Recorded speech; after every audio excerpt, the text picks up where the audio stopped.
Make no illusion, folks. This isn't a set put up by Channel 4. This is bloody real. 4 weeks ago, I set out to prove 13 men could survive being abandoned on a remote Pacific island.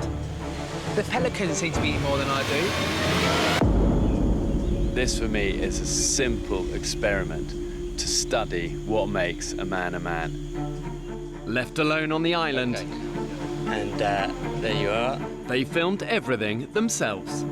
I wanted this to be totally new, totally original, and never done before. 28 days after dropping them off, I returned to the island to find out how my groundbreaking experiment actually worked. That's what we've been drinking. Tastes like you've all been washing your socks. And see for myself some of the techniques the men used to survive. When you're pushed to extremes, you realise you can go a lot further than you thought. The men reveal how the experiment affected them. The more things I get rid of in my life, the bigger the smile gets. I think it's powerful to see a group where people are so different, but they're actually bound together by shared experience. And you'll see what happened when they got back to civilization. My God, I'm so happy. I just want to see you. Oh, I missed you. By Christ, I have.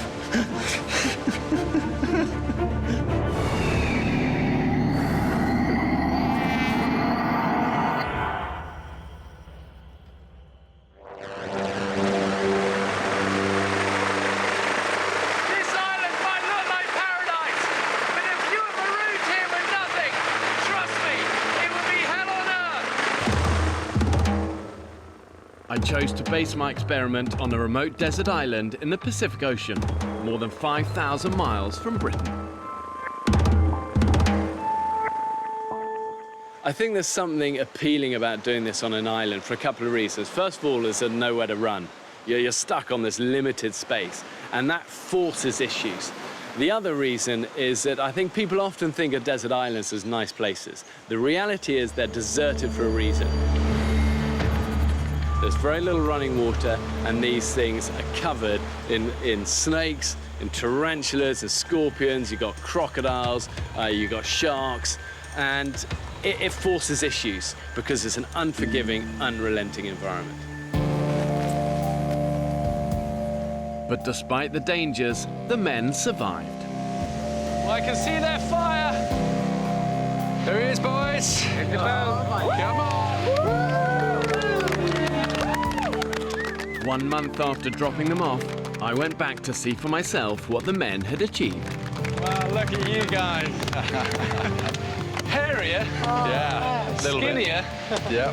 But hopefully smarter. Wow, congratulations. Yeah, mate, thank you. Congratulations. Will you show me your camp?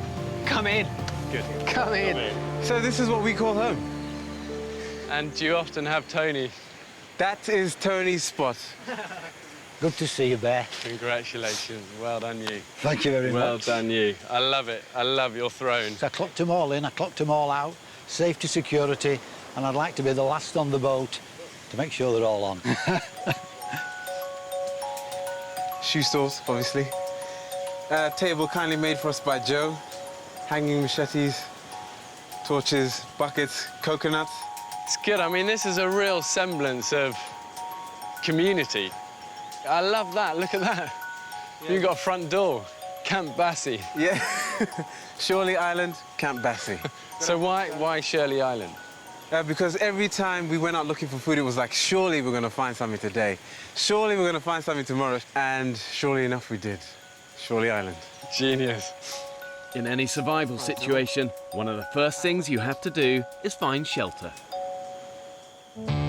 In my opinion, the spot the men chose to set up their camp was pretty good. It was close to the sea, which is a great source of food, and not too far from their water source. But for me, if they'd moved just 10 meters further into the trees, they'd have had better protection from the elements. Custom-made windbreak. And when was the wind bad? At night? Nighttime. It got quite cold, so we built the windbreak to try and ease our suffering. Dean and Ryan, show us where we used to sleep. So some people sleep around here, and then others, like me, Saki, sleep here and get attacked by crabs and frogs every night, which wasn't fun. But it's home. If you choose the right place to sleep, you can avoid a whole host of issues. Oh, shit, look at your face. Is it bad? Oh, yeah, it looks pretty bad. From the very beginning of their time on the island, the men were ravaged by insects at night. Anything that's bit me is an arsehole. And if you're covered in itchy, painful bites, you're not going to get the rest that you need. What mate, how you doing? Working out what you can do to get a decent night's sleep isn't just a luxury, it's actually about survival. The little things in survival become the big things, and a good night's sleep is right at the top of that list. Wow, look at that, it really goes on. After a few miserable nights, some of the guys realised their mistake. This is the executive lounge. And 4 of them did move further into the jungle. So Matt and I were the first to kind of build a couple of these A-frame beds. This is my one here. They're really comfy. Yeah, they're great. They're super Try it cool. out if you want. It takes me, so it should manage you. Oh, wow, yeah. I would have thought that's an awful lot comfier than lying on the ground, God, yeah. you know? It's been home for 28 nights and actually gets pretty comfy, and you can look at the stars in the canopy. The A-frame beds some of the men built were the perfect way to raise them off the cold, damp floor and out of reach of the critters. Dean's finally found a use for his hairdressing skills. He's weaving all the leaves that are sticking through underneath back in beautifully. That is an ant's nest. I've made my bed with an ant's nest. Foolish, wasn't it? The men made mattresses using vines, which they covered with woven palm leaves. We're on our way to greater things. It's a shitload better than sleeping on the floor, isn't it? This became known as my fortress of solitude. Oh my goodness, wow. It's not very dignified. So you really well cocooned in there. I'm pretty well waterproof if the weather had changed. Yeah. Yeah. Warm, dry, off the ground from all the creepy crawlies. Yep. And very happy. Smart thing to have done. I think it's amazing to see how it's evolved and changed. And initially, their camp looked a bit like a hobo encampment. But as the weeks have gone on, they realised that you really need a sanctuary. You need somewhere where you can hide away and it makes you feel good. And as a reminder of what you love about home. I love the table. Test it out. Yeah, I love to test it out. It's been used pretty much every So minute. would you eat meals round here? Yep. You'd Yeah, actually we do. do that? Yep. I mean, if you think of how many British families have stopped sitting round a table and eating together. And there's something incredibly powerful about actually sitting down and looking each other in the eye and sharing a meal together. So I love the fact that you made table a priority.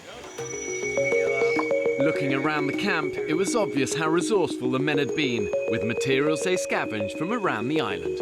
Grab a seat, Bear. Grab a seat. I mean, this is great, isn't it? One thing that staggers me with these desert islands, however remote they are, is just the amount of trash you get washed up on the beaches. Guys, that looks like the beginning of a toilet. You would need an enormous arse to justify a hole like that. You certainly would. Craig, I'm going to be honest with you, mate. This is my ultimate nightmare. It's the closest I've got to a stress ball, to be honest with you. What I've got here is crab pot nut 2.0. This is a Saki's find. What is it? An open beer. You're joking. No. Oh, shit, you're not.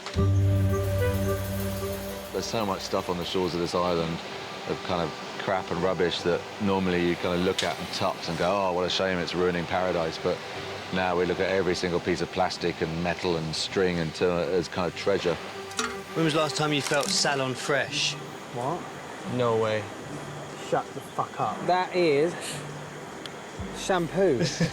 Dean, promise you share it with me. That is shampoo. Advance warning. I've just given Tony a plastic truncheon, so look out. Oh, fucking hell. To keep the boys on the toes, I've got an enforcer. It's always embarrassing to be a human. The shit that we are jettisoning into the sea that is being washed up on shore is phenomenal. Taff manages to find a plate. Let's have a look at them bad boys.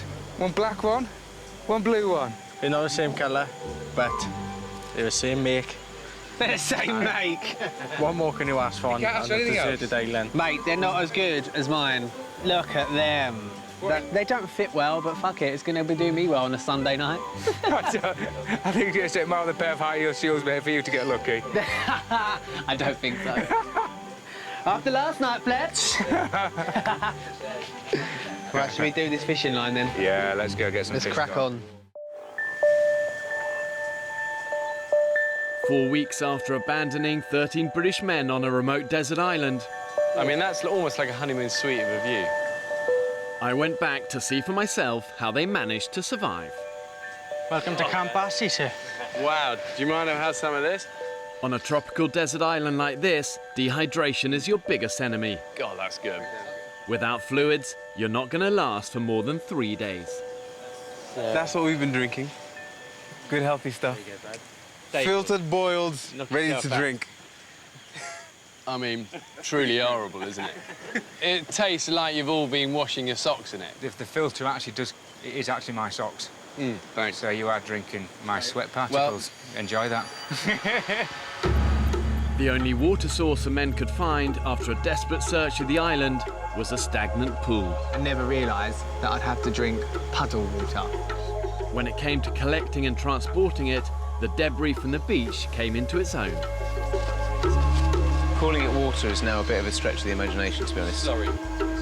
One of the problems of drinking from stagnant water is that the animals also drink from it. They do more than that, though. They also shit in it, and it's that will make people sick. To make the water safe, the men improvised an ingenious filter system using materials they scavenged and repurposed. Stuff with, like Fletch said, his socks, charcoal, a grid to stop anything getting through, although towards the end we did have a very protein-filled water supply. Insects and bugs and larvae and all of that. Yeah. This was smart survival. Filtering the water before boiling removes any big particles that could contain life-threatening bugs. Looks like piss. Tastes a lot worse. Having established a water supply, the men's next priority was food. Is this where you keep your nets? Yeah, these are them here, so they're floating there. We're at low tide, so it should be pretty quick. Finding these nets, repairing them and getting them into the sea was a lifeline for the men. When it comes to desert island survival, I always say to people, fish first. The sea is a larder, is well stocked. All of the seas around here are literally teeming with life. There's something like 500 different edible species of fish, but it's also booby-trapped. Every time the men swam out to check their nets, they had to run the gauntlet with jellyfish, venomous stingrays, and a whole host of other nasties. The waters were infested with sharks. We were seeing these great big fish, you know, with half of them eaten by the sharks, and we just didn't think anything of it. We just went out and swam with them. You never know what you're going to get. Look at that. Yeah, good luck getting that one out. Even on my brief visit to the island, the men hauled in a potentially lethal catch. Stonefish are actually one of the most deadly fish in the sea. Well camouflaged, easy to stand on if you're not aware. Even if it doesn't kill you, people have been known to literally beg to have their feet amputated. The pain has been so intense.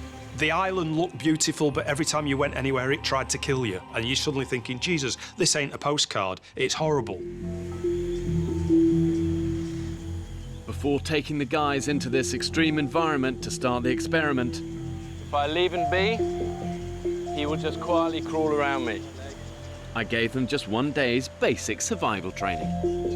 If they're big enough and you're small enough and one of these gets hold of you, it's gonna squeeze you. God, I can feel that already on my hand. Crush every bone in your body. So the truth is, none of these guys are experts. None of them are survival kind of gurus. You know, they're regular people, and that's what we wanted. We didn't want the experts. We wanted normal people who've got to kind of improvise and think smart and be resourceful. Do you actually ever wipe your bum with leaves? I love wiping my bum with leaves. Personally, if it was me, I'd get up in the morning, raise my arms aloft, wander into the sea, do my business, wipe my backside, salute as it floats out into the Grand Pacific. You know, clean, done, hygienic. You wash your hands and you haven't got crap all over the island. So a bear doesn't shit in the woods, then? It's true. I knew the biggest challenge for these guys was going to be finding enough food to keep them going. OK, scorpion. You'll find these under wood piles. You're out collecting firewood, lift one up, and bam. And it's not always obvious where those calories are going to come from. He'll strike you with his tail. See him doing it there? And he comes round, he bites you. Be a man, pin him down, take his stinger off. Good thing about these, though, they're good protein and you can eat them.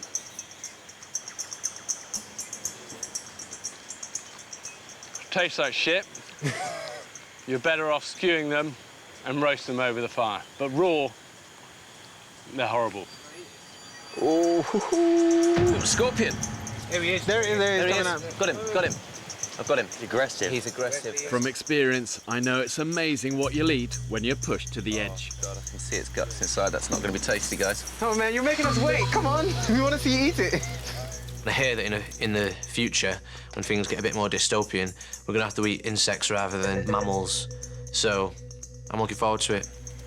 Yes. That's man food. Man food. Yeah. Oh, mate. How does that taste? Oh, it's food. One of the key skills in the wild is knowing what you can eat and what you can't eat. And if there's doubt, don't take the risk. You'll only get it wrong once. More dangerous than any snake, scorpion or crocodile is this fella. Innocent looking little apple, actually called the death apple. And this is enough to kill not one man, but 20. And when you're surviving on an island, you're hungry, you see what you think is edible fruit, so tempting to pick it up, eat it. End game. Death apple, bloody death apple. That thing, I was paranoid about death apple. Is that a death apple? Yeah.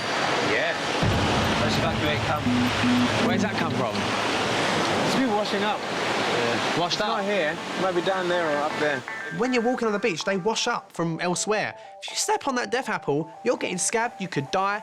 And trust me, that death apple looked lovely. So we could have ate that and we would have died. From start to finish, the men were always teetering on the brink of starvation. And there goes my fucking bait. Just this bay is empty of life.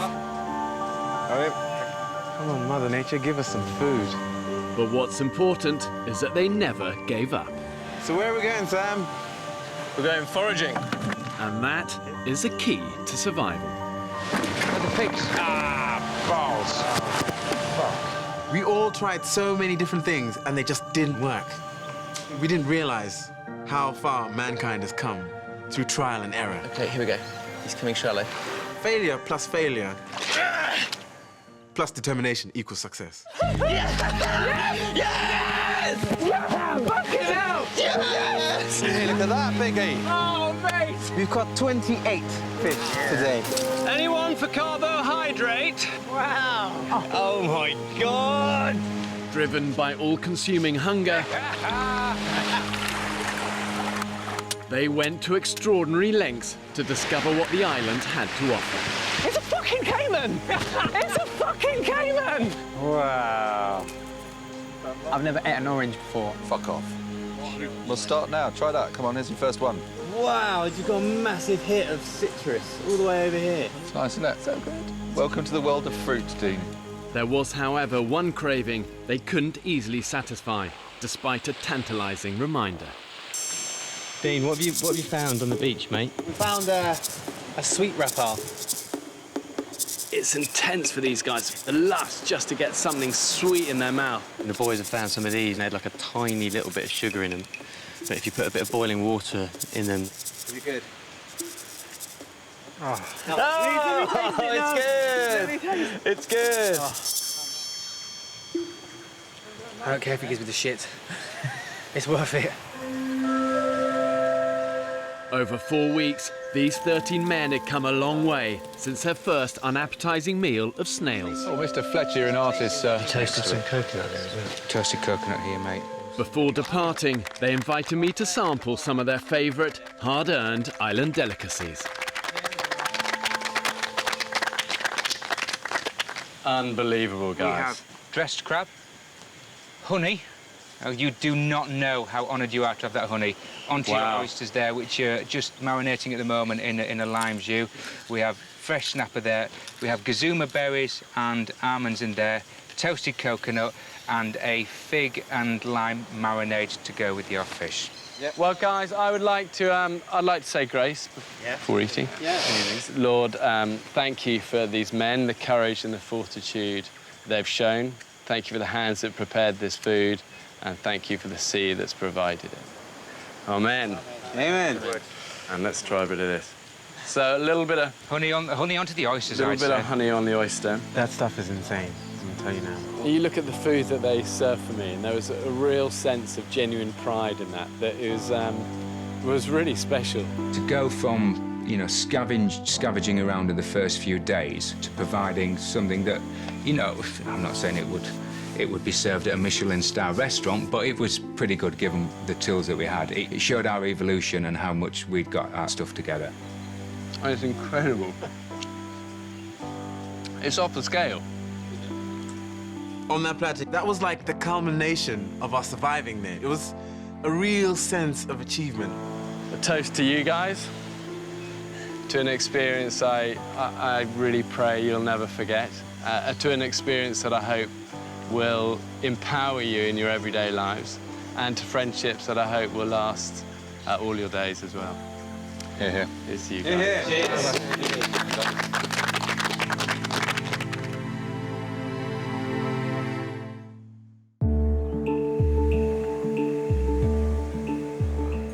Four weeks ago, I abandoned 13 British men on a remote desert island.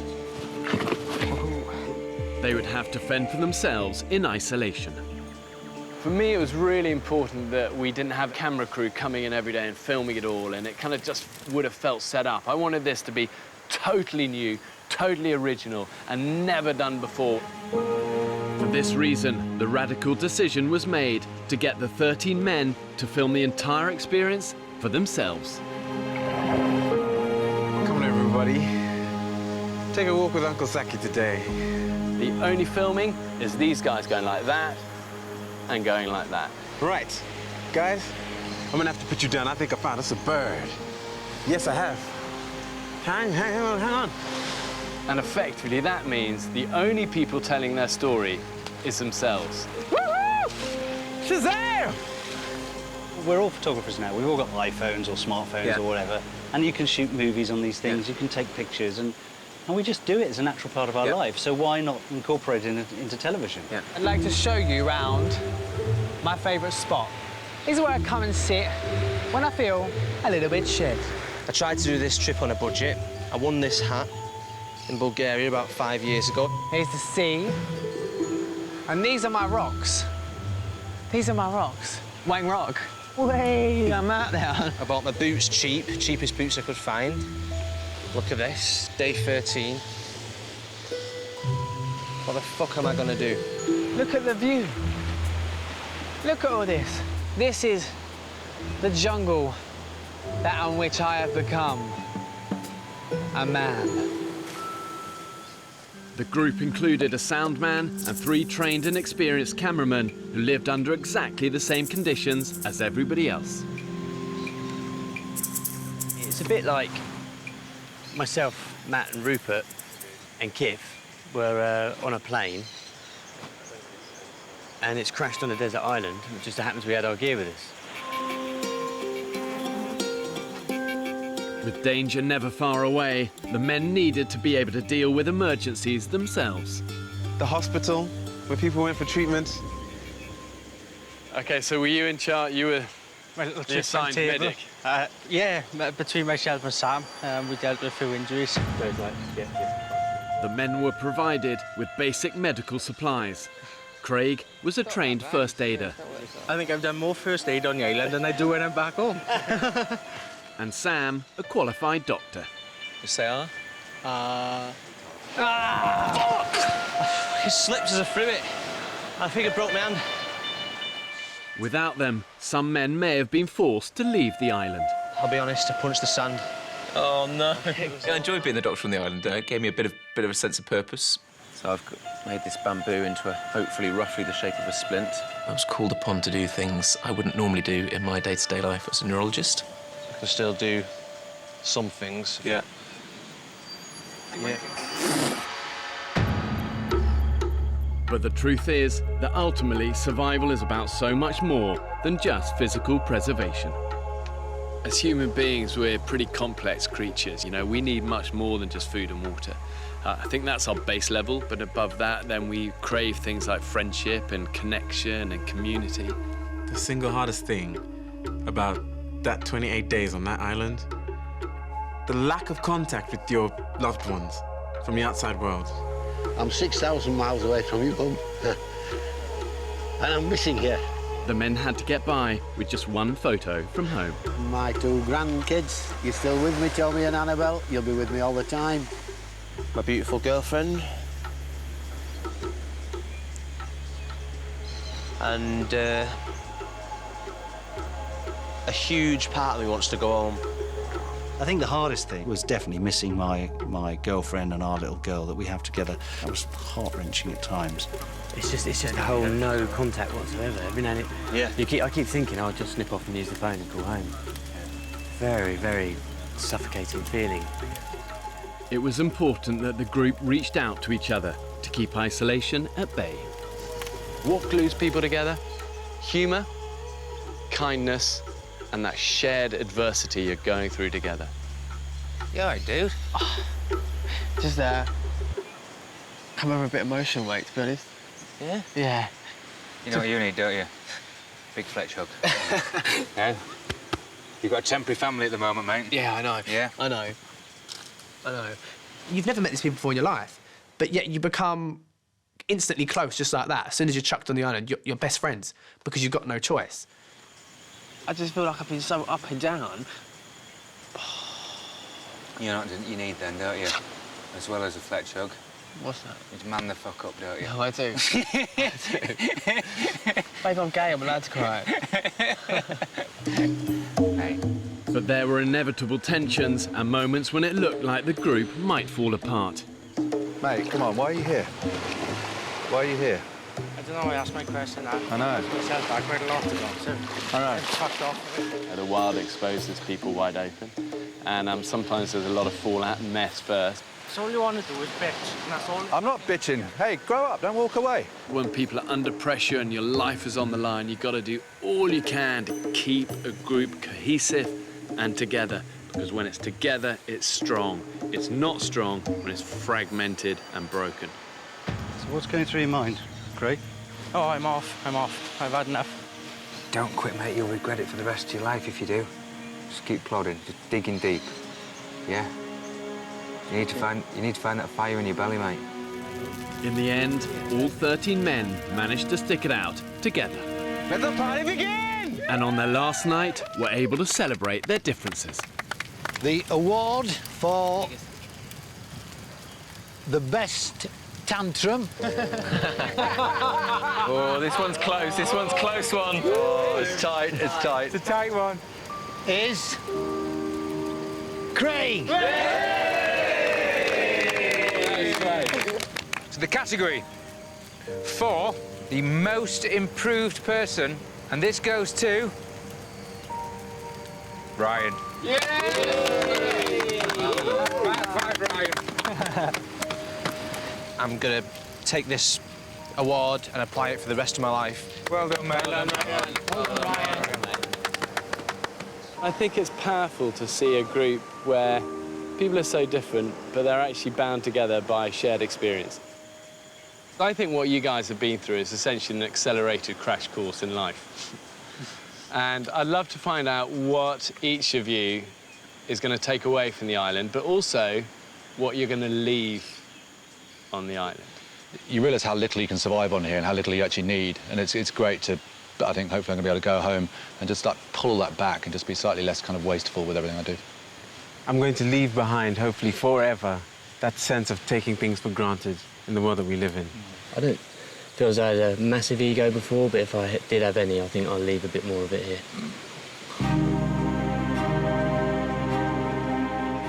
I kind of started this whole experiment really to try and find out what everyday modern British blokes are actually like under pressure. And the reality is the experience has been bloody hard. I have huge respect for anyone who can come out of it the other end together as friends and with a smile on their face.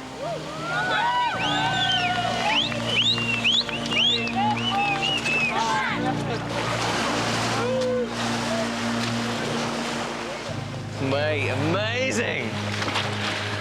I just want to eat some food! And after any mission, there's nothing quite like the rewards. I've been thinking about that bar for days now, mate, and that is what I am going to do now. When we first got back to civilization, we were given rules about what we should and shouldn't eat. So we were told to stay away from carbs, beer, and all these things. And the first thing we managed to get our hands on. 1, 2, 3. Beer. And drink. Holy God. Man, do I like beer now. It was quite an achievement. I think we were all proud to have done it. And that cold beer, Hug it out, hug it out. that showed we had somehow. After weeks of being cut off from home, first contact can be overwhelming. Hiya, Mum. Hi, it's Joe. It's hard to explain what we'd just done in a phone call. Well, where do you begin? We just got off, Mum. We've just landed. Baby? Are you there?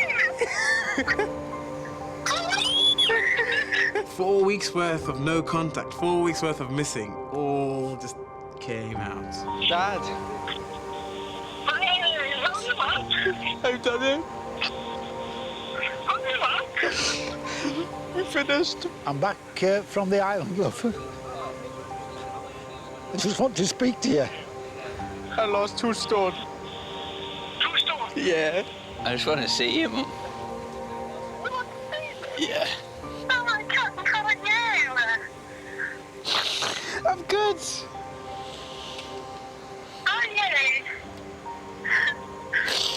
Yeah, I'm good. Feeling these things makes you feel really fucking alive.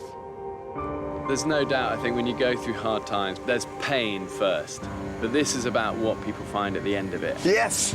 Energy is coming back! Returning from the wild always helps you see modern life through fresh eyes. That's the women's correct? What do the symbols mean? Freedom. It's fucking incredible. Simplest things like taking a loo in a toilet as opposed to running to find a tree that's far enough away from camp. Oh my God. Problem solved.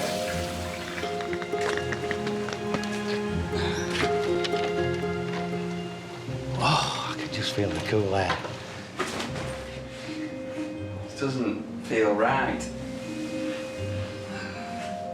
Oh, wow. There's nothing left of me. God, that's very weird. Attack!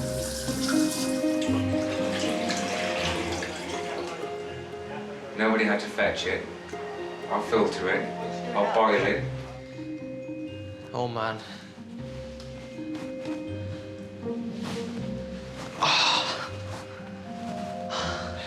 You do take it for granted. I'm not going to take it for granted anymore. And the magic is you can't buy those things. It comes at a cost, and the cost is that 1,000 barrels of sweat and toil. And I've been there many times. The hardship is always worth it. And no food ever tastes as good as that first meal. Oh my God! Calm down, Zach. Calm down, mate. Oh my God. Chicken! This is sugar. Look at that. This is sugar. Your senses are almost like, they almost shut down. They're not being exercised. So the second that you have something which you haven't had for a month, you times its flavour by 1,000. Oh my God. Oh my God. More sugar. More sugar. More sugar. It tastes so fucking good. The best food. I take immense pleasure when someone says that they're hungry or they're starving now in normal life, saying that you don't even know what hunger is, because it is very different to your standard space between dinner and tea. 3, 2, 1. And the tomato sauce absolutely blew your mind. It was that strong. It's just like a pure explosion of flavours in your mouth. It tastes magical. To food. Our old friend, she's back again. For 13 men, a life-changing experience, and one which they deserve to remember with an enduring sense of pride. Whoever you are, whatever shape you are, whatever upbringing you have, actually, when squeezed, these guys have proved modern British man has actually got what it takes.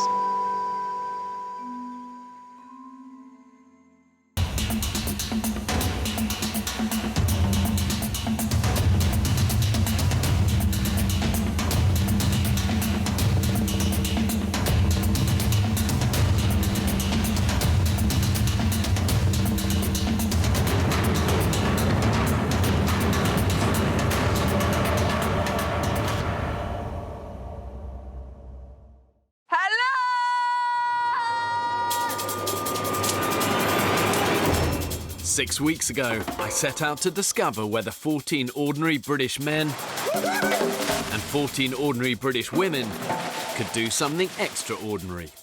Survive on 2 remote Pacific islands. Filled with dangerous wildlife. That is a big fucker. At the height of the tropical storm season.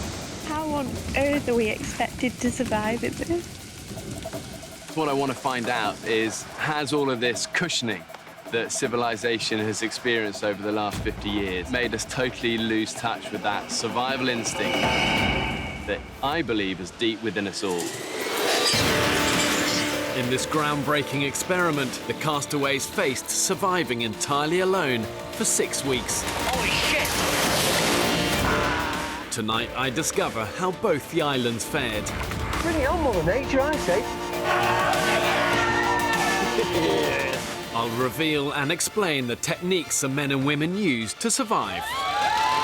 Find out how island life affected them. I am not the same person who went to the island. It's the best thing I've ever done. And what it was like when they returned to civilization. What this kit? Got the shower and everything? No way. It's absolutely brilliant, babe. Oh, God, your voice is beautiful.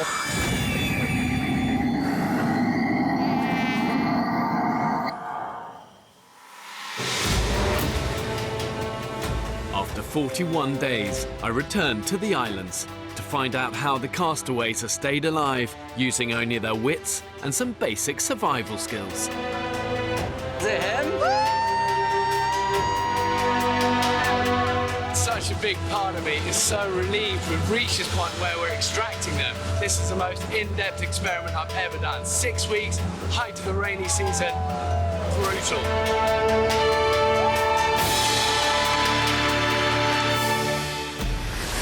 Welcome. Wow, look at you guys. Well done, you. Well done, you. Amazing, genuinely. I think what's interesting about doing 2 separate islands, one for the men, one for the women, is seeing how 2 very different groups of people cope in the same hardships. Look at you guys. I thought I smelled bad. I mean, that is the smell of honest hard work, isn't it? Success! It's the smell of success. Thanks for coming back. And let's have a look at the camp. We would like to introduce you to the Crock and Trotter, which is the name of our camp. Guys, this looks incredible. It's all right, isn't it? You know, this is like out of a movie set, Robinson Crusoe. Yeah. So with this sign here, I think this is like a symbol of how far we've come. So it's no longer a camp, but it's now our home. Sounds a bit like a pub. Yeah. I discovered they'd constructed a fire pit and seating area, a communal table, and individual raised beds. They'd even built themselves a staircase. Because of the torrential rain, that hill was treacherous. So one of the first things we did is, while everyone else basically built the shelter, I built the steps. You know, little things like that when you're trying to conserve energy. As a team, we definitely thrived. No doubt about it. I mean, you only have to go look around the camp to realise that it was a pretty serious setup. Respect. You know, I know what you guys have been through. It's brutal. Good effort, you know. On the women's island, they took a different approach. Would you like a tour? I can't wait to see it. This is our pathway, made by coconuts that we ate. You've eaten a lot of coconuts. Far too much coconut. The women had made a huge effort to make their camp feel homely and cheerful. Wow, guys, look at this. This is cool. It's very cool. Here's our And it's so clean. Yeah. You know, it is not easy to get an island like this clean. This is amazing. This is way better than I expected. And I look at how the men did stuff, and it was functional, technical. It didn't have this kind of warmth. Little touches of decoration, you know? To me, it has much more of a heart to it. This is home. The first rule of survival is to find a safe place to build shelter. Just see the rocks in the distance just there, that's home. That's where we're going. The men chose an excellent spot. Booyah! Beach! It was close to the sea, which is a great source of food, but set back enough from the beach to give the natural protection from the elements. Because it's elevated, this is not really going to get that wet. Right, what do you want me to do, Paul? What we need now, cross members. Having chosen their location, the men set about building shelter to protect themselves and their fire from the frequent tropical storms. It's got a fairly good canopy.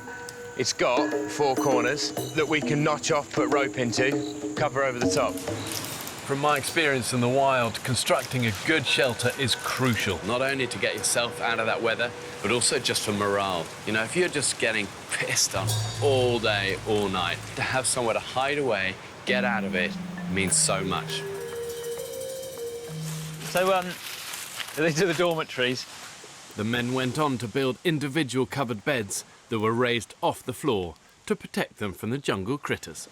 A group of guys decided that they were going to start throwing up a bed for everybody, and then you would personalise your own bed by putting a roof on your pitch, depth of bed, length of bed, that sort of thing.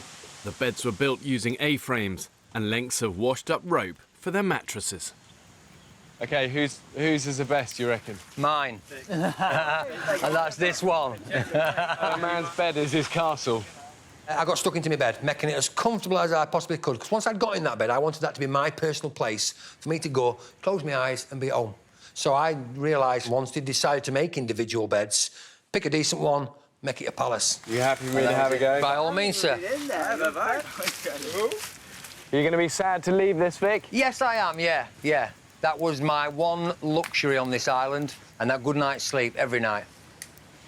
Oh, God, yes. If the bed is a rocking, don't come and rocking. Oh, Jesus. Really dense up here, so we need to get moving. On the women's island, establishing a base camp took longer. This is the direction where we should be heading in. The group split, and after getting lost in the jungle, I think it's that way. it took them 9 days to establish a permanent home with a sustainable water source. For the women, it wasn't until their final week on the island that they came up with the idea for a communal bed where they could keep each other warm. And then just tie that there. Perfect. We felt that it was a really important way of utilising our greatest resource, which are plastic bottles. And you could probably get 6 or 7 of us on it. And it's fully lined. Have a go. Go on, please go and lie on it. I mean, it's not quiet. No, it's not but quiet. But it's comfy. I mean, this is 1,000 times comfier than the male one. Yes! The only thing is, you get up in the middle of the night, go for a pee, everybody knows you're getting up. What have you been sleeping on before this? Beach. The beach. Which is brutal. But it's not bad if you're spooning there. No. We love a spoon.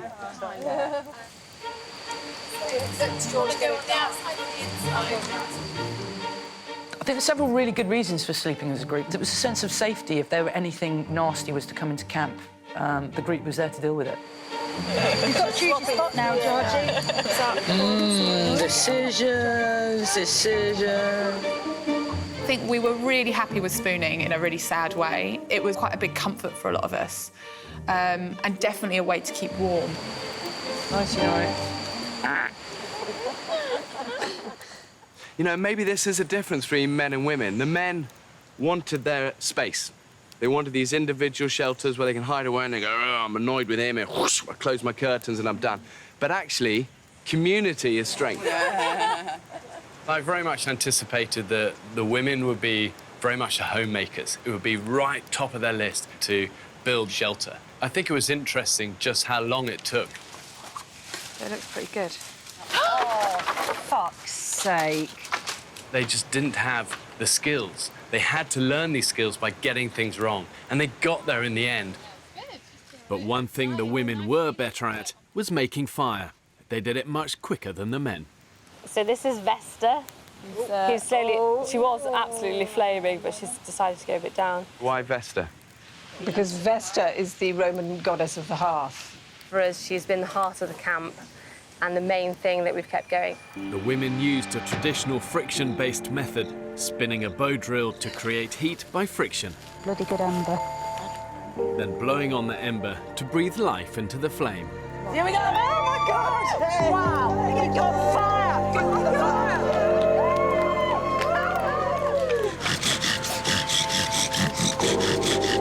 Well, we tried all sorts. The bow and the shaft thing, on the holding it and rubbing it up and down like folds and sweating onto it and spoiling it. We got no smoke or anything. To me. Awesome. That learning curve just went like a U-bend. Boom. He's gone out and fuck all. Just basically using the sun to focus on one point is giving us quite a lot of heat. It was Kyle that sat most of the second day having a go at it. I mean, that man's determination was unbelievable. Sat for hours, holding his glasses. Come on. Get the sticks ready, lads. Be on there. No. Get up there, get up there. You got it, you got it, you got it! He was the unsung hero, really was. And my God, we thanked him for it. Fucking yes! You've nailed it. Chuffed, but you're the hero. Good. But the fire didn't help them deal with the sandflies, which attack at sunrise and sunset, and they feed on the protein in human blood. Oh, it's swollen. They were unmerciful. They really were unmerciful. It's scabbed. Oh! They got covered head to foot in sandfly bites, and that can have a real demoralising effect. When you're scratching, then things get septic, you know, you got salt wounds, a big no-no. Getting bit constantly. Yeah, constantly being bitten. It's just, I can just see them all flying around. It's horrible. It makes me itch thinking about the insects. They were everywhere, in people's knickers. There was nowhere you could sit down at all, unless you're in the water, where some sort of insect or some sort of bug is not going to absolutely tear your skin apart. I feel like I'm turning into the fucking elephant man. If anybody films me, I'll kick off. You fucking bitch! Oh. Good job I'm not going on a date anytime soon. And neither did the men escape unscathed. Oh, God! Sandflies, seriously? Yeah. I'll burn or cut this island down if that was what it means to get rid of them. But the islanders came up with some ingenious techniques to ward off the island critters. You seal your hood round and put your boxer shorts that you've been wearing for 4 weeks over your face. You just sleep in that rigid position for, 6 hours. Just put that over like that. Gonna bring your hood up. It's the most uncomfortable thing I've ever been through in my life. You mean you don't love the great outdoors, Jules? Not when I can't see it, because I've got to sleep with a fucking T-shirt over my face. I may as well be at fucking home with the lights out. And the women used some extra resources not available to the men. The sanitary bag got misused, and we found if you stuck sanitary towels all over your face. That's not misuse. It kept them away. That's exactly the right use. I cleanse my face with sandwich towels now. And now I've run out of cotton pads, you can't complain. You're like, oh, sandwich towel, that'll work. After 6 weeks utterly alone, I've returned to see how the men and women adapted to surviving on their islands. When it comes to survival, I often talk about the rule of 3, which means you can survive 3 minutes without air, 3 days without water, 3 weeks without food. During tropical storm season, rainwater is plentiful. As it rained, it used to come off the trees, so we used to collect it that way. It's running like a bloody tap. We nicknamed it the jungle tap. But once it hits the ground, water is contaminated. You've got to purify water properly. If you don't, you're going to get sick. And groundwater can contain a whole host of nasties. Oh, my God. That is horrible. If you think about it, it's where the animals, they come to drink, but also it's where they come to crap. So we'll fill the reservoir to the max and we'll let gravity do the rest. With each man needing to drink between 2 and 4 litres a day, they invented a filtering system to purify the water before boiling. It still doesn't look as clear as I was hoping it would. No. Where he poured it through several bottles with sand, with a bit of a ripped-up T-shirt in the bottom to try and filter out all the crap. It doesn't taste like piss, does it? It's like motorway tea. Have you learned to hate drinking warm water? No, I don't mind it. Actually, it's good. It's really good. And you don't have to kind of just knock it back. It's decent water. The water was not an issue. Yeah. And actually, dehydration was your own fault rather than lack of water. Yeah. On the women's island, their water source was far more polluted than the men's. That is fucking disgusting. It is. It really is. Fuck. Definitely double filtering this. Fucking hell. Their system was simple but effective, using one jerry can to filter while the other was constantly on the boil. I think it was Jamie's sock, a little bit of charcoal, my bra, and literally just dripped it through very, very slowly. And within a day, you've got 30 litres of the stuff. I don't want to drink the water. It tastes of poo. You drink it, then you go, and then you vomit. With water sorted, they now needed to feed themselves. I ensured they had enough indigenous animals, vegetation and water to keep them alive. What they had to do was have the ingenuity to find it, catch it and kill it. Yeah, good. Well, good. Before entering this extreme environment, they were given basic survival training in what they could hunt and trap. These were just regular, ordinary, everyday people in regular jobs. Diverse jobs, but everyday jobs. This is a boa constrictor. This guy is edible. They do get huge. They've been known to take small children. You can't afford to be squeamish. Killing your food is a survival reality. If it's food, it's fuel. A testament to British engineering, this will be. In my experience, one of the most energy-efficient ways of hunting is trapping. If it works. From the intricate Cayman box trap, which when set off forms an inescapable prison, to the simple spring-loaded trap, which uses a trigger system to ensnare the animal. Comes down to feed or water, put a little bit of bait out. Bingo. I had this TV view of trapping. You make one trap, you catch one animal. No. Okay, ready? You have to put out a lot of traps, you have to keep going back to them, and eventually, if you're lucky and you've done it right, you'll catch something. Right, I'll distract him. Hey, Mr. Cook. Hey. But once you've trapped an animal, you need to kill it. We need to get a loop over that mouth. Ooh, look at that beauty. With the crocodile, the men used a noose to control the jaws, so it could be manoeuvred into position. Watch him, go now, go now! Then they used their body weight to pin it down. Yes, mate, yes! That's it. And dispatch as quickly and humanely as possible. The technique that they used to catch that crocodile was actually textbook. It was pretty impressive because there's no doubt, you know, you're faced with the #1 predator on the island. It's intimidating. Like, I felt very, very strongly like if we're going to kill stuff, we should kill it humanely and we should not waste any scrap of it. Go on, look at that! Get in! Unbelievable!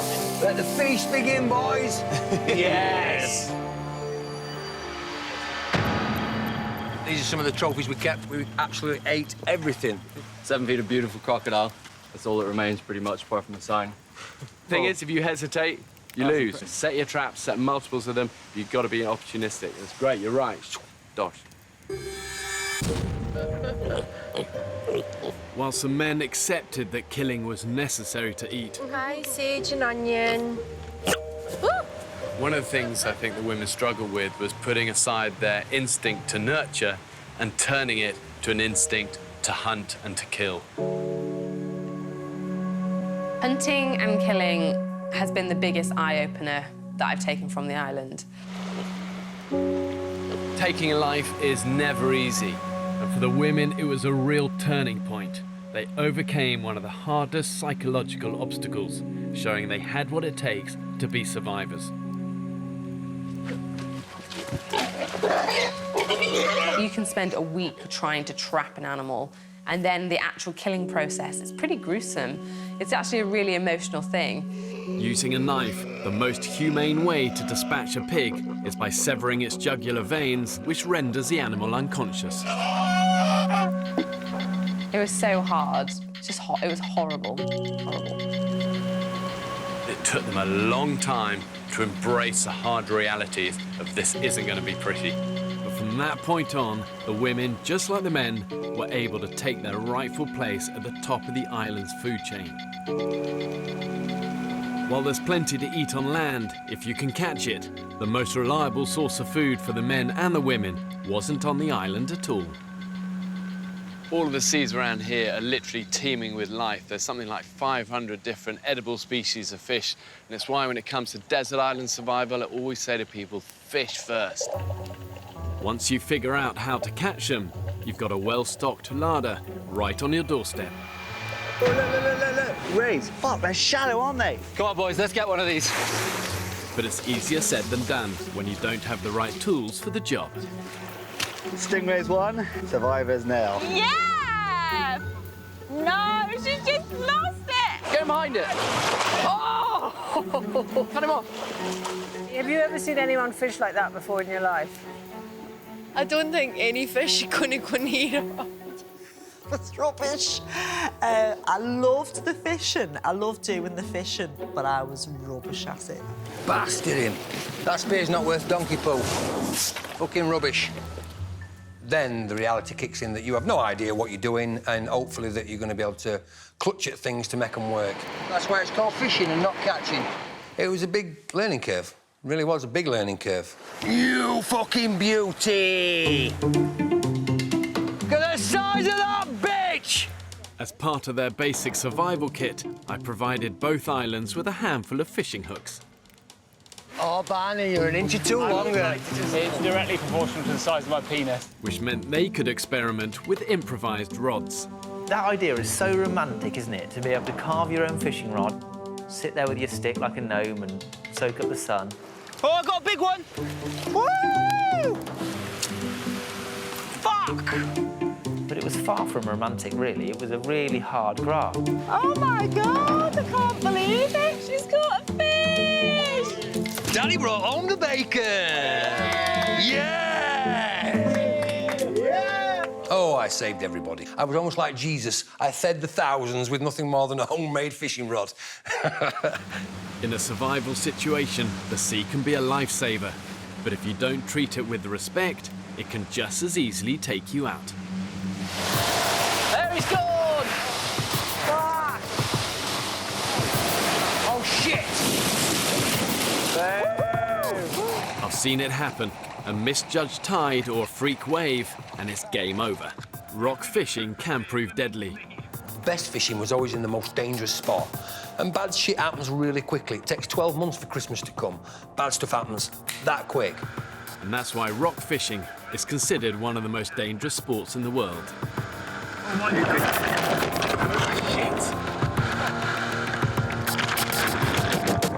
Literally, within half a second, he was gone like that. And it was genuinely terrifying. And I just remember screaming at the top of my voice, Ross!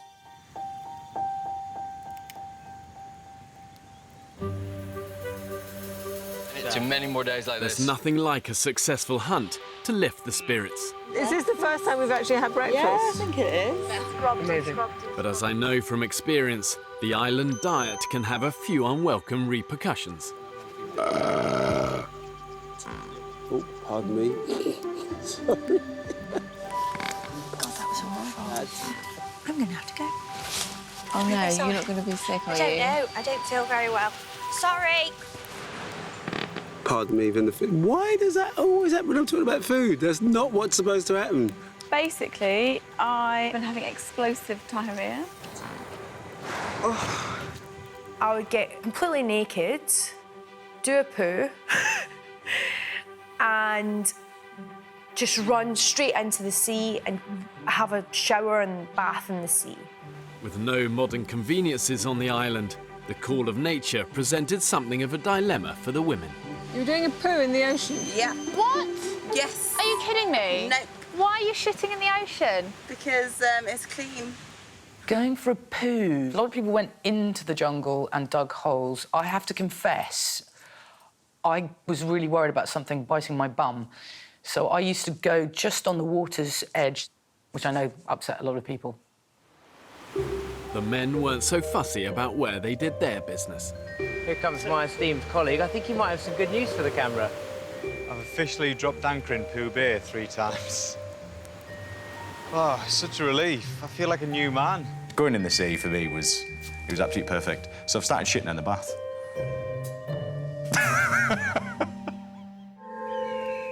6 weeks after abandoning the men and women on 2 remote tropical islands, I went back to see for myself how they managed to stay alive. Shit! It's good to get it off your chest now and again, Barney. Sometimes the hardest thing about surviving on an island is living with your fellow castaways. It's fucking immaturity. It's sulking and it's attention-seeking. They don't know this is not an enjoyable experience for me. I fucking hate it. You pointing a finger at me and saying, well, you've had sleep, fine. That's your problem. Kyle! We're all sweating our bollocks off up there, fella, and it looks like... Yeah, fair enough. Looks like you're doing fuck all when it comes to wood. Before I went onto the island, I was worried. It could go one of 2 ways. When women are great, we're fantastic communicators, good at multitasking. I know we're not finished. I was actually just having a little bit of a rest. 'Cause I was So give me a break, please. I'm not saying that. I'm just saying you haven't finished, that's all. Right. When a group of women are bad, it's bitchy and backstabbing and really nasty. So you're not here for the team anymore, you're here for yourself. Are you trying to start an argument? I'm asking that's what you're You saying. are trying to start That's an what argument. you're saying. I'm not. I think I've done quite well to hold my tongue, because I could have called her a fucking stupid cunt, like I wanted to. Constantly moaning and grumbling and complaining. I think, oh, God, if you're doing my head in. If anything's going to make me leave this island, it's the people. It's the lack of teamwork. I think my major achievement was actually not hitting anybody. I think one of my concerns for you guys right at the beginning is that, you know, you're such diverse people. When the gloves are off because you're tired, you're hungry, from my experience, that can be quite explosive, and that is hard. I don't know, you liked an argument, didn't you, Vic? Did I? I don't remember any of that. I was taking the bones out so we can use them for the next meal. All that was left to do with that soup was stir it. How difficult can stirring soup be? Because you are in such a extreme environment, tiny little things are going to get you agitated. To some would look like you didn't want to go do the harder job. I would say fuck you to that person, that's what I'd say. And I was just like, guys, you're arguing about fucking soup, you know what I mean? Just let's fucking calm down, eh? There's no need to be like this. I really do think that this experience is the ultimate pressure cooker environment. Living in close quarters like this, it's inevitable. You're gonna get conflict. When there's a little bit too much pressure, you need to let it off. You need to have a good swear or a shout, or a fall out with somebody. Whether you're right or wrong, it's better. It's better. But listen, Victor, I'm sure it won't be our last little Locking the horns, but no hard feelings, mate. None whatsoever, fella. None whatsoever. If left unchecked, tensions among the men could have torn the group apart. But they came up with their own novel way of dealing with conflict. We've had our morning meetings. Yeah. And in that, we've had a beef section. If anyone has a problem, it's aired to the group, in front of the group, and talked about like adults. As a result, I think we can all say there's been the odd tiff here and there, but nothing more than a lover's quarrel. Anyone got any beef? What's important is that grievances don't fester. If you can shine the light on what you're finding difficult, it tends to go away. Good way to start the day. Do you think we're getting everything off our chest and everything like that? Do you think it's working? Don't want any beef stewing. Is that why you wanted to MC, just for that jaw? That was it? I've been thinking about this all night. I thought so. The women devised an altogether different approach to healing rifts in the group. Island therapy. I'll start. B, I feel like your positivity is something that I've never come across before. I am so fond of you, Jules, and I think you're hilarious. Cringe. One of the most important qualities is actually kindness, you know, and it's not something you necessarily immediately think is critical to a survivor, but you live with someone for 6 weeks in those sort of conditions, boy, are you grateful for the person who's kind. Becky, I think you are absolutely wonderful. Maybe we didn't always perfectly get along. There were times where I'd quite like to have gouged their eyes out or stabbed them in the face, but I will always have experienced that with them, so forever we'll have this amazing bond. Harvey, all that time we spent in the jungle together, I couldn't have got through it without you. You were so positive. I'm so sorry. I'm not used to it.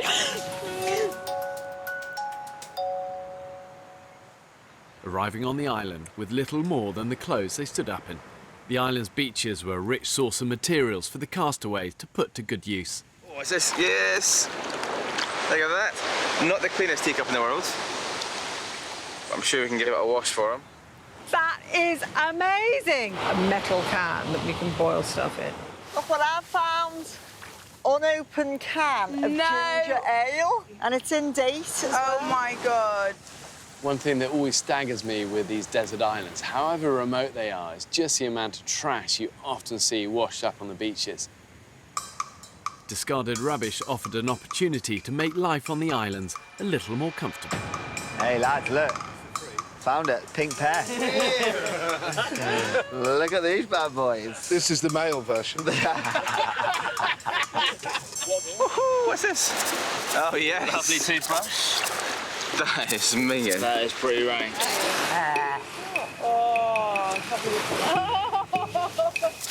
I've got a pink kind of 14-year-old girl's toothbrush. Where else would you do that? You take a little bit of burnt wood and stick it in your mouth, and then a washed-up toothbrush you found. But it was effective, actually. It was very effective. Oh my goodness. I found me a hair clip. I now have a collection of hair clips from the island.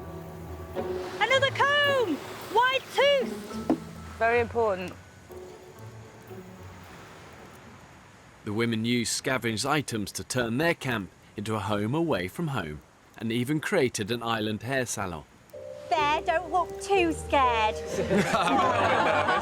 This is where I'm quite out of my comfort zone. There, when you threw me into that sea, I was out of my comfort zone. If it wasn't for all the treasures that the sea brought us, I'm not sure we would have been able to do as much as we did. Jungle headband. That's good. That's a bit more Rambo. It's quite You serious. survived my territory, and I've now survived yours.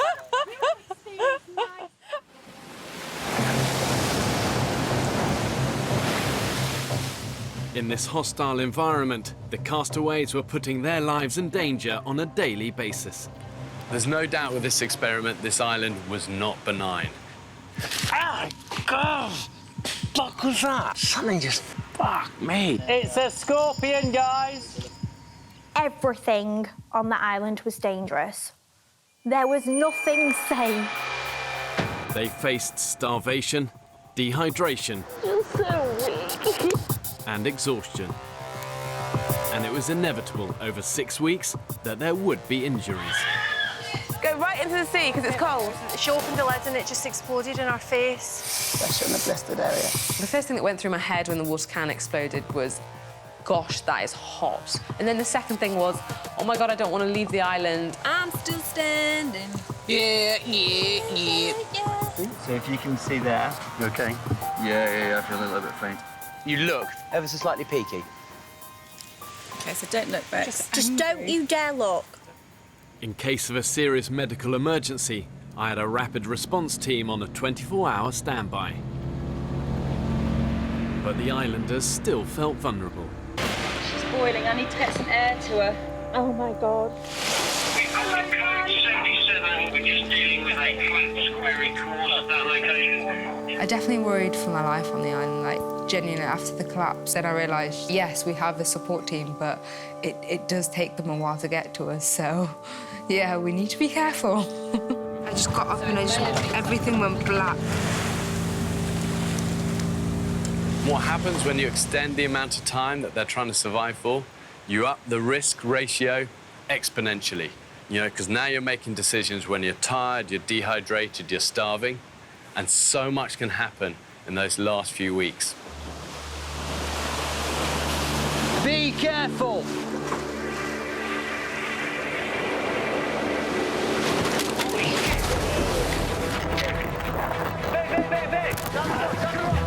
Any incident is a serious incident when you're playing around with Mother Nature. The power of the water. You okay? Oh, shit. It was a hell of a fall. See that? Yeah. That is almost... Oh, that's tendon. It was so close to the end to making it,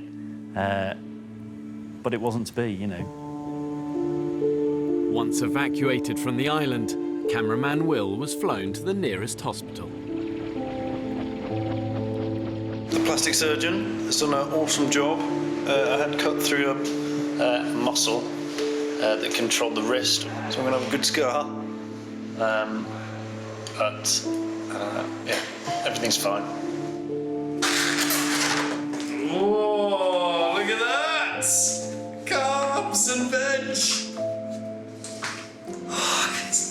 The smell, honestly, it's like nothing else. It's absolutely heartbreaking to have not made it to the end. This kind of makes up for it a little bit. After 6 weeks on the island, 10 men and 10 women made it through to the end. And now, having survived, Looks like a tornado. That is terrifying. they were about to return to civilization. OK, come on then, give us your highs and lows. Literally, just to get to the end and finally be watching the sunrise on what will be my last day on the island, that was just overwhelming. We got past strangers, we got past friends, and we became family. You really do feel like you can conquer anything when you're all together. When we're going back home, what is there to stop us? Nothing else can really stand in our way. You know, you've got light in your eyes, and it's in all of you. And you only get that glint when you go through the mill, come out the other side of it. Guys, I think you're amazing. It's time to get you off this island. Let's go, boys. Yeah! Yeah! So Bear dropped us off on this island, and it's just a random island. Bear then come back, and he was picking me up off our island. And it was such a strange sensation. And I think quite a lot of the other lads felt like that as well, like that. And that was our ground now. Woo, boys! Returning to civilization was weird. We spent a lot of the time wishing for that day to come and dreaming about it and being like, when that boat turns up, it's going to be amazing. We did it, guys! But then the reality was, I wasn't ready. I wanted to stay. I wanted to stay in this with these amazing women and living in this amazing experience. We're done, boys! Let's grab his tackle and get out of here, yeah? Knowing that the time was up and that this great adventure we're on is coming to an end, that was really sad, that, yeah. I'm so heartened to arrive here and actually see real, genuine love, care and community. And they don't look emaciated and broken. They look actually healthy and smiling and proud. And pride is something that is hard won, and they've done it the hard way.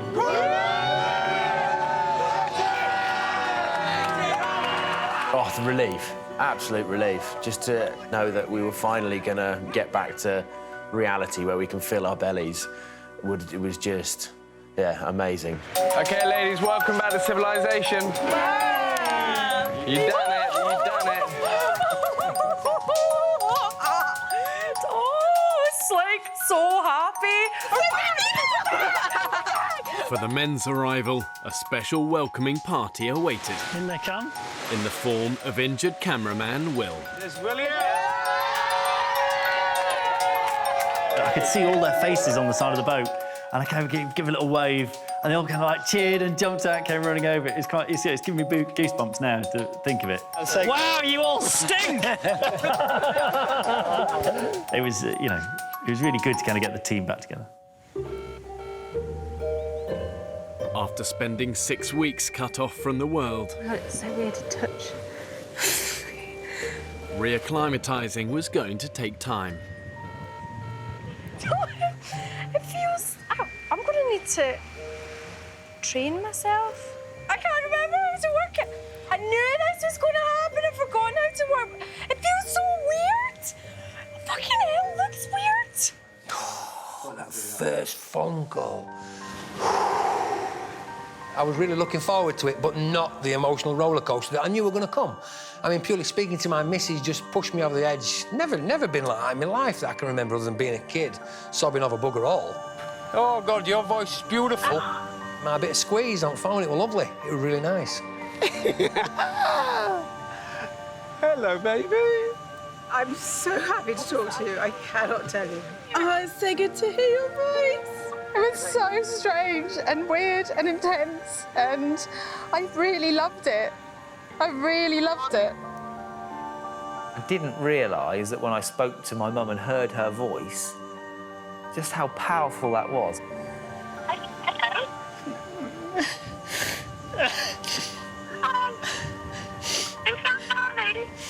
Yeah. I wasn't upset, I was just so happy. I've never been so happy. My mum's pissed me off since being back. She's annoying, but, you know, I'm not going to try and forget that moment with the phone call, because actually you realise that she's not annoying. She's the best. Hello. Hearing my daughter's voice after 6 weeks was just beautiful. Oh, baby, I miss you so much. And kind of made me realise what I have, how rich my kind of life at home is. Truth is, you cannot go on this island, endure, and leave the island the same person. It is a life-transforming experience. Oh, my God. After being stripped of all modern comforts, the men and the women had an appreciation for the simplest things. Returning to civilization was really weird. Woo! I got sort of visual indigestion. Oh my God. Look at this kit, not the shower and everything, and the toilet. Oh, isn't it beautiful? I can't get over how beautiful it is. Oh. Fucking hell. No way. Everything that you totally took for granted is suddenly the most amazing thing. Oh, my God. You know, we're a few months on now, and I'm still just so grateful of everything. It's a silly thing, sitting on a chair, you know. Where does that chair come from? It's amazing. I can't believe I'm talking about a chair. Wow. That looks great. After weeks of surviving on very little food, the men and the women were given a strict diet to follow to allow their bodies time to recover. You are. The starter, lovely. That better be the starter. Yeah. We were instructed that we would be given a meal plan, and I thought the meal plan would have been a lot bigger. So good. So good. I just wish it was 4 times as big. Just can't get it in quick enough. I can't. Want more food. I have secret videos of me and Belinda when we got off the island, scoffing Mars bars and drinking beer. Have a crisp. How are they? That night when I come off the island, I went against the rules and I ate, I think, 2 or 3 steaks, pina coladas, beers. I went to town. That night, I went to bed, 3 o'clock in the morning. It was like someone had opened up a tap in my arse. And I never got off the toilet until about 10 o'clock the next day. I think I lost about 6 stone in one sitting. I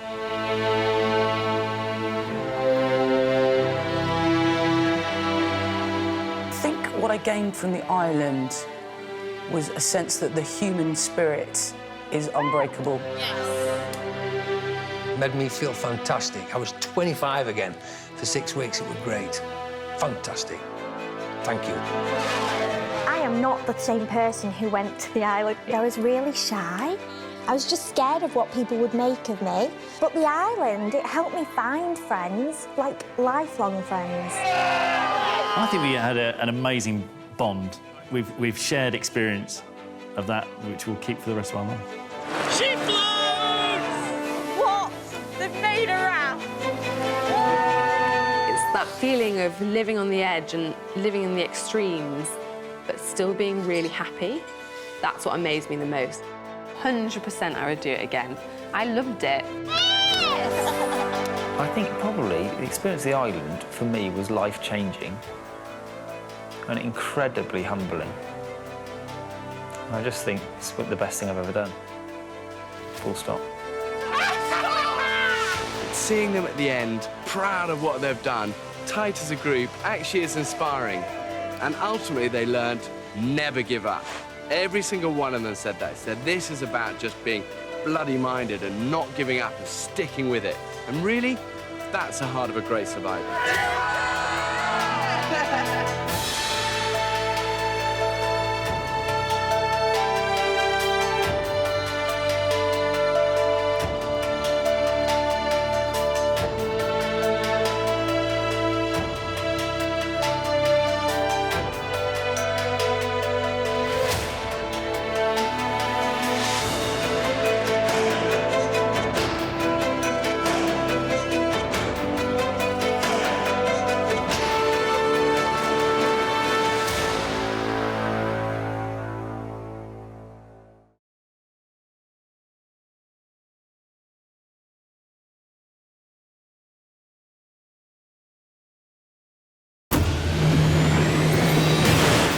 Ago, I set 8 ordinary British men.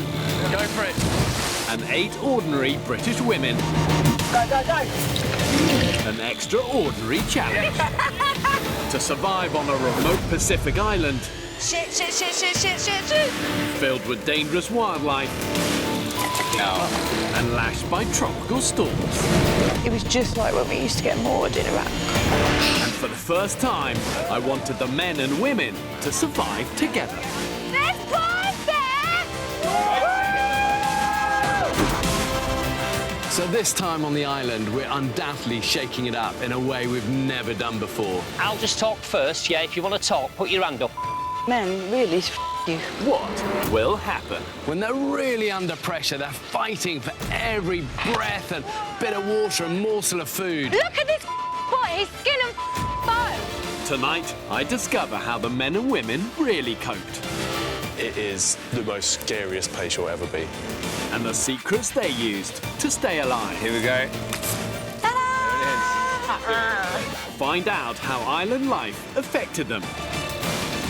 I don't know why I'm getting emotional. I was that far away from quitting and jacking. And how it felt to finally leave.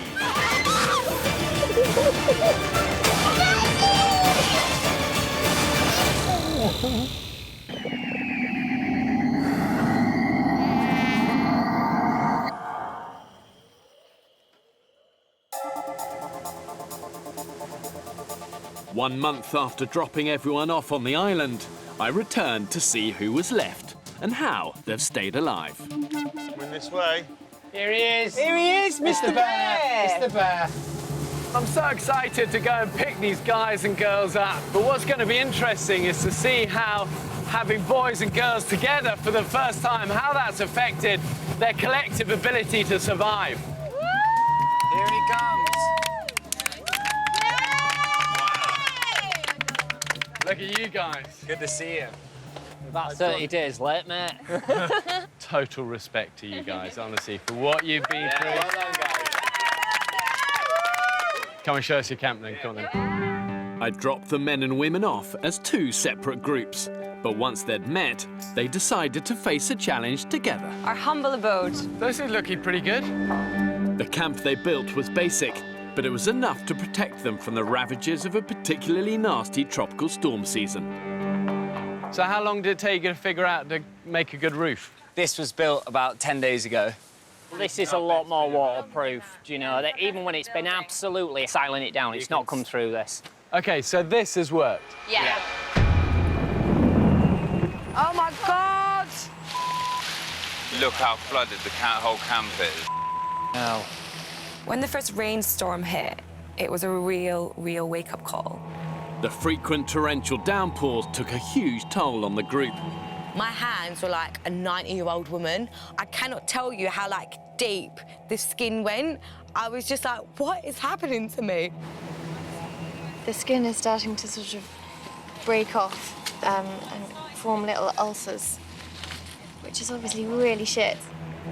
Keeping the elements at bay in such extreme conditions was no easy task.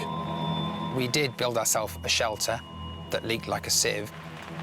We'd all just sort of huddle around and it'd be leaking, it wasn't big enough. I can vividly remember sitting around that fire for literally days on end. It's just relentless. These guys are managing to sleep somehow. I don't really know how.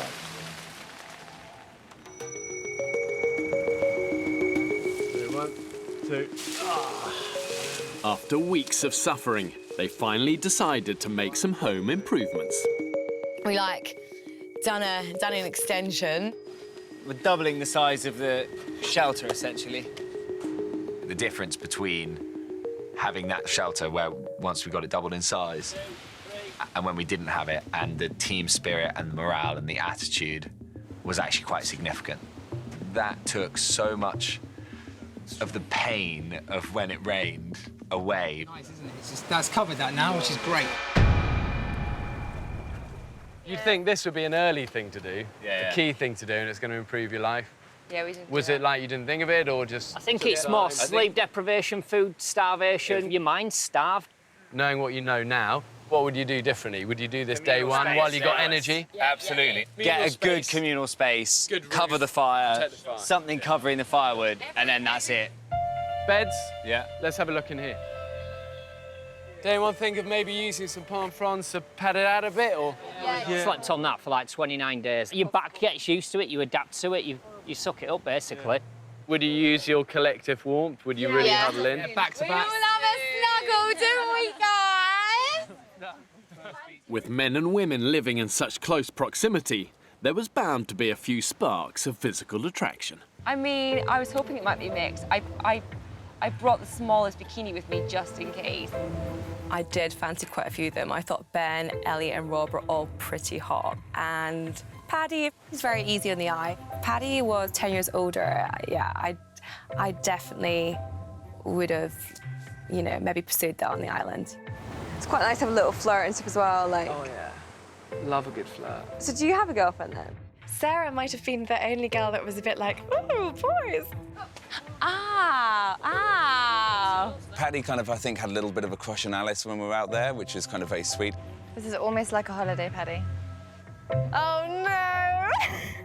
He did it. But Paddy's just like my little brother. He's so cute. He's so just lovely and so sweet. It wasn't going to happen. Nobody got together, there was no relationship. That is so far off the agenda. I don't even think I've had a sexual thought for 33 days. All I've had in my head is surviving. You could have put Candice Swampole here, and I won't looked at her twice. The one thing everybody thinks is that if you're going to put men and women together on an island, it's all going to be about sex. Romance is the last thing on your mind when you're starving, you're hungry, exhausted, stressed. The island is like the antidote to libido. The last thing on your mind was kind of sex or the opposite sex. I genuinely haven't thought about sex for a month. I literally, my penis has been inverted. I swear to you, it's like a tenth of the size it normally is. Yeah. There's just no point in having it. I pee like once every 2 days. It may as well just sort of be A little hole. yeah, a little hole. Yeah. You don't need the shaft. Imagine having to have sex now. I'm not being funny. I'm fucking exhausted. I would probably just lay there like a sack of potatoes. It's weird because you're all like practically naked as well. So you think that everyone's just be like, oh my God. But you're just like, get away from me, you stink. I know, it's all these women with like multiple lacerations and bumps all over the skin. It's so sexy. Oh, not forgetting the smell that both of us are emitting.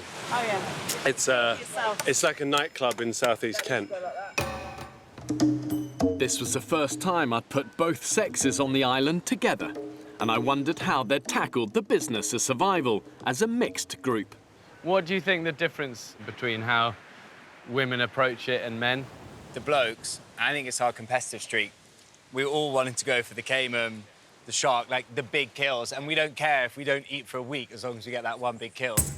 The boys definitely did start be those macho people going out to hunt, etc. Smack me right in the head. It does make you feel like a hero, bringing it all back to camp and everyone's going absolutely nuts. But that sort of changed. The girls would fight to go hunting. They would fight to do some of the more macho things. Me, Evercart and Zoe are going out hunting. What will happen if you see it approach the trap? We'd probably do the same as what you would do if you saw the turkey, Elliot. Like, what are you going to do when you find a turkey? I'm going to fucking kill it. What do you think I'm going to do? Do you think I'm less of a person than you because you're a man? By the end, gender didn't really come into it. The girls hunted just as much, didn't they? It's not like saying that the boys wanted the glory moments. I think the girls did as well. Tilly's determination eventually paid off. The spot we go to now is where Tilly found the turkey. It was just here. Zoe was like, fuck, fuck, fuck, fuck. And I was like, I didn't really know how to break his neck or anything, so I had to chop his head off. Oh, yeah. But I was like, it's moving so much, help me! It's great, she turned feral, I love it. I was like, I just didn't even... It would have been a huge mistake to think that the men should do the building and the hunting and the women just sit in camp and tend the fire. Men and women are interchangeable in almost every arena. Having a poo in the rocks. They certainly shared the same dilemmas when it came to their daily ablutions. I've got the worst diarrhea ever. Ever. Talking of toilet, how did you figure that out? Just went, didn't you? You had to get over it. Go, wash in the sea. Sea is a good friend. Yeah. In the sea, yeah. Sometimes you'd be sitting there for like 20 minutes. You dug a little hole and you're waiting for it to go, but you can't go in case anybody goes past you, so you just sort of standing there waiting. You're so polite. I know, right? Just what are you waiting for it's like waiting for the cistern to fill up. Yeah. I mean, there were a few that did it in the sea and it popped up next to them. They weren't expecting that. There's nothing fresh about sea poo, is there? It's not nice. Sea poo, it's like, the only way I described it is, it's like having a poo, but you're in the toilet of the water bowl. Yeah, exactly. You're the wrong way. It's the wrong way around. Yeah, it's like you're too small and you're falling in the lid. Like one time I was having poo and got washed over by a wave and ended up like in the shallows with my poo. It was just like, how has my life come to this? Something that constipation I didn't think would be too bad, but that became a major issue. Some haven't been since we landed. Well, some people here haven't had a crap. They did one on day 2, and that's it. Really? So who's that? That's Chris. Fuck off. Chris only had one poo. No, that's... How? No, that's impossible. I swear he's lying. I've got a bit in the bank, haven't I? And he's been having tummy pains, and I said, well, that's because it's just piling up and piling up and piling up, my friend. My goodness, so, wow, yeah. Yeah, so there's going to be a storm somewhere. Yeah. He only had one poo.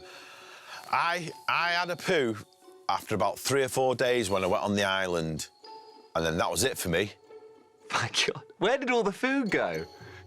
I just didn't have a poo till I got off the island, but wow, did I flipping know about it. It must have been like a cricket ball. When it came to dealing with constipation, some of the women had a technique not available to the men. I've had a go. Yeah, I have. You know, with a bit of assistance, Bear Grylls sort of style-ish. What did you do? I have a way of getting my poo up. Thank you very much. Oh, God. You just fill me in. No? Okay. There's a certain entrance somewhere where you can do it, give it a little push. I marooned 8 men and 8 women on this remote Pacific island. Here he is, Mr. Bear! A month later, I returned to see how the survivors fared. Look at you guys. Good to see you. Did you have any times where the fire went out? No. So 33 days you've had a fire straight? Yeah. It's pretty impressive considering the amount of rain you've had. Yeah. Making fire was one of the men and women's most important survival priorities.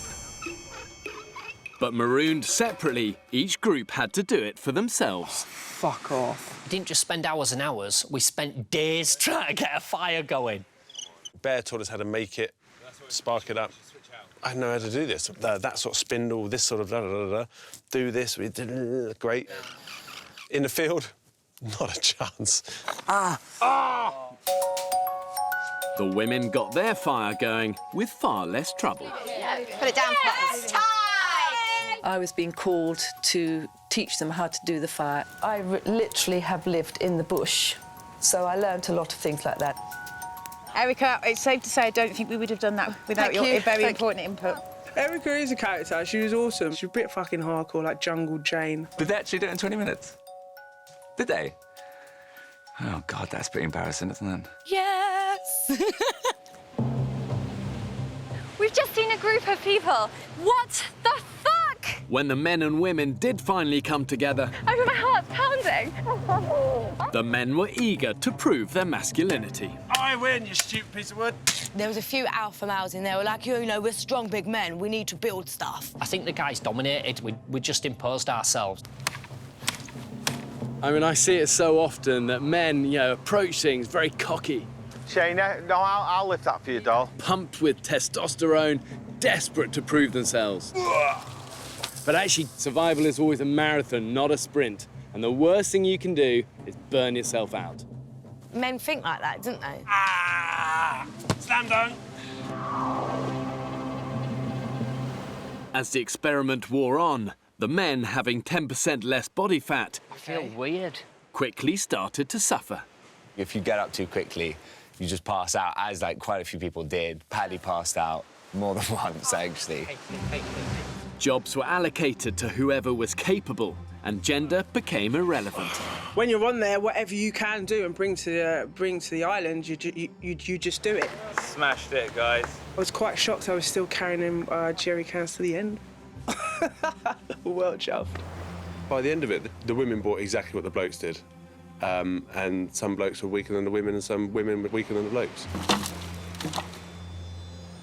It's not about gender, it's about individuals. It's a numbers game, really. I think it doesn't matter, it's irrelevant to gender. I think it's just about having enough people to do everything and enough hands-on. To me, it's about character. Character, yeah. You know, I ensured the islanders had enough indigenous animals and vegetation to keep them alive. They just had to find it, Is that lime? Is that lime? Fucking lime! catch it, Oh, come on, fall on it, rugby tackle. and kill it. OK, I've got it. It was tough going, but ultimately they found just enough to survive. I'll chew on a bone, if I may. My word, that is small. Right, so this is for everyone. Bear, we prepared one for you as well. The group invited me to join them for their last meal on the island. Oh, that is amazing, isn't it? Yucca, toasted coconut, and sugarcane. Well, you guys are going to understand the power of that. Yeah. When you're deprived of sugar and you need energy, that must have been like a great day. It also goes through you like a Porsche. Like a bull. It was a humble yet filling feast. I haven't been starving for 33 days and I can really appreciate the taste of that. It's good, honest, wholesome food. And for you guys, thank you for going to so much effort and sharing that with me. For the first time since I've started this experiment, the islanders didn't have fish to offer me. Usually the ocean is a good source of food, but not in an El Niño year. Feels like we're pissing in the wind a little bit. There's no bloody fish. El Niño causes the sea temperatures to change, warming up the East Pacific. And the fish that normally swim in these waters swim off to find somewhere cooler. Right, you fish bastards. This is going to get you. Ah. I thought the waters would be absolutely teeming, so I was like, we'll go out, we will catch lots. Fucking hell. I really had this image that we'd just be there, like, fishing all day, coming home, having a massive fish dinner. Nothing. Oh, yeah, man. I caught loads of pufferfish. Oh, it's a fucking pufferfish. But you can't eat them. Well, you could, and you'd die. The lack of calories meant the group experienced dramatic weight loss. Right. We have scales, people. I don't think any of us need scales to know we've lost weight. Yeah. Between them, they lost almost 30 stone. Billy Martin, 55. The girls were like, yes, I've lost like 3 kilos. The boys were like, ah, shit. Elliot, how much weight have you lost? 7 kilos in total. Right. Woo, that's fucking bad news. You know, lost quite a bit of weight. Your total weight loss is 10 kilos. Shit. When I was on the island, I lost 3 stone, man. That is just like, I'm buzzing about it. Although they can laugh about it now, enduring starvation always puts a huge strain on the group. One of the things I said to you when I dropped you off, I said, remember the value of kindness. Yeah. And a few of you looked at me like, huh? But do you understand that now? Yeah, totally. You notice how, like, morale affects the camp of one person. So if one person gets upset or angry, then it affects absolutely everyone in your community, and it's like, it's magnified, isn't it? We've got fuck all set up apart from a fire. Look at that. Look at it. Look at it. When you live in a close-knit community and harsh, extreme environment, fracas can erupt about the most ridiculous things. Doing fuck all while everyone sits on their hands. I'm being a fucking strong just because you can't. I didn't do just because it's not your race. It takes a lot to get me going, but because mentally you're so gone, I just switched. Riz. I'm not bothered. Everyone can do whatever they want. Fuck off, mate. Who the fuck are you talking to? Yeah. Dickhead. One person particularly struggled to keep their temper. Fucking boots right next to the fire. Erica was just an absolute throat pot.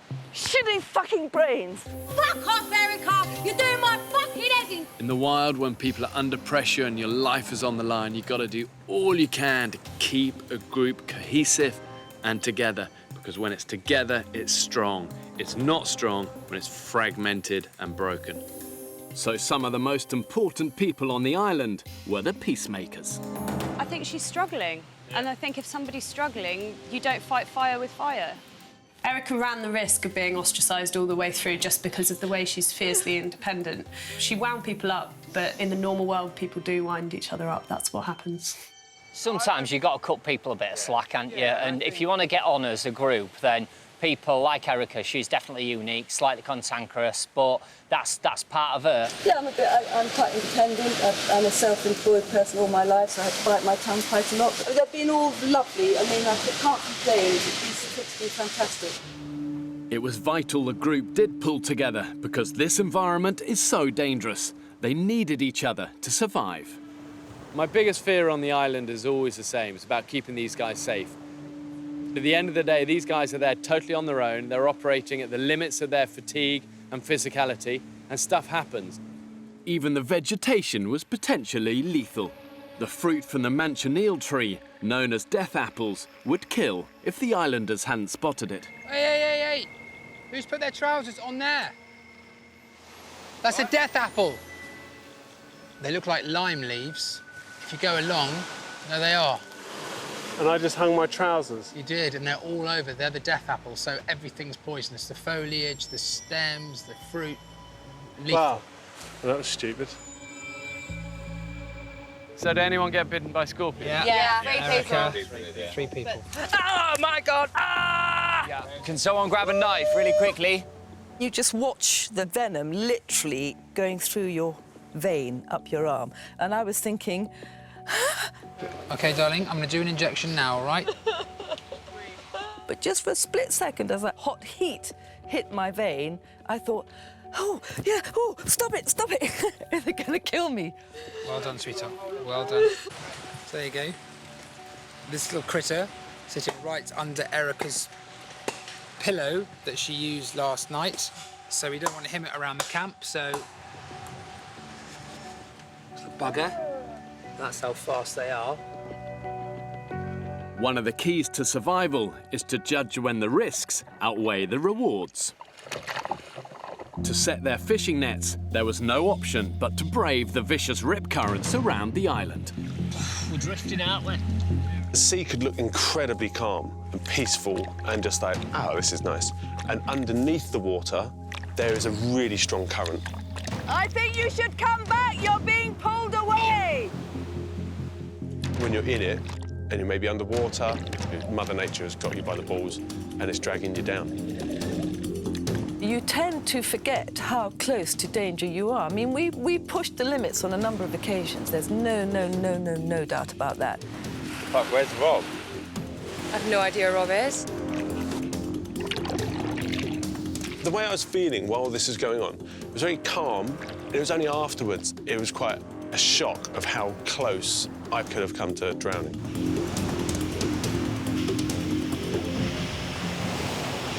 not mess with Mother Nature, man. There's our beach. Oh, here he is. Yay! It was such a massive relief. I was just so happy to see him. Force is insane, but really, really scary. Really scary. A month after marooning 8 men and 8 women on a remote island, I returned to find out how the survivors made it. You remember the rule of threes we taught you in the training? Yeah. 3 weeks without food, 3 days without water, 3 minutes without air, 3 seconds without thinking. Literally. You know, and you witnessed that. While on an expedition to find food with the group's youngest member, Patrick, the islanders found out the hard way how bad decisions can quickly change your destiny. It's strange how you don't realise what sort of stupid stuff you're doing. Fucking hell. Like climbing along cliffs with big bags and no safety harnesses or anything. Shit! Oh, shit!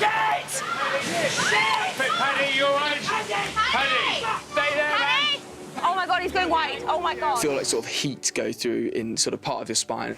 And I thought this is what it felt like to break my back, and that was terrifying, like utterly terrifying.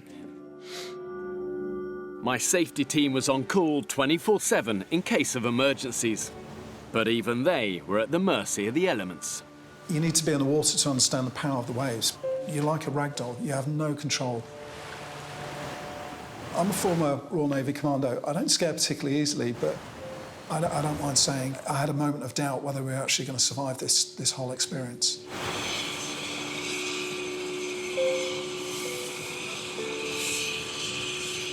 Oh my God, what the fuck has happened? Paddy's missing. Paddy's missing? Yeah. What's happened? Is he okay? Paddy's fallen off a cliff. I think that was probably one of the scariest moments for me on the island. It was a real shock. And I think we realised, you know, we're all so vulnerable here. Remarkably, Patrick was found to have no lasting injuries. To fall from that height, it is amazing that I got away, like, unscathed. I mean, I had a bruised bum and an achy back leg. This could have been different. I could have been wheeling around in the wheelchair for the rest of my life. Really sad. And I miss my team and I want to go back on the island. Because that's where I belong right now. You don't realise how good it is until you don't have it anymore. And then when you come off, you're like, wow, that was actually insane. I wouldn't change that experience for the world. Like, I'd do it again in a heartbeat. This place is beautiful, as everyone knows, but the fact you can turn around and just bite you in the arse so quickly. Well, it's why good survival is actually very undramatic. You don't take a lot of risks. You know, you manage yourself, you're efficient, you conserve energy. You know, yeah. It's not so exciting, but it's how you survive.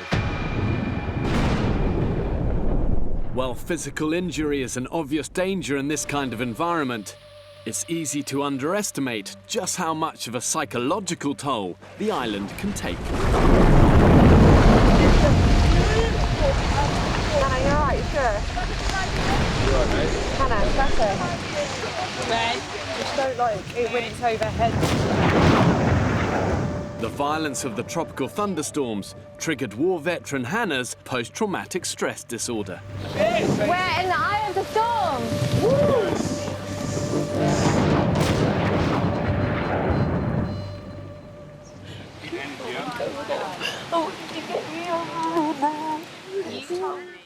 That was just so heartbreaking. She was in so much agony and we couldn't really do that much for her. In order to get Hannah the help she needed, Dr. Dan radioed the safety team ICO1, do you read me? to request an immediate evacuation. I thought I had beaten what happened to me in Iraq in 2007. I realised I haven't quite beaten it just yet, and that maybe maybe I might never fully beat it. And that was a bit of a shock, actually. Despite having to leave early, Hannah did take positives from the experience. Yes! I'm so glad I did it. If I didn't give it a go, I was never going to learn what my limits were as an amputee. Never thought I'd be able to do something like this, ever. It's made me go and get some of those coping skills, and so that hopefully in the future I'm going to be a stronger person from it. Never, ever taken my youngest daughter, who's 1, swimming, ever. And since I got back from the island, I was brave enough to take her on my own to the swimming pool and get in the water with her. I had to really feel confident to do that, because she's a baby. Came back from the island and thought, you know what? I can do it. I know I can do it.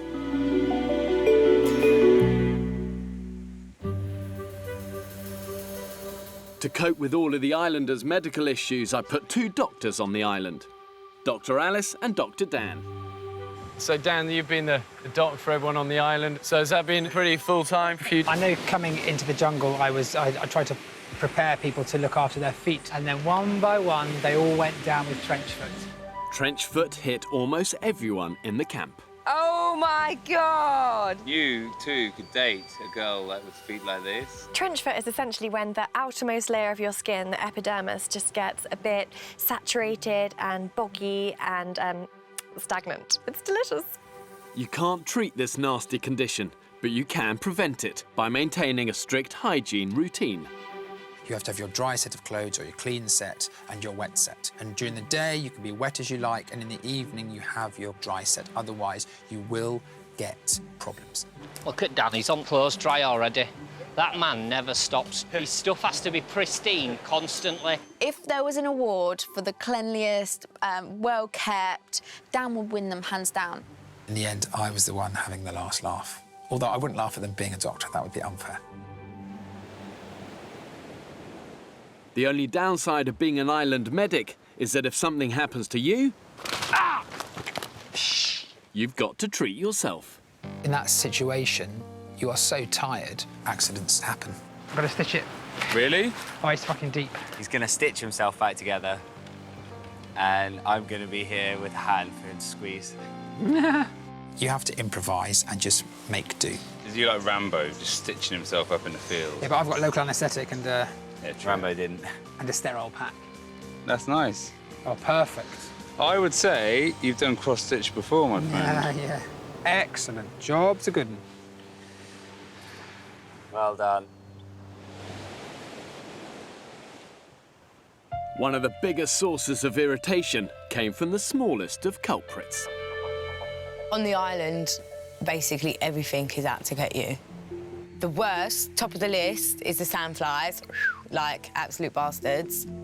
I can't stop itching everywhere I go. They're just all over me. They're ruining my fucking life. They're everywhere. You just see them and you're like, you little shits, stop taunting me. Oh, my God. There is no worse form of torturous hell on Earth than being eaten alive by bastard sandflies. Oh, Jesus. Fuck you! For some people, multiple bites from sandflies had a particularly nasty effect. Oh, God. These ones all over here have now turned into one massive blister. Dan's like, it was like a thriller video. Fingers have swollen and I can't get my ring off. Completely stuck. The islanders found a creative solution to keep them at bay. So yeah, this is the classic island sleeping look. First thing you're gonna need, socks on your hands. Second thing, you're gonna need a piece of underwear My sports bra that I brought with me is now on my face. Is there a trick to dealing with them that we just didn't work out? It's just a reality of it. You're going to get hammered and you need to man up and woman up, and it's just embrace it. Can't win, can you? Just suck it up. Good for you guys. And you can't describe to a viewer what it's like just day after day getting devoured by sandflies. Your faces tell a story. Yeah. Considering just how unrelenting and punishing this environment is, the final secret of survival, and the greatest, was just the sheer ability to keep going and endure. It was way tougher than I ever expected. Way, way tougher. As I sat on the island, I thought to myself, what the bloody hell are you doing here? I longed to see my wife and children. So how did the islanders who made it to the end manage to tough it out? Maybe 3 or 4 times where I thought, do you know what, just jack it. But in the back of my mind, I just thought, you cannot do that. It's the chance of a lifetime, and I'd let everyone else down back home. I was really surprised at how well everyone kept it together. I'd found the one way to get through things was I used to just take myself, if I could get there, down towards the beach, sit on a piece of wood and just look out to sea and just deep breaths. A lot of us were kind of like climbing the walls. You realise how the human brain needs stimulation. Do you know what I think we should do? A rain dance. Yeah. Right. Please stay positive. Yeah. Take those moves that you have normally at home, times them by 1,000,000, because the environment you're in, you're going to start having a few mood swings and up and down. And I tried to be proper chipper all the time and keep people's spirits up. I want to cry for some reason, I don't know why. I know it's hard dealing with Southerners. Look at them.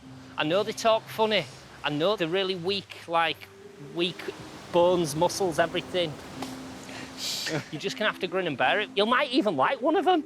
On Christmas Day, when it's like 4 o'clock in the afternoon and everyone's a little bit drunk and a little bit tired, and then someone really forces some games down your neck. I was that one. Go on, girls! Just to try and just break the boredom a little bit. I did role play in my head, having little chats with my wife just about inane stuff, you know, everyday sort of stuff that I wasn't getting. And for 5 minutes, I'll put myself in my kitchen or a nice little place that I'm used to, and then go, OK, that was a nice conversation. Anyway, I'm going to crack on with the day now. And that was a little slice of normality. And a little slice of normality goes a long way when you're 5,000 miles away. After a month on the island, the 13 remaining islanders have made it through to the end. They were about to return to civilization. There's no doubt, and I've seen this year after year, and we're now in the 3rd year, the island really dramatically changes people. It gives them an appreciation of the important stuff in life. You guys have been stripped right back to the raw bones, and it's inspiring to see, and you guys don't see it yet because you're in it. But I come in now, and you're different. It just really makes you appreciate how great we have it in the UK and how lucky we are. It makes me appreciate my family more than trinkets, money, anything. Family. And it just clears the mind of all the other shit that you don't necessarily need in the Western world. And you realise, actually, it's relationships and people that make your life amazing, and that's the great thing about it. Imagine if you could do this island in a tablet and you give it someone.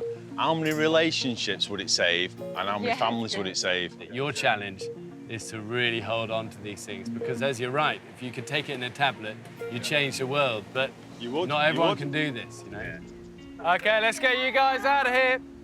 It felt a little bit sad because it was the end of something, but, oh, the relief. Yeah, baby. Guaranteed the mood of most people was like, thank God for this, we are done, I just want to get off now. But the sense of achievement was massive, and to achieve it with such lovely people as well, I think it was a real sense of unity. Oh, goodbye, Ireland! Bye!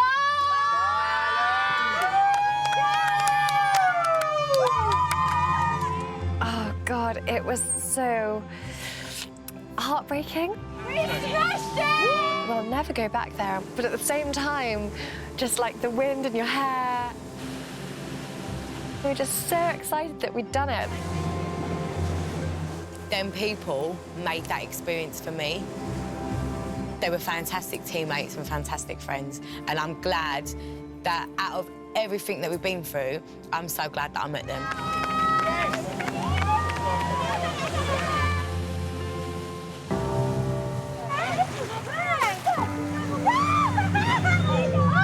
On dry land, a special welcoming party awaited them all.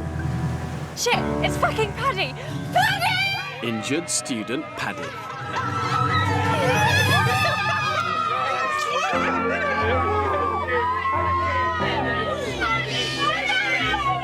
Well, I absolutely loved that. And I was so glad that I was able to stay and see them come off. Hello. You stopped my heart for a moment, you little shit. It had been a month since the Islanders had had any contact with their families. Ah! Hello! Hi!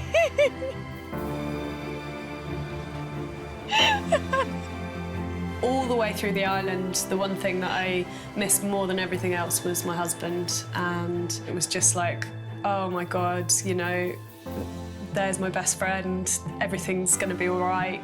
God, is that you?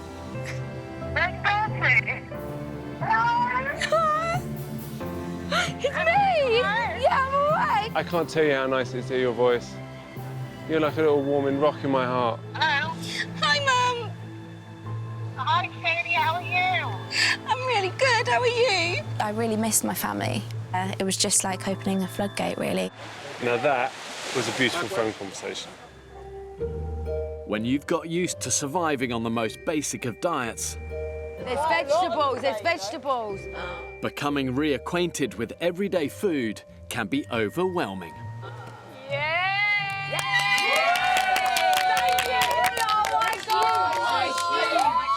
Oh my God.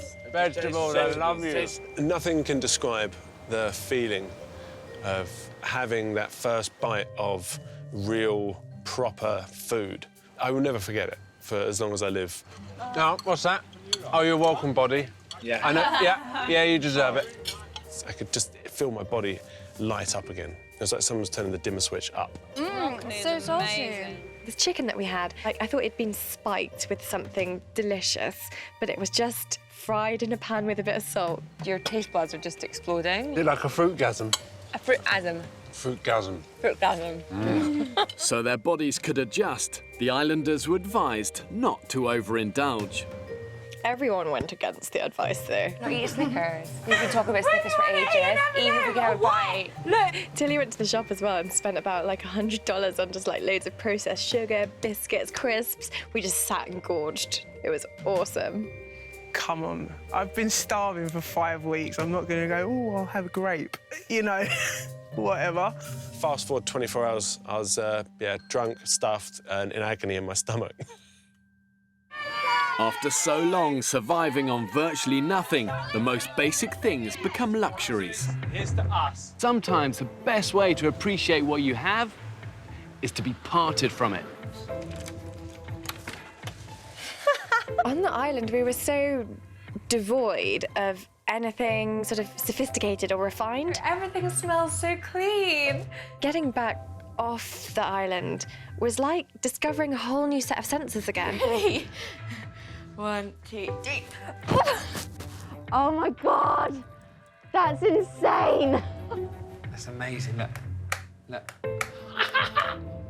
Oh my God. That was amazing. Oh my God, it smells clean. Feels weird. There's no raindrops coming in. There's no sharing. There's no scorpions on the floor. I feel like I'm on cloud 9. Everybody should do this, and we'd all be better people. Okay, community. I could go to sleep now. Wow, wow, wow. It's really great. So great. Oh my God, I'm such a loser. Back in the UK, after a 5,000-mile journey, the Islanders are nearly home. I'm looking forward to just smelling my mum. I know that sounds really weird, like, you know, when your mum like wears like a certain perfume and it reminds you of like Saturday night as a kid when your mum used to go out or something. I'm glad to be home. I've got butterflies actually, and I can't wait to see my mum. I'm asking myself, did I really do it? Or is it just a dream? And the only thing is, I'm looking at you with the camera, so it can't have been.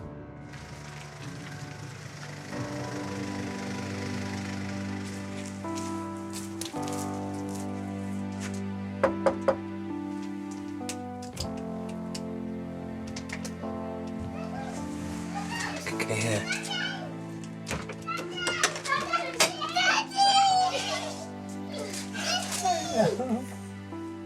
Just those few seconds of my wife opening the door and seeing her and my children there made it all worth it.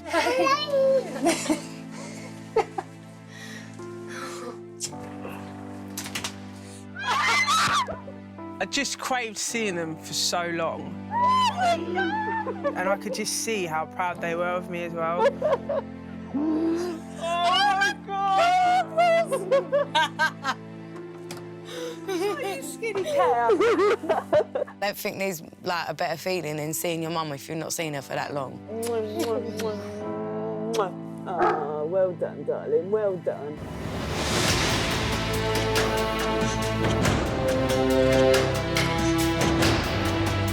The island is the most horrible, amazing, evil, joyful experience. It's your worst nightmare and your greatest birthday all in one go. Simon! Well done! Anything can happen, and this is an extraordinary thing happening to an ordinary person. Go on, Buzz. I kind of went on the island a bit scared of stuff. Like, I never really lived out the things that I wanted to do. And I came off just genuinely believing I can do anything I want now. I think I'm more confident in that I'm sure that I can do things. I can't fucking believe that. It's outrageous. I'm a strong person. I shouldn't be ashamed to say that. I genuinely feel like a superwoman. The solitude on the island gives you great clarity. There are no distractions. Time goes so quickly, and you just have to grab life with both hands. You really do. Okay, this is fucking dangerous. Fucking hell. I definitely think the experience makes you reevaluate everything about your life. Nothing matters except for the fact that you are safe and healthy and with the people that you love. Oh, free five. For me, this experience isn't about survival, it's about transformation. And all of them want to go home, hug the people they love, say sorry to the people they've wronged, and live with a bit of calm, a bit of peace. And that's a great lesson for us all.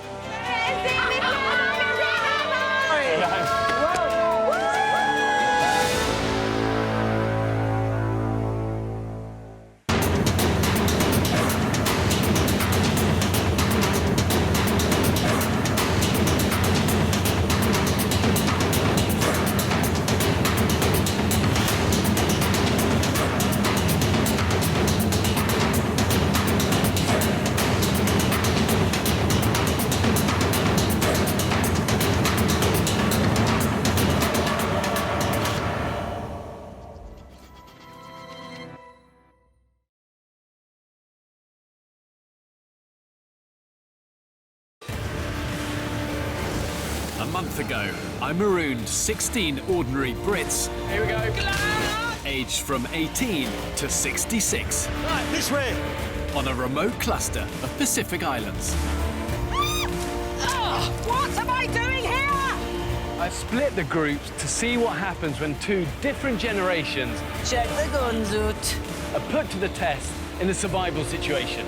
To discover if the vigour of youth could trump the wisdom of age. Armed with just a few basic tools. We've got fire! In an environment filled with dangerous wildlife.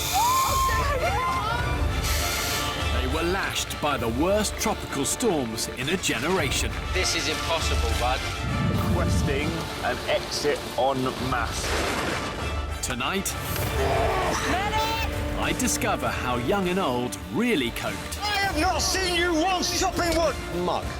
When pushed to the edge of existence. It was an absolute living hell. And left to fend for themselves in the wild. Oh my God. Remember thinking, God, I want to die. I want to die. And the secrets they use to stay alive. So I make a noose. Get on, I've got it round his neck. I said we did do with Frank. Find out how island life affected them. I was in hospital for 4 days when I got back on a drip. And how it felt to finally leave. I did it. It was just the best feeling I've ever had, and I think I ever will have.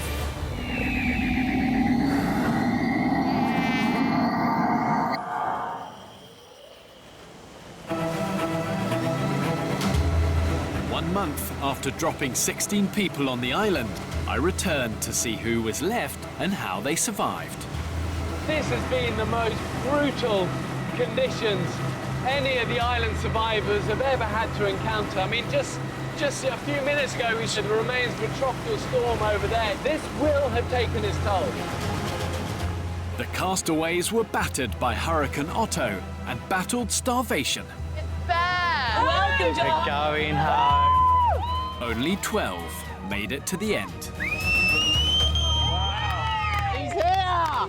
Well done, you guys. It's been a brutal season of the island. The worst weather we've ever seen. 21 days of torrential rain. It feels like I've been slapped every day. You know what? Straight off the bat, respect. Respect. Amazing. Really, genuinely. Thank you. Respect. OK, I'm going to get you guys give us a little tour of the camp, show us around. I dropped the young and old groups on 2 separate islands, but they joined camps and lived together after the first week. So this is our new kind of camp, permanent camp. So has this taken shape over the last few weeks, or...? Yeah. The first couple of nights, I didn't sleep. I was so uncomfortable. So whose bed is this? This is JT, Emma and I's bed. Can I try it? Yeah. And then I remember when we got our beds, that was the first night I slept through the whole night. And would it keep you dry? And it kept us definitely dry and... And you're off the ground. Yeah, it was nice having that security. OK, so what else are you showing me? I do have a construction background, an engineering background, and in Oldham, which is the best town in the whole world. And this is something I made in 2 days. This is a really decent shelter. You got good cover, you got a bit of privacy, you got that sea breeze. But when was this finished?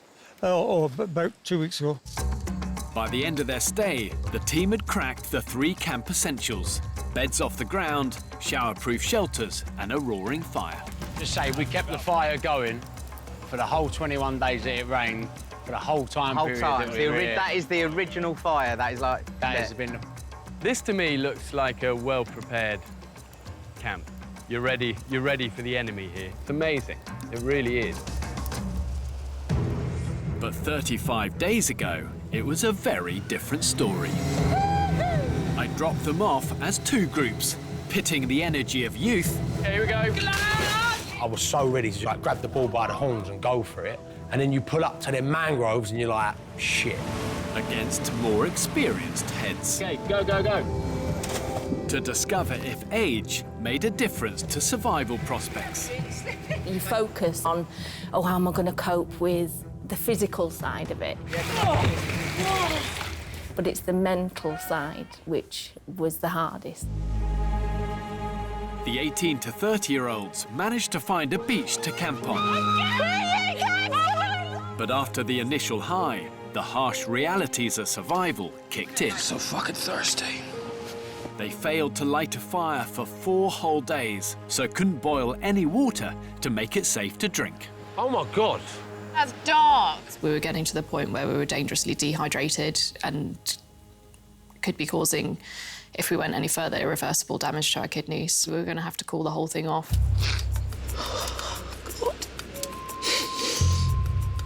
Everyone struggles in different ways.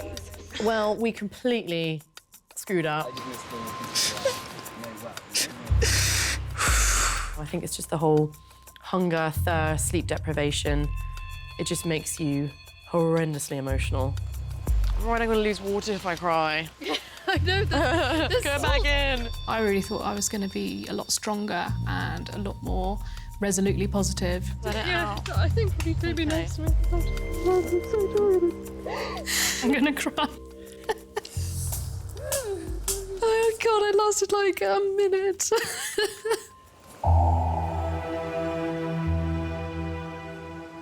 I got water! Absolutely fantastic. By comparison, the older group made an incredible start. Within like the first day, we'd pretty much conquered all the main things that everyone talks about: water, fire, bed off the ground. By establishing their camp quickly, they had plenty of time to keep their spirits up. When I was young, bloody hell, times were different then. Yeah. But they talk about anal sex as well, like it's nothing. Like it's nothing, yeah. What? Only at Christmas, if he's lucky. I mean, no one can like that, I'm sorry. You're lying if you say you do. What? Anal sex. Their greater life experience was backed up by a formidable work ethic, and 66-year-old Frank had a particular point to prove. There's nobody stronger than me in our group. There's nobody could do more than me. So I didn't feel inferior, old, or anything like that. I wanted to do the fire first. Yeah! Wanted to build everything first. Here we have the framework for the accommodation. But he's a grafter, and you got to just respect that. It's funny, though, that the important jobs are the unglamorous jobs. You know, the chopper, chopping wood. You know, it's physical, it's hard work, but without it, you're screwed. I think it's what kept you going as well, didn't it, Frank? Yeah, best way to pass time, work it to death, and that's exactly what I did. Your way to survive is to keep busy. Yes.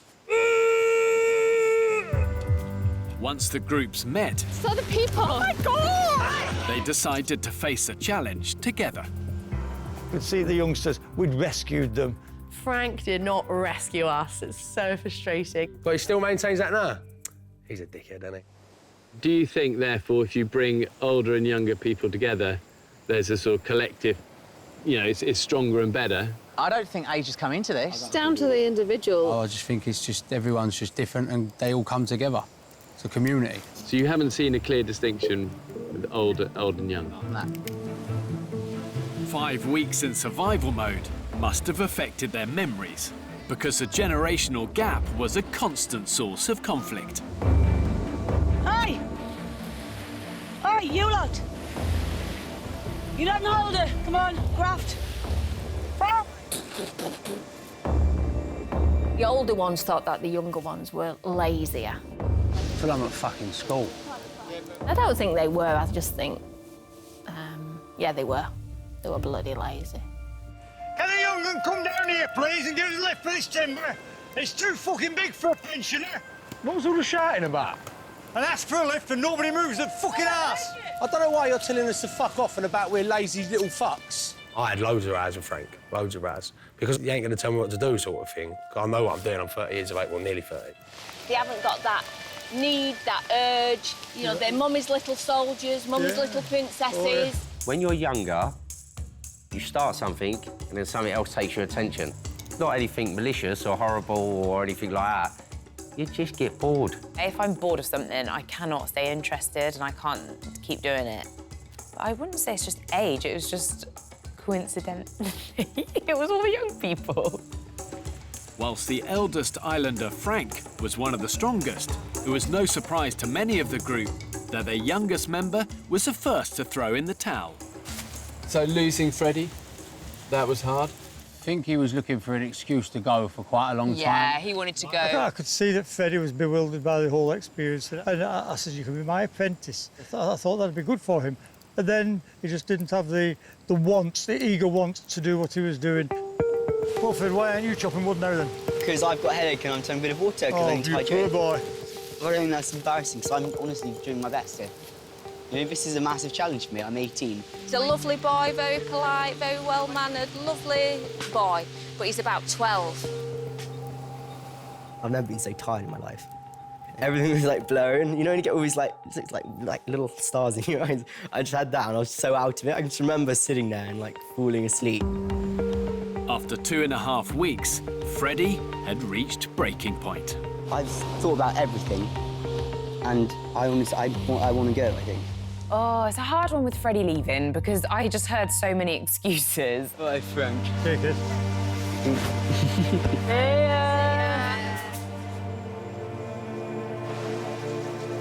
That's it. Drag him on, that's it. I mean, I was in hospital for 4 days when I got back on a drip. I don't know. I don't think I could have carried on personally.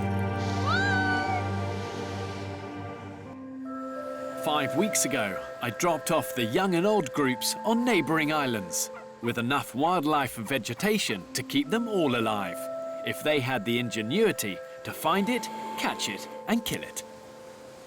So what was your main source of food? Fish. Fish, really. Fish and yucca. Coconuts. Toasted now as well, just a little bit of a difference. Yeah, toasted coconut's good. It's amazing how many different ways you can work out how to cook a yucca and a coconut. What the fuck is that? Fucking turkey in our camp. Food was very thin on the ground, but when they pooled their respective talents, Well spotted. young and old made a formidable team. So I make a noose, a big pole 3 metres long, with a bit of cord on the end, and make it on a slip knot. And I thought, if I can get that over its head or over any part of its body, I've cracked it.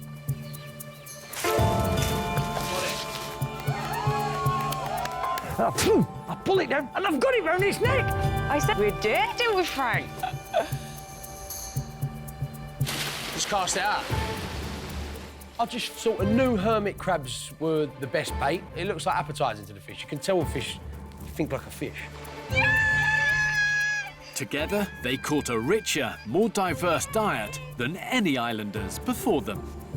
Cooked in a little bit of sea salt as well, seawater. So it should have a nice bit of taste in it. We were grilling on a liner off an old fridge, which is a piece of aluminium sheet which we'd found on the beach, and we'd scraped all the polyurethane off it, scrubbed it with sand, and then we were using that as a frying pan. When it came to food, it turned out that the islanders had contrasting appetites. Do you feel hungry all the time?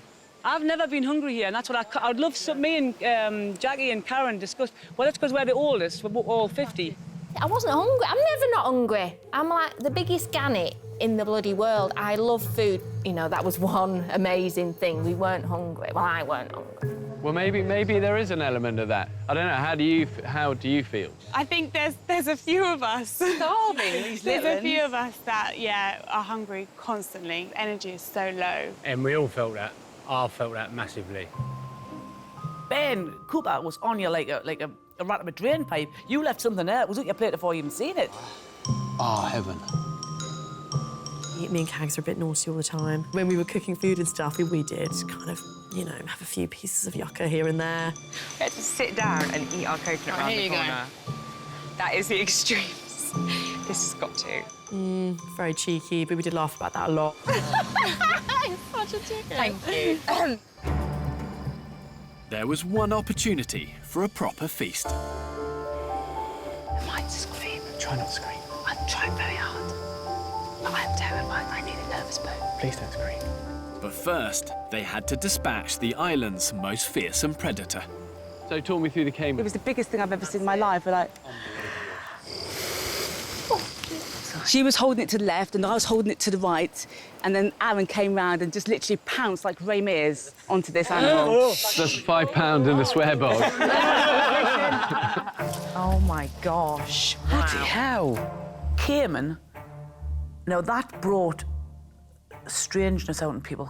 Hello, Dom!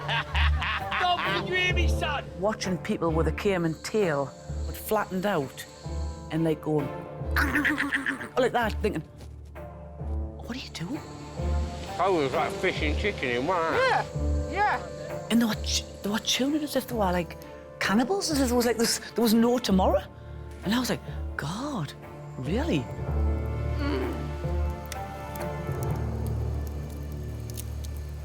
I know, Jordan, you came on as a pescatarian. Do you see it differently, like you're in this zone for this time, you can't survive like that, or how did you react? Yeah, I didn't enjoy any of it whatsoever. But you're foolish to turn away the calories that are put in front of you. It's difficult to get. By like week 3 in, I genuinely didn't really I did care, but I pushed those thoughts aside for survival purposes. But I did feel guilty, yeah.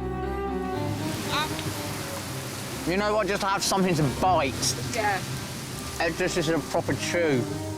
I think the thing I really enjoyed after eating the caiman was feeling like my guts were coming back to life. I could hear sort of stomach rumblings, and I burped. And those were things that I hadn't realised had stopped happening until they started happening again. Exotic foods and a different climate played havoc with people's digestion, and no islander was spared. If we have a big meal and I don't shit the next day, I'm going up there with a few fingers. Oh! Really? I'm pretty sure that there's a clog up there, and I need to declog. Oh! Is there any volunteers, Ben's asking? Like, every day, you would ask how people's bowel movements were. How's yours, Jagger? Still? Any movement? No movement. Yeah, how are you feeling today? Yep, great. Got the shits today? Yep. Have you? Yep. I'm on my fourth spout of some serious diarrhea. I've just shit myself. You just shit yourself? Yeah, I farted, and we've been eating coconuts today because we had nothing to eat. Mate. And it's all fucking emptied, so... I think everyone shit themselves. Everyone did. Yeah, and I did. I didn't want to admit it on camera, but... I didn't poo for like 19 days, initially. So then when that came, bloody hell, all hell broke loose. Last night, I had to go in the sea in the pissing rain to have a diarrhea. These fish that bite you are all around me, and I'm splashing out. They were trying to eat me diarrhea. But half of me thought, oh, we could eat them. Come on! Problem with Karen is that the 2 pair of knickers that I was allowed to take on that island, I'd get up in the morning hoping to put a clean pair on to find that she'd pooed herself in the night and pinched my knickers off the washing line. And she thought it was funny. Full of shit. That's what my husband says I am. And I was on the island. The island had many hidden threats, from dangerous predators and poisonous vegetation to vicious riptides. He's going. Oh my God, oh my God, oh my God! Oh my God. Frank! Oh, Frank got washed away, the old sailor, which is a bit ironic. Right, mate. Yeah, job's good. But as in many survival situations, their biggest enemy was themselves. It's fucking... I'm holding it on. I think the main problem was people could have done dangerous things because they weren't thinking. Don't worry, just take a deep breath. And they just weren't expecting it to be as draining as it was. 1, 2, 3, 7. Oh, you... Imagine that you're wearing a suit made of lead.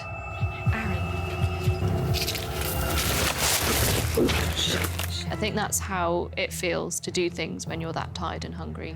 You okay? Oh, fuck. I fell asleep. That was all. Looking after each other is fundamental to survival. But on this island, the group turned on one of their own. This is the first time that as a group you've collectively voted somebody or asked them to leave the island. How did you feel about that, Jane? I know you were kind of instrumental there. From first meeting him, I knew there was something a little bit quirky about him. Phil took a bit of a control, and it was a control that I didn't particularly like. There you go. A power control, not a control that I'm going to look after you. Okay, please just let it stop your places for 2 minutes so I can get warm. I'm trying to get my hands warm. Yeah, I understand that. But if I don't maintain this time, then what? You got boots on, I've got fucking socks on. Yeah, yes. Never felt as alone in my whole entire life. All I wanted to do was just lie next to the fire. I hear the arrogance of the man. You know, that's not sharing. That's being selfish. Last night, some of you were showing the first signs of hypothermia. When I asked you, could I be beside the fire for 5 minutes, you said no. Beside No the fire. comment, because I'm not going to discuss anything with you. Well, yeah, tell you what then, you're a liar, right? Because you know you fucking did. Jane was capable of blowing things out of absolute proportion. Those tiny incidences were amplified, I regard, disproportionately. everything went out of control. I've probably never sworn as much in my life. And if I could have physically assaulted him that night and getting away with it, I would have punched him all over that camp. Jane wasn't the only one to turn their back on Phil. His use of some scavenged olive oil didn't go down well with many of the group.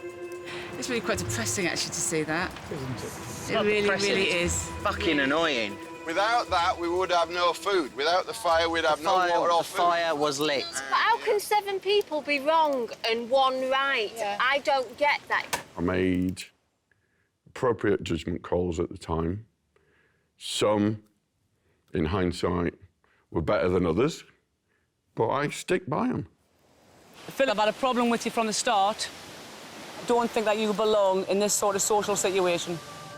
I'm asking for the members of this group here to vote whether you stay or whether you go. It was scary.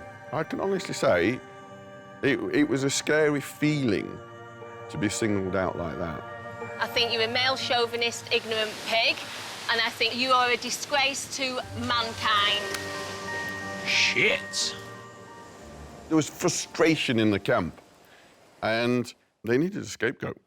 The Lord of the Flies element comes in if, you know, if you're not voting somebody off, but you're shunning them, and then they don't get food, and then eventually the real consequences is somebody can die.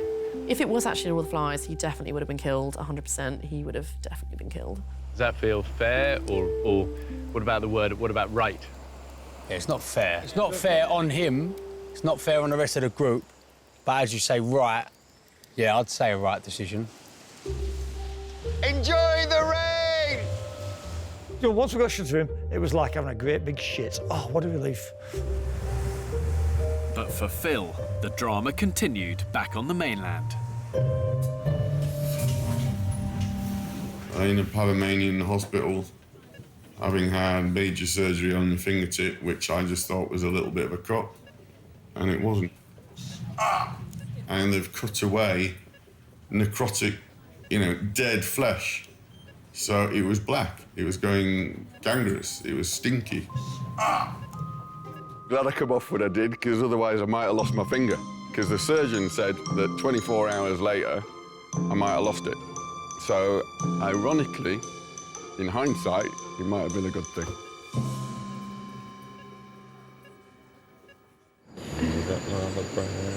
Pull your knickers down. Don't be silly, touch my wheelie, needs that mother brand. So when you put old and young, boys and girls together, you think, you know, there's bound to be some romance, but was that? Can I answer this one? I'm 29, I'm a red-blooded man, yeah? High sex drive, whatever you want to say. For 35 days, I have not thought about one thing on this earth to do with sex, to do with a girl, to do with anything. There ain't been a tingle in this dingle the whole time I've been here, I'm telling you. Your mind goes to survival, thinking about what you're going to eat next and thinking how you're going to get on. Honestly. Are you saying we're not attractive? I was going to say, yeah, the girls are going to be very upset, Ben. I thought, like, I was saying to my friends, yeah, I'm going to be the first one to sort of crack on with a girl on there and all that, being my usual boisterous self. Then you don't eat for 4 days. See you later. Libido gone. I can't believe I ain't had a wank in 5 days. It's going to be 6 days tomorrow. That's actually a long time, yeah. That's a long, long time. I don't go 5 minutes. I swear to God. 4, 5, 6 a day. What? Easy. I think it would be weird if a guy didn't wank. Yeah. Like, that's a normal thing to do. Love it. But Love not 5 times a day. Not 5 times a day. lot. That's only when I'm ill. Romance might have been a non-starter, but a bit of flirty banter was key to keeping spirits up in the camp. Girls, what do you reckon of my erection? I've always loved your erection. I think your erection can get bigger than that, Frank. I think Well, not nowadays. Jane, Jackie and Karen are really good fun. You know, they are really, really good fun. Lady Bouquet. Yes, my darling. It's good to hear you having an input into this conversation. I can't get a bleeding word in edgeways. And this is the first time I've ever actually had a lady friend, as it were, you know. So that was special. Can I say you're looking more handsome every single day. Well, thank now, you very much. Don't come back without a turkey or a snake. How about the purple-headed bed snake? If you had to say 3 key elements of a survivor. Humour. Humour. And hard work. Resilience. Yeah. Yeah, I mean, you know, what I love is exactly the commando qualities. If you think of that positivity, determination, cheerfulness and adversity is what you're saying, humour. Yeah, we found that as well. Jay's sense of humour at the very beginning was amazing. Like, God's honest truth, she just had me in stitches, and without laughter, you'll cry. So she kept me going. Jade, you look forward to tonight, girl. Yeah, have a bit of coconut. All be sold with a bit of coconut, eh? She laughs all the time, but she demands a lot. Hey! Big thing for us in the younger group was surprisingly singing. Woo! When you call my name, it's like a little prayer down on my knees. We're louder than you! Take you there. It was the middle of the night, and we were all so happy. Oh my God, I got goosebumps. I can feel you now, just come out breath, you know I'll take you there. There was a lot of singing on that island. None of us could sing for Toffee, though. Just come out breath, and I'm gonna lay you down. Oh. But even singing songs struggled to raise morale when the islanders were pushed to the limit by the worst local weather for 22 years. There'll be beaches, they said. It'll be fun, they said. Bikini, they said. Nah. Hear the first pitter-patter on the palms. Please stop, please don't go into a big stall. And then 5 minutes later, bang, heavens open. I've had better times at a funeral, I'm telling you. The tropical rain wasn't just unpleasant, it caused flash floods that could have swept the camp away. So what did you do? Once we knew we was in trouble, everyone sort of got together and tried to dig ourselves out of it. Oh, mother of God! Did the trenches not work? They do work, but it's just the volume. I've sailed my yacht within 970 miles of the North Pole. I've sailed all the way around Cape Horn. I've climbed Kilimanjaro. There's nothing as difficult as what I've done on this island. The conditions were atrocious.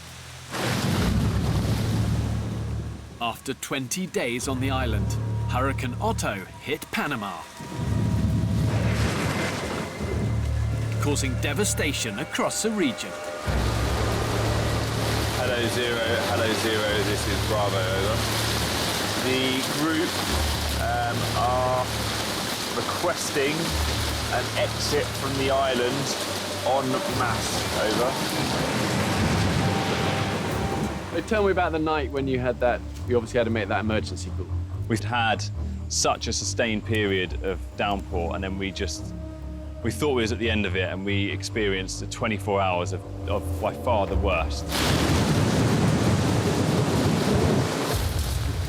If it doesn't come across on screen to how bad it was, I will cry and cry and cry, because I swear to God, it was an absolute living hell. I'm not doing it today. I'm not doing it today. Jane crying in my back for hours, she seemed to cry for, which was heartbreaking. Wasn't my Frank and Karen? I wanted to fucking walk to see how they can top yourself. Remember thinking, God, I'm gonna die. I'm gonna die here of hypothermia. How can I die here of the cold?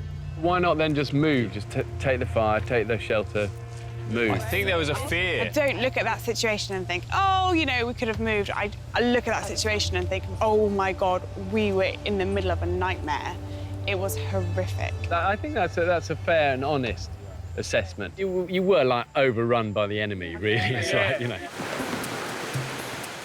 When the worst of the hurricane had passed, my safety team finally made it ashore to assess the situation. To keep this fire going in the conditions that you've experienced is unbelievable. The minute you're in a trough, that trough will change to peak. Trust me, it will. Burn it, Andy, mate.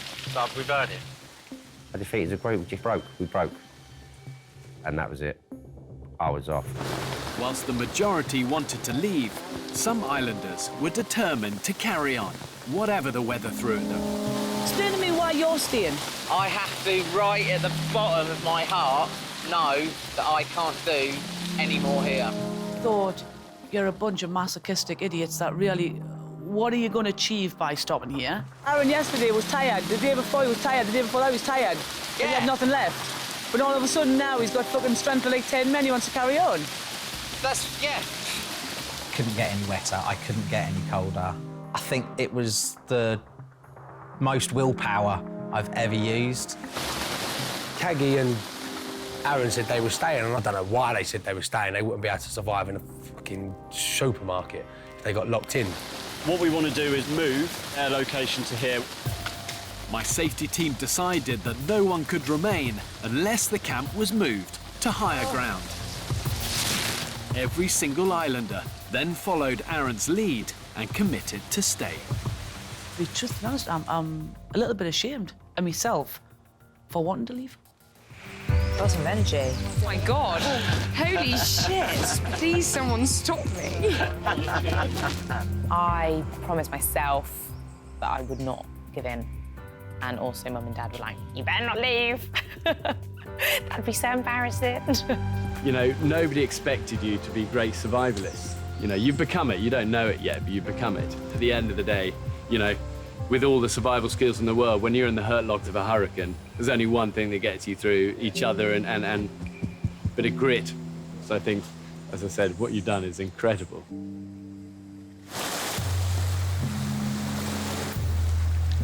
One of the key traits in a successful survivor is resourcefulness, and the islanders made good use of whatever they could lay their hands on. Bear, I've got you a present. Wow, Please that don't really... be too excited. I am excited. It's a sparkly bee for Bear, and it's a necklace. Thank you so much. You know what? I'll wear that with pride. Thank you. It's amazing what washes up on those beaches. Cags, I brought you a present here, look. Oh my God, I don't know where that's been. Get it away from me. It's a bit lightweight for a proper dildo. I take Doc Emma's word on it. I think it did get used for digging trenches. It's got just the right shape for a gully. So much shit. Oh, imagine if you found 2 empty cans of Coke or something. Oh, God. The beach is your supermarket. We all know that. We've worked that out. Flip-flops everywhere. Woo! And what's he wearing on his feet? Fucking flip-flops! It's actually quite shameful. You know, it makes you realise what we're actually doing to the planet. Despite living off what other people threw away, Shut up! the islanders embraced much of their remote, simpler existence. Enjoyed sleeping under the trees, enjoyed listening, enjoyed watching the fireflies. There was magical times as well. On the island, there's no noise. The only noise is waves. The trees. I loved it. I loved every minute of it. Oh my God! Oh, wow! Oh my God! Turtle nest. Someone pointed out, oh, there's the eggs, and they was gonna go. They was getting washed away. There was no doubt about it. Saving the turtles, man! Oh, they're so soft. But just keep them up the right way, Jack, yeah? To dig a new little nest further away from the beach where they would survive, to carefully, me and Jackie, the mum and dad, pick every egg up singly, one by one. That was one of my favourite experiences. Exactly 40. Wow. That's all of them. Who the fuck gets to do this? I've just saved the fucking turtle's nest. I hope they did survive. Turtles are endangered, aren't they? Are they? They are, aren't they? Yeah. Turtles are endangered. Yeah, I knew that.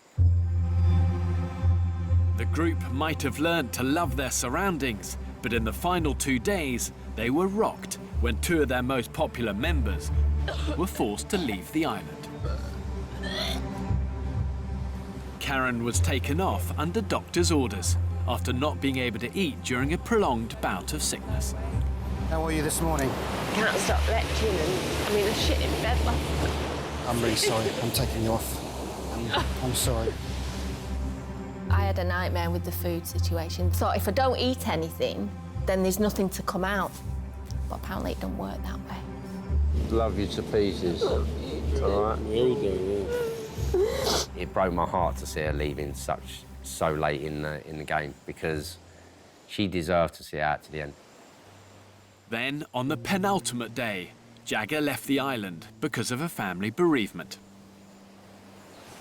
This morning has got to be the worst morning of this entire experience. So Jagger obviously has had to leave, and our hearts go out to him, being an incredible part of it all. Top man. The only way we got through was going, what would Jagger want right now? He'd want us to carry on, and that's the only way we did it. You grow a bond because you're with each other. You wake up with each other morning, noon and night, and you do everything with each other. And that's how me and Jagger was. And it was hard. It was hard.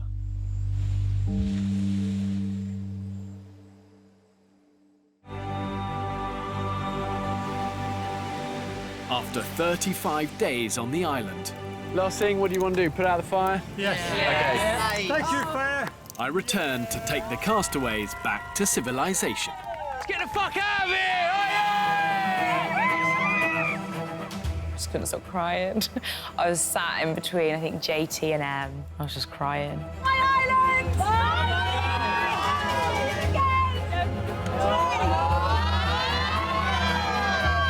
Honestly, it's all you dream of. I dreamt of that moment for, you know, for a good month. It was just the best feeling I've ever had, and I think I ever will have. We did it, we did it, we did it, we did it. It was a huge relief. A relief but sadness, because you sort of like you've been your home for 5 weeks, they've been your family for 5 weeks. It was done. You're never going to do that again. Final respect to you guys. Really amazing.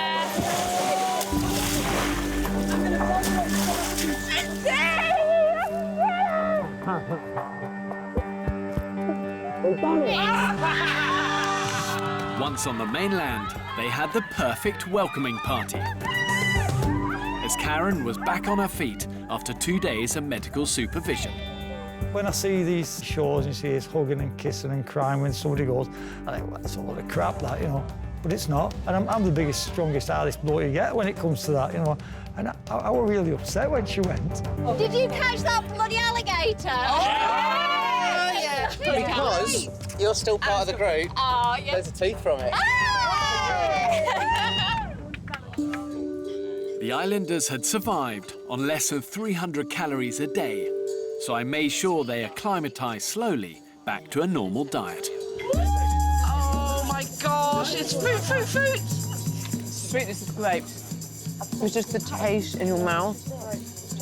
We have not had any flavour in 35 days. This is like an explosion. Each mouthful is orgasmic. It's incredible. It's fucking amazing, I'm not gonna lie. The islanders' experience didn't just starve their taste buds. Their whole bodies went through a massive transformation. Fucking hell! Shit! That's 3 stone. I've never been this thin in all my adult life. Wow! I think the island did me really well. I seem to have come back definitely a lot healthier. Yeah, I look all right, mate! Yes! In the gym! Oh my God. When I think about all the times on the island when when we had no food, no water. Oh my God. You know, you had to think about everything so carefully. Oh my God. But here, you know, you've got money, you've got food everywhere, and you can just have whatever you want and how much of it. And I think everyone takes it massively for granted. Oh my gosh. It's so nice. Look what I can do. Look at that, look. I don't have to go to a stream and boil the stuff. It's just there. Even now, to this day, turning a tap on in my house and having running water coming out of it, I just look at it as a little miracle. I've got my toothbrush, and I've got my toothpaste, and I'm gonna brush my teeth for the first time in 35 days. Oh my God. Oh my God, toothbrush and toothpaste. We had toothbrushes out there that washed up that we just boiled. Cheers. Cheers. You never had toothpaste. I'm scared. Oh, toothbrush stinks of fish. Fish, fish, fish. Oh. Fish. Fish. Kyle. Normally when me and my husband sleep together, I'm on that side and he's on that side, and I tend to sleep like this, like that. But since being on the island, I'm wondering whether I might need somebody to, like, you know, a few tooties, like that, like that. And then we'll have one like that, and one like that. And I'll be like, that! Packed together like sardines in a tin can. Spooning saved our lives, and that's not even an exaggeration. Emma's being spooned by Richie. Richie's being spooned by Ben. Ben's being spooned by Ben. Ben's being spooned by Emma. Emma's being spooned by JT. And JT's being spooned by Cags. Woo! That, my friend, is a spoon fest. Oh my God, this is beautiful! I've got sand in places where sand shouldn't be. My hair drove me mad. It felt like I'd had a Lego head put on the hair. It was that hard, my hair, and that thick. Jack Nicholson, here. Here's Johnny! With just sand and dirt and salt, and I hate that feeling. It felt like things were dripping out my hair and it was horrible. I can smell all my pheromones and all my toxins. Thanks, Steph. Woo-hoo-hoo! Sweaty patch. It was gross, but I did enjoy it because I am just disgusting anyway. Oh, I just need to... Jesus. Yeah, it was great. The islanders had no contact with their loved ones for 35 days. Phil? Yes? It's me! Oh, bloody hell, Steph! Hi, Mum. Oh my God, I knew I was gonna start crying. Just could not stop crying. It's just you're just so horrendously emotional. Oh my God. I feel so good. I'm so happy. I'm so proud of you. I've missed you so much. I absolutely adore you and I love you. I mean, you know, I wish I could give you a big kiss. I'm going to go home and I'm going to make sure my boyfriend knows that I love him. And I'm going to just not take the people that I love for granted. I love you so. I miss you, love. Fucking hell, I love you so. See you later, guys. Well done. Thank you. Well done. Great job. Proud of you all. Enjoy you've earned it. I thought the whole purpose of life was just working 9 to 5 in an office, making money, have kids, die. And the whole thing has just made me realise, like, no, that's not what it's about. Thank you. It's so nice not having your phone. It is so nice being away from, like, the news. Stretch. There's no money. There's no such thing as, like, buying the latest pair of shoes. It's like jungle chic. That's all you got to worry about.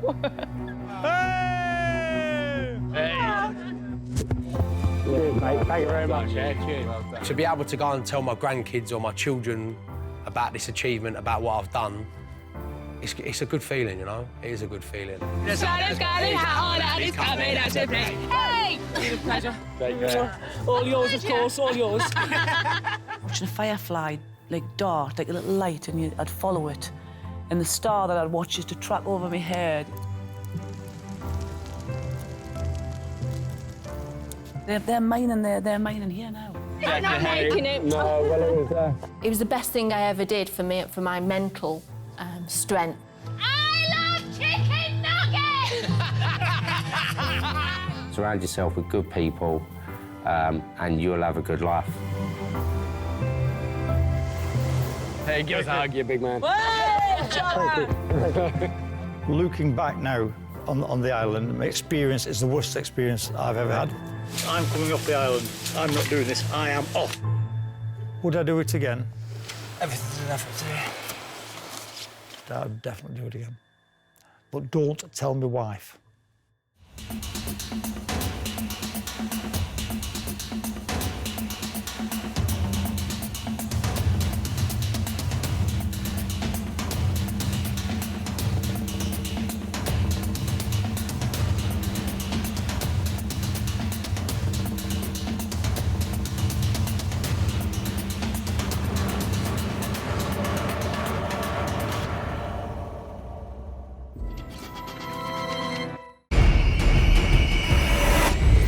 5 weeks ago, I abandoned 2 sets of people on a remote Pacific island. Bon voyage, guys.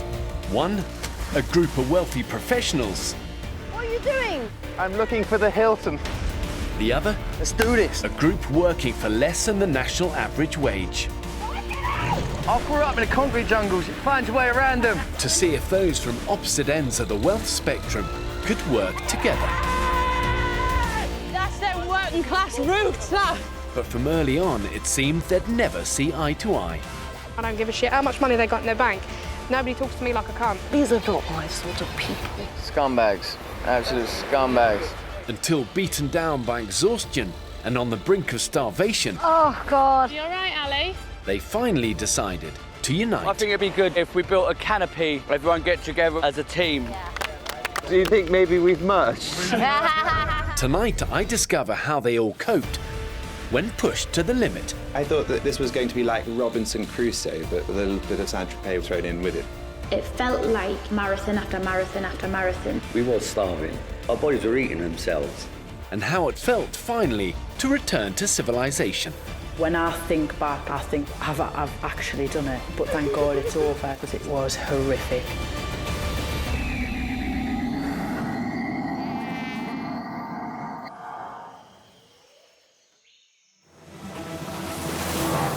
Five weeks after marooning 16 people on the island, I'm returning to find out what they did right and where they went wrong.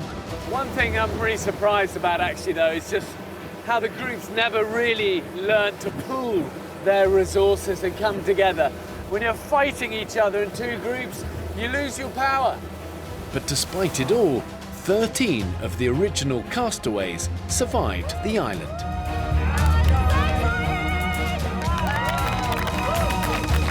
Wow, some big smiles. You've been through some grim times. What was the hardest bit? I think it's the lack of control, actually. Like, when it rains, you're getting drenched and you've got to keep the fire from going out and you're freezing cold. It sucks the life out of you, I think. The island calls the shots all the while, you're just holding on. But you've endured, so good for you. Come and show me your camp. Come on then. Wow. It was only after 4 weeks living at opposite ends of the same beach that the 2 teams came together and built their joint camp. So welcome to the Pig's Head. This was the place where we created our communal home. And we could shelter under here if it rained, and also it gave us shade during the day. So this was the place that you actually came together from? Yeah, exactly. How long ago was this? A week. It's not until the wild are really beating the crap out of you, and you go, actually, maybe we need each other. But to get to that point, they had to overcome their negative impressions of each other when they first met, after just 24 hours on the island. Hey, look, there's people there as well. Hello. Hi, sorry, beg your pardon. I thought, wow, I was just like, oh my God, these lot are posh. A lot of their conversation seems to be raised voices and a lot of swear words. The initial assumption were that we were posh, and nobody likes posh people. And this is my name's Jeremy. Yeah. And this is biblical. In their first days on the island, they attempted to live together, but quickly began to battle each other when they should have been saving vital energy for their bigger fight against the elements. Look, it's just gone tits up in there. Is the fire still going? Just. When it was raining, the only people actually going to collect firewood were our team. Some people are just doing bloody nothing. That's not a moot point, that's a fact. That happened.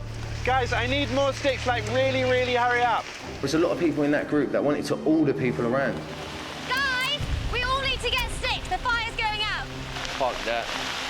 I didn't want someone telling me what to do. I was just, hang about, no, I'm not your little skivvy. Yeah, a bit of rain. It's actually quite refreshing. They were all a little lazy in the other camp. I mean, there was the feast of wood. Whole beaches were completely and utterly piled with wood. I think the other group thought they were in Benidorm. Oh, old young chap, I would say to you, Phil, I'll go and collect some firewood for you, Phil, don't worry. My name's Barnes. We've switched on the central heating, so we're all going to warm ourselves briefly now. Panic over. Is it easy to misjudge people, do you think, on first impressions? Oh, God, yes.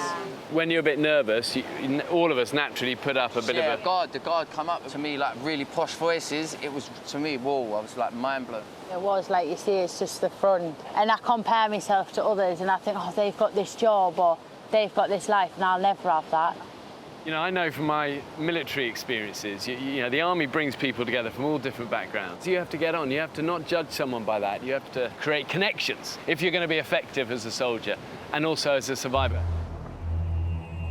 Unable to work together, the team split, with the wealthy group setting up at the southern end of the beach and the less well-off further north. But there were some island inhabitants who did want to share camp. Do you not think it's ironic that this is like a little paradise, yet everything tries to bloody kill you? Oh my God, termites everywhere. Sleeping on the island can be described with one word: horrific. You have a choice. Do you want to stay in the jungle and get eaten alive by ants? Do you want to go and lie on the beach and then get eaten alive by sand fleas? So Tam did a huge amount of work building beds. It looks a little bit like a Maharaja's palace. Failing to construct raised beds had consequences for the other team. And has this been the worst camp for sandflies? We spent 14 days on the ground, virtually, so that didn't help. And was that grim? That was unbelievably grim. You can well imagine being bitten alive. Yeah. Fuck off, flies. The bites are overtaking my life at the minute. All I'm doing is just scratching like I'm from toe to head. I am just completely smothered. Ben and Mercedes, honestly, they were like corned beef. They were just covered, absolutely covered. Like living torture. The ant bites were the worst. They would itch for days. You can't sleep somewhere where there's all ants because they're going to go up your trousers. And when I mean ants in the pants, you are going to have ants in your pants and you don't want them. The worst thing at the beginning was just the ants. And once we sort of got rid of that with all the ash, spreading that all around. Is that what you did? Yeah, just literally all around my bed. This is hot coal, but I think it would kill any insects that are on the floor now. What we're doing, are we covering the whole floor? Yeah, at least they're killing any little rodent bastards, insects that are going up to them. If they're wondering what they said then, that was rodent bastard insects. Yeah, I don't know why I said rodent. The islanders were also resourceful when it came to items they found washed up on the shore. Oh my God, a packet of green tea, not opened. Stripped of the essentials of modern life, they regularly scavenged for anything that could make life on the island more comfortable. What is that? Toothbrush. Need that. That was your supermarket. Every morning, wake up, have a walk down and see what the tide's brought in for you. It's interesting to think that I have no idea whose toothbrush this was. The worst thing about that is we all shared the toothbrushes in camp as well. So, yeah, and it's pretty rank, but they did smell of plaque. I find the blackest piece of ash. Simply dab it, so you get a healthy portion of ash. It's salty, tastes like fish, like off fish, and then you simply apply. Sounds disgusting. And scrub away. It's not. It's not only refreshing, it's whitening as well. The sea's been great at bringing things in, washing stuff up. Flip-flops, juggling balls. Juggling balls, very important for the survivor. I mean, where would you be without the juggling ball? Look what I've just Oh my God, how can a comb feel and look so brilliant? We just found so much useful rubbish. It was incredibly shameful being a human being, actually, being on the island and seeing the crap that washed up.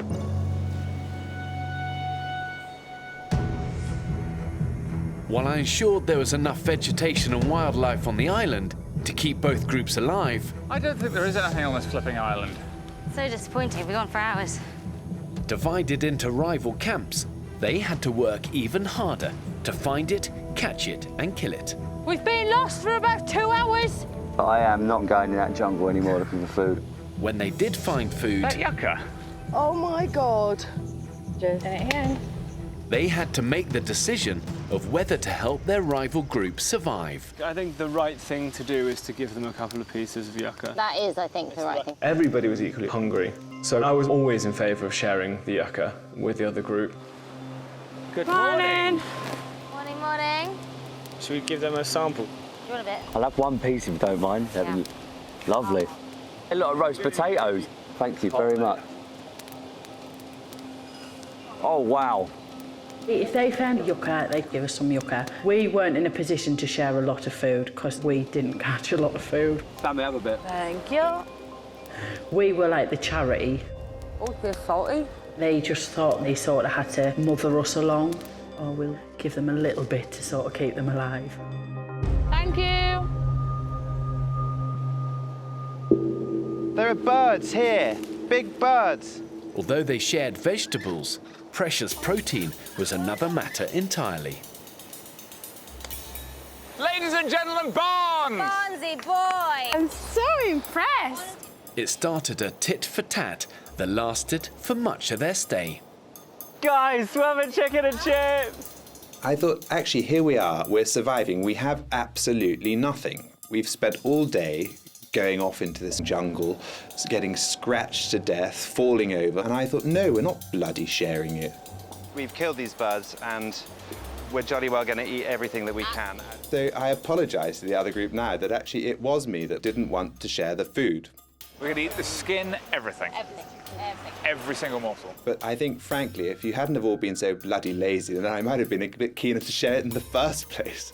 Yeah, there's actually quite a lot of meat on it.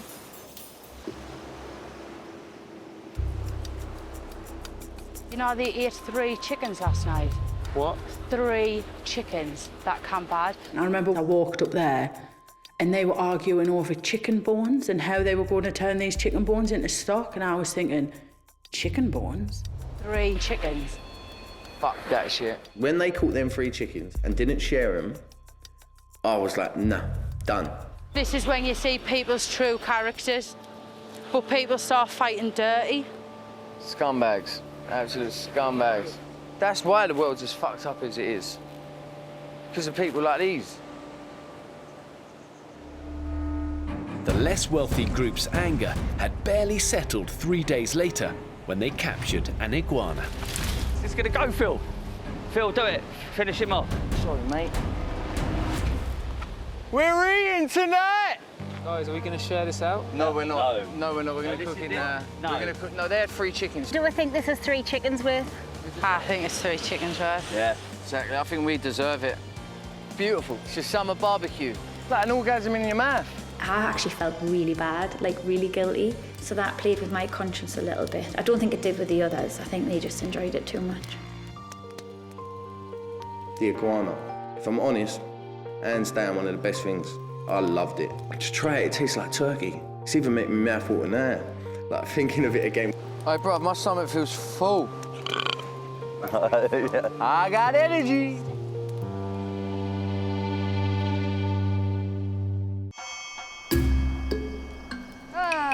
Well done, team.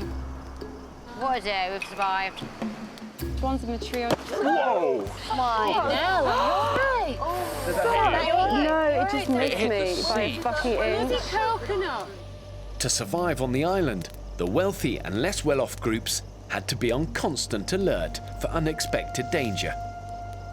One of the most dangerous things in the jungle on these islands is dead wood or coconuts falling. Poor old Tan got hit on the head by a coconut. It's coconut death tree. You're lucky. People are regularly killed by falling coconuts. Night, Jimmy. Night, Tekka. Night, Sam. Ow, fuck. Did that hit you? That was right on my head. You serious? Just on the side, it hit me. Holy crap. It was so terrifying because it was, thank God, a young coconut, so it was squishy. If one of those like bad boys came down and hit me, I would be dead. Here she is. Just drop that and see how heavy it is. Drop it on the plank and show. I was kind of doing the old schoolboy falling over, like, I'm absolutely fine, it didn't even hurt. Absolutely wrecked. There's more. And as cameraman Sam discovered, foraging for coconuts in broad daylight can be just as treacherous. Oh, my nuts. Sam, Whack myself right in the... what have you done? Did you whack your balls? Yeah. Wanking that pole straight up there and fucking slipped. While the islanders were split into 2 rival camps, each faced their daily struggles. Someone let the fire go out last night. Yeah, we haven't got no fire at all. For the less wealthy camp, maintaining their fire was a constant battle. Someone's got to bend down and blow, man. That fire was the thorn in my side. Please, Scott, please, man. No, it's gone. You did let your fire go out a lot and then you needed help. Why did that always Too happen? small. And what we needed to do was build it up with our kindling and everything, and then get the big logs on. And you're right, the big logs, because actually it then burns under the big log, even when it's raining. And all you need is a tiny little ember in the morning and you're away. They're getting smoke from their fire. Yeah, wankers. Unable to keep their own fire alight, the less wealthy camp had no choice but to seek help. We had to go to the other camp to get a little ember. Hello, hello, hello, hello. Getting them embers, it was like a tail tucked between your legs. Our fire's gone out. Got no fire at all. They didn't really want the charity from them, because like the rich giving to the poor. Smoking fire. Hopefully we can keep it alive this time. Doing the walk of shame, it was embarrassing. Every time we got back, it was like, right, this time we are not going back there again. No way. Oh, for fuck's sake. This fire's going out. And then by the morning, we'd be back there again. Oh, incoming. Incoming. I guess fire's out. What happened? Someone let the fire go out last night. Everyone goes to sleep, wake up in the morning, it's not there. I'm not proud to admit it, but we all felt a little smug that oh, here they come again, they're coming for fire. Oh my God. We were in this sort of position of power. Don't waft it too much or it will just explode in your face. I think that they probably thought that we were all complete bastards. And I dare say they were probably right. After fire, finding food was the islanders' most demanding challenge. But all of them failed to capitalise on the abundant source and nourishment encircling the island. We always say the ocean is your larder, and this should have been your greatest resource. What do you think you haven't done so well in terms of fishing? Like with me, I caught one, but it was a puffer fish, so we couldn't even eat it. We've got 2 fish in the whole 5 weeks we're here. Three, I think we got in our one. We've tried and tried, and we don't know what we were doing wrong. Oh my God, there's fish! There's loads of fish! God, I could so eat a fish, couldn't you? We all tried our hand at fishing. It's awful. But those fish were just unapologetic. They were bouncing around out there, almost shouting for us to come and try and catch them, but we couldn't. Doreen, what was it? It was a fish. Fish. Why didn't you get it then? I didn't have the right tools. And what about the nets? Because experience says net fishing is very efficient, cover a big area, it works while you're asleep. Why didn't you persevere more with that? Well, when we put the net out, we thought, excellent, this is going to work. And then nothing. With around 500 local species of edible fish evading the islanders, they even tried once to fish together. There's fish in the sea and we're going to eat them. I thought that these tropical beauties would be swimming into our net and that we were going to be having these luscious sort of fat fish. Together, the groups attached a found fishing net to a float and weighted it just offshore. That net's going out too far. Me, Barnes and Tan was swimming the nets back, and it was quite a strong current. Tan looks like he's going under. It looks like he can't keep up. It's tight now. It is so strong. You just don't realise the currents out past the end of those rocks were just really, really strong. And you're like thinking to yourself, I can't do it, I'm too tired. This is a bad, bad idea. Bravo to Sierra. Bravo, this is Sierra, go ahead. 3 guys have gone to collect the fishing nets. They're in deep water. Yeah, roger, we'll launch. It's just those currents. You just didn't know which way they were going. It was just so terrifying. What are you doing, Mercedes? Then all of a sudden, Mercedes whipped her top up and she ran in. tell you what, it was hard. It was hard going against the current. She weren't the fittest, but she was definitely one of the bravest. She is strong, that girl. Swimming teacher to the rescue. She is a good swimmer. Mercedes' courage helped prevent a difficult situation turning into something far more dangerous. You all right? Are you topless? She just went straight in. Less buoyancy as you could ask for. I thought, I'm not getting this T-shirt wet again, because it takes so long to dry it. I was probably like flipping Shamu the whale. Let me get you your top, Mercedes. She whipped everything out. You could hardly miss them, even from half a mile out. I mean, they were like two red flashing beacons. So, did you catch any fish? I'm not even a bloody fish. Sea can give you other stuff apart from just fish. You got all your limpets and clams and all that stuff. Yeah, a lot of those, yeah. Do you not think you could have eaten more of those, though? There was a lot of people who decided not to eat those kind of things, but then when the hunger really kicked in, we had no choice. But the limpets and the snails did actually turn out to be surprisingly tasty. I thought they were vile. Barbecued limpets. Barbecue limpets were all right, yeah. Deluded the lot of you. When it comes to desert island survival, you can't afford to be a fussy eater. Those who adapt win out.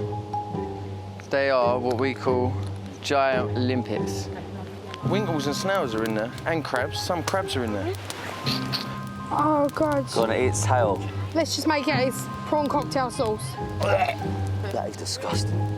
I haven't got a clue what I'm eating. I'm just ripping it to bits. Any good? No. I can't eat that. The fussiest person in camp was Ben. He just wouldn't eat. Nah, I won't eat them. But why, dude? When they go in my mouth, I could nearly vomit. He didn't eat for 20 days. 20 days. He had like 2 limpets just because he had to have a bit of energy. Who's got a drink on the go?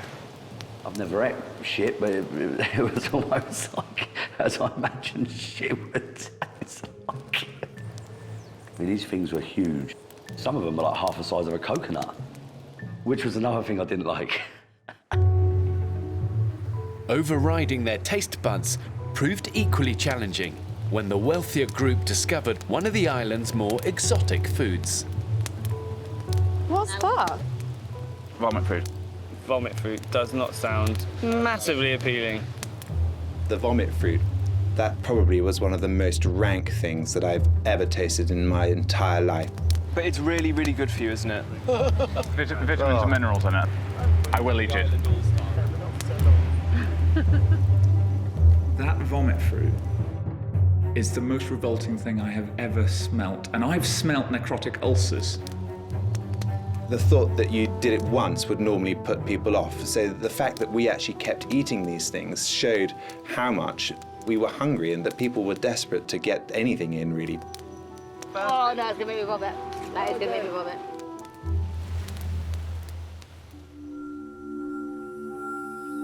Surviving in extreme conditions proved to be more than just a physical challenge. There's a snake. It was emotionally demanding for the less wealthy team's only vegetarian, errants. Killing that snake was one of the hardest things I had to ever do. I'm so sorry. But it had to be done for the benefit of the whole team. After compromising his values, the reality of living in a hostile environment hit home. This is not a holiday. This is hell on earth. And Errants decided he couldn't go on. Errants obviously was the first to leave in the island. What do you think he found so unbearable? Every reason he gave for leaving, I was like, I want to leave too, but I'm not leaving. And he was a fit young man, like he could stay. He's going. Yeah, I'm going. Oh no! I had enough and I just wanted to go home and just, you know, be with my family.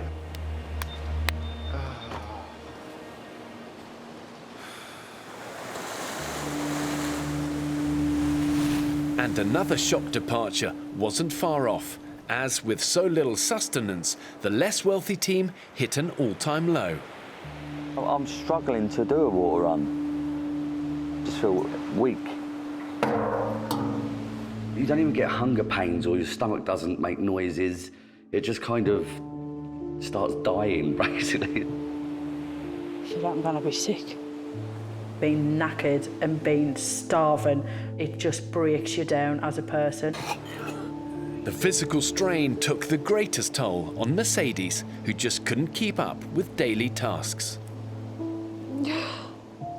Sorry, I'm just having a bit of a moment. I just feel, well, I'm so unfit. I hate it. I feel like my body's packing up. And I really, really, really, really well and truly feel like I'm disappointing everybody. Oh, Mercedes, I was gutted when she left. But when she had decided enough was enough, there was no way of moving Mercedes at all. She was quite happy to lie there, get bitten to pieces, and she didn't really care about anything. So why did she leave? She didn't feel that she could do it when she could because her weight was an issue for her. It's actually about things like self-doubt, you know, not believing we're capable. That really is a lesson of the island. You're hungry, tired, beaten up, but you stay. Yeah. You dig deep, but you don't give up. And that's what separates you. I love you all. When I left, it did upset me a lot. I didn't pull my weight nowhere near as much as what I should have done. But since I've come home, I walk now, I walk a lot more. I really shifted myself big time. And I'm a lot happier, a lot happier. My fanny's killing us, like. Let me show you. My knickers have got salt on, my skin's got salt on, and then I'm sweating just where my knicker line sits. I think it just needs to get dry. It's one of them things. I need to just sit with my fanny out. For some castaways, island life just rubbed them up the wrong way. Could you not add a bit of charcoal from the fire down I have tried, it stings. I don't know whether because I put it on still hot. So I've fucking burnt myself on top of what I've already got. Jesus, Sammy. I'm just determined to ruin it. I come back to my boyfriend, I think, what the fuck is this? You know, hygiene is one of these things that's really important in a survivor, and you guys have done pretty well on that. You look in good shape, you haven't had massive infections, or how have you kept on top of that? We tried our best to keep clean, but we do all absolutely stink. Smell pretty bad, but actually you'd think it could be much worse. I think the fire is the best deodorant and the best odour toilette. Yeah. It just stops you smelling of BO. You think for all of you not washing for a month, it's going to be really bad, but actually, you're right, you just cover it up with other stronger smells.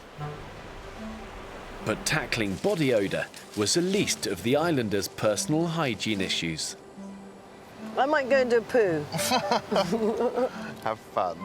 Dehydration left some more bunged up than others. Just been to the toilet. 15 days. What? Yeah. I felt like I was giving birth. It was awful. Me and Ali were kind of in a bit of a competition because she hadn't been and I hadn't been. And then she had been for her, so I started thinking, I'm in trouble now. I'm going to go and show you where I pooed. Oh, this is just every boy's dream, you know? Everybody used to ask us every day in the camp, have you been? Have you been? It started getting to a thing where, has Laura been for a poo yet? And I got a pain and I woke Phil up and I said, Phil, it's happening. You're now entering the girls' toilet. So this is girls' toilet? So this is exclusive access. And we learned very quickly that hibiscus leaves are the best leaves to clean yourself on the island. Not the ones with the holes in. So that's your perfect bit of toilet tissue out here. It was a little over 3 weeks. And I went and, oh my God, it was the best feeling in the world. I didn't even feel the pain because I was too excited. It was going circular because I was so much. It was like a Cumberland sausage. Oh, that's disgusting. I was going round and round and round. That's absolutely filthy, you and know it was that. probably about the size of my head. All right, love. All right, that is more than enough details. In the wealthy camp, toilet etiquette hit a new low when a mystery islander started leaving unwanted gifts. We had the phantom pooer that kept sort of leaving the sort of camp, going 3 meters to the left and dropping one. The phantom pooer struck ever closer to the camp. I think we found the phantom poo.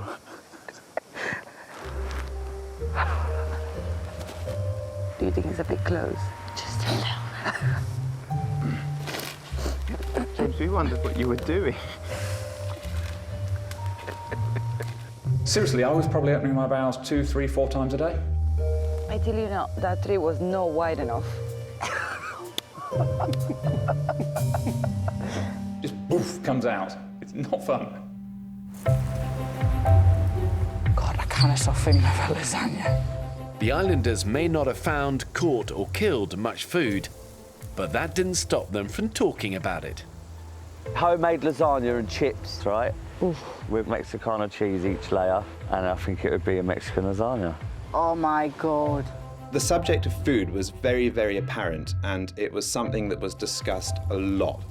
I would absolutely murder all of you to get a nice pizza. Oh, just something simple like buffalo mozzarella, sun-dried tomatoes. Ooh. That's it. Ooh. Where's that from? What pizza shop are you going to? No, like Italian restaurants. Ah. Best one so far, chicken Kiev pizza. What? Yes. What's a chicken Kiev? Chicken pieces Pizza with chicken covered in Kiev. garlic on a pizza. There's not a grain of anything that you want to pass your lips in sight, and all everybody sat and talked about was bloody food. The food situation became so dire, the wealthy group rolled the dice with an ill-fated attempt to raft to the neighbouring island. If we get one loose bit, we're screwed. It was never going to get very far because it was just so heavy, and the rope and the things that we had to lash it together just weren't man enough. The ambitious but flimsy raft hit choppy waters, and the mission went from risky to downright dangerous. Every bit is loose.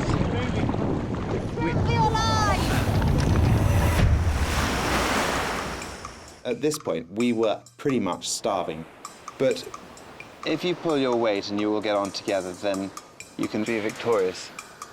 A second expedition was planned, and this time a modified raft was built with help from both camps.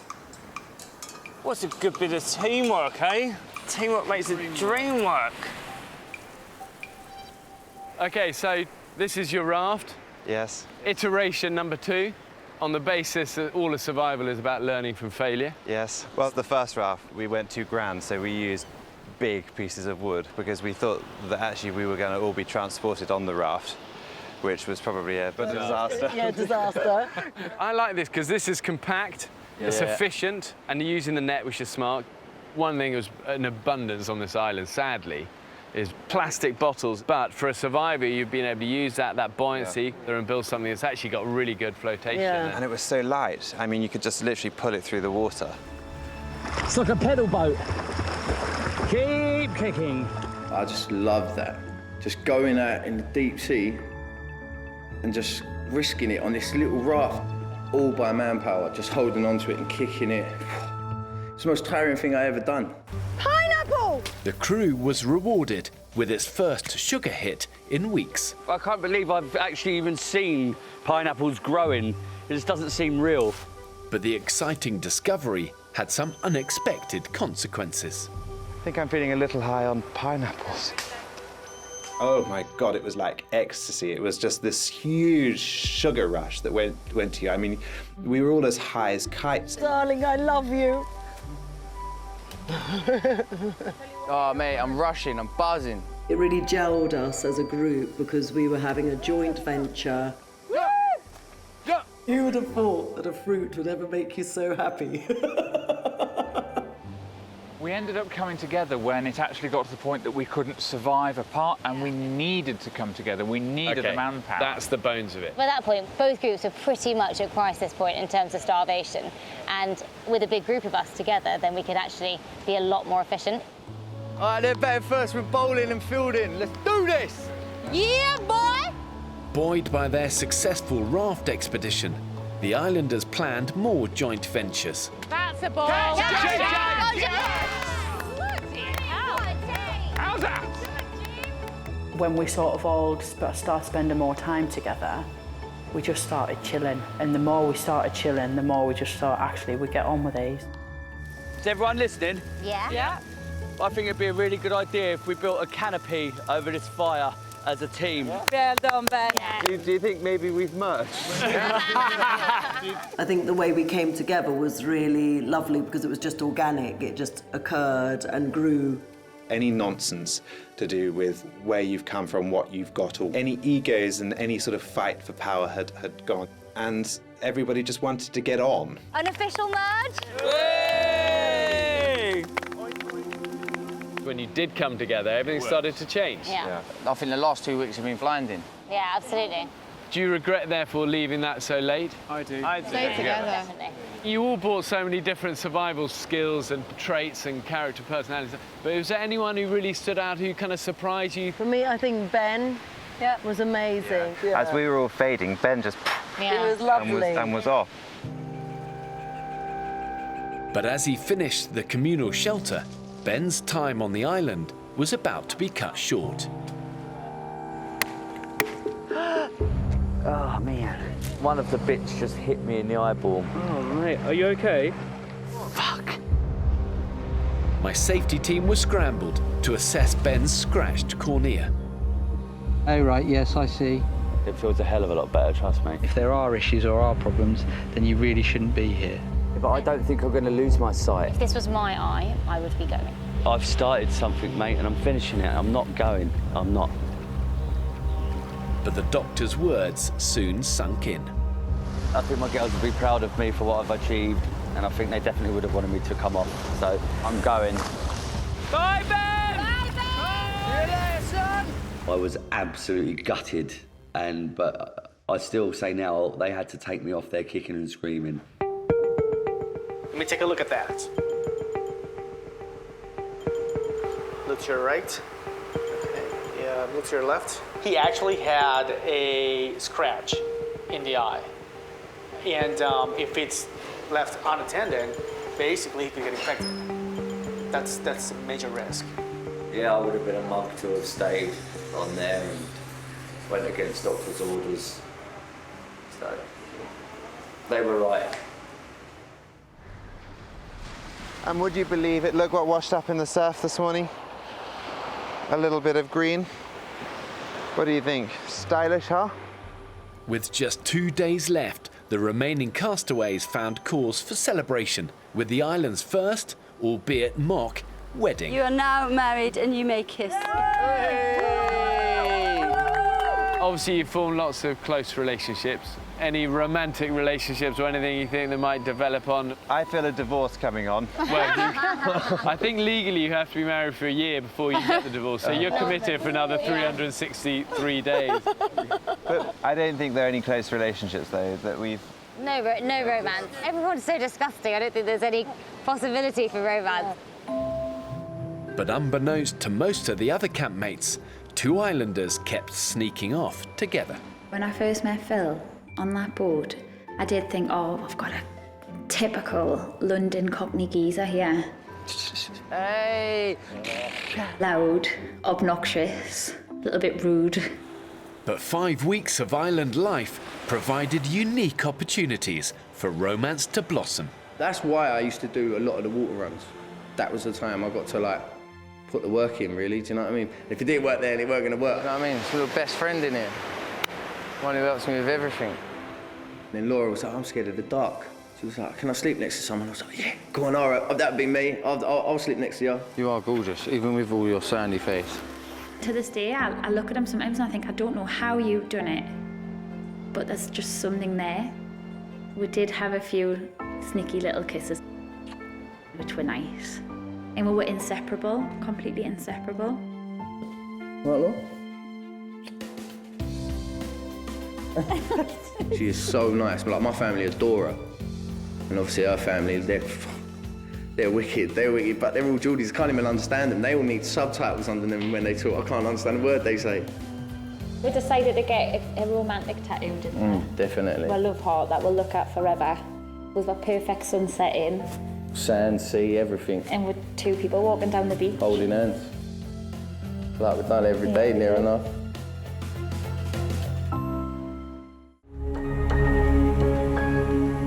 After 35 days on the island, This fire's obviously been burning. You guys want to put it out? Yeah. Here you go. the 13 original islanders finished the adventure of a lifetime. Right, let's go home. Like rescuing a sea lion. I thought, I can't believe it's over. It was a surreal moment for me. I think I was the quietest I had ever been. I was like, yes, I have done this. Like, I have literally proven everyone wrong in the pub.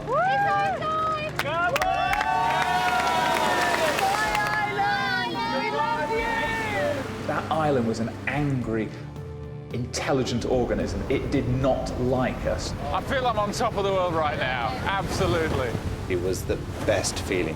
5 weeks you think are never going to end. It felt like 25 years. Oh my God, amazing. Oh, look at that. There's food. Oh my God, look at that. Okay, here we go. Oh my God. Oh, look at this. Apples, bananas, pineapple. You're back in civilization. I couldn't be proud of how you guys done. There is one place, obviously, that's empty. Oh my God, there is. Oh, me Ben.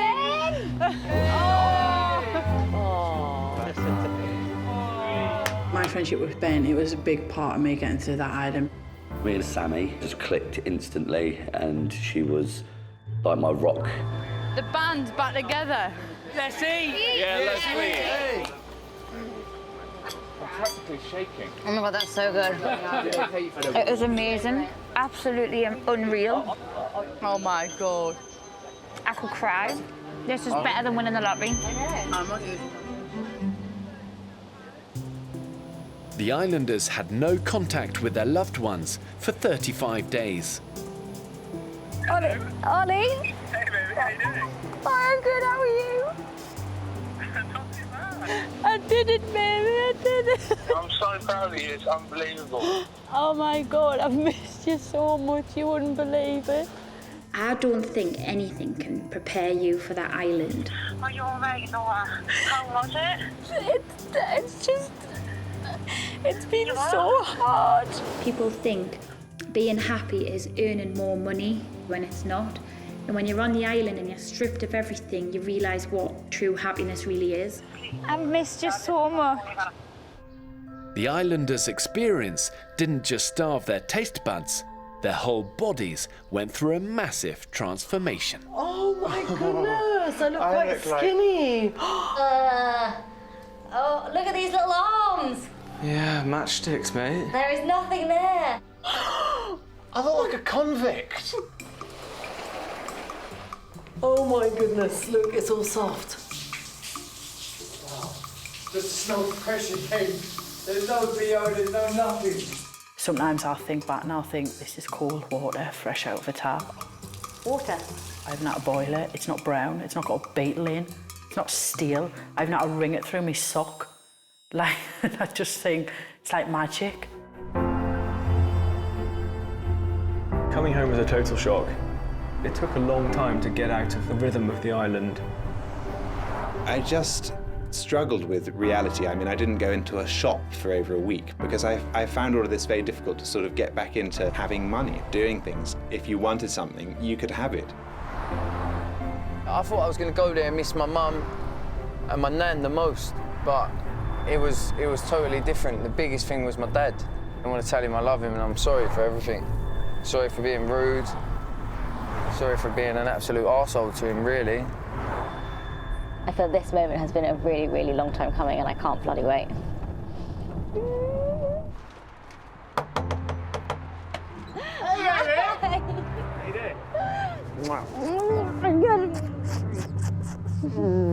Hello!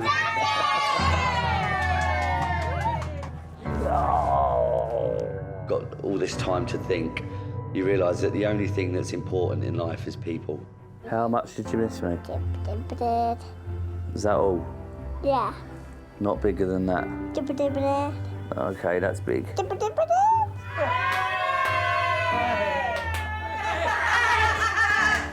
How are you, mate? Yeah. Yeah, good. I learnt a lot about myself, really. Got back and me and my dad have gotten like a house on fire. I'm good. Oh my God. Before I went on the island, I was relying on other people to do this for me and do that, where now I just do everything myself. I definitely 100% went on that island as a boy and come off it as a man, 100%. I grew up on that island. When I went on the island, I don't think I realised quite how much mental baggage I took on there.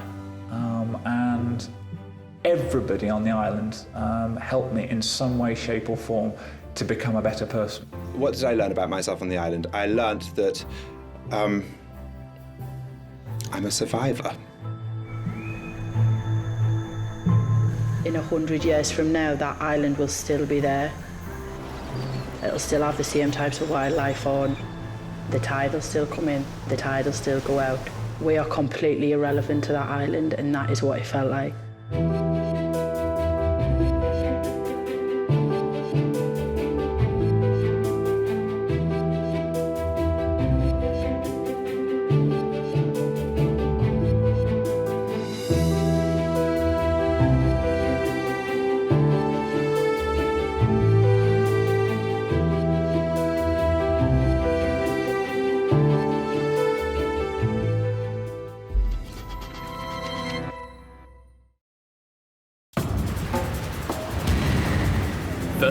Days ago, I abandoned 12 ordinary Brits on a remote Pacific island. This is hell.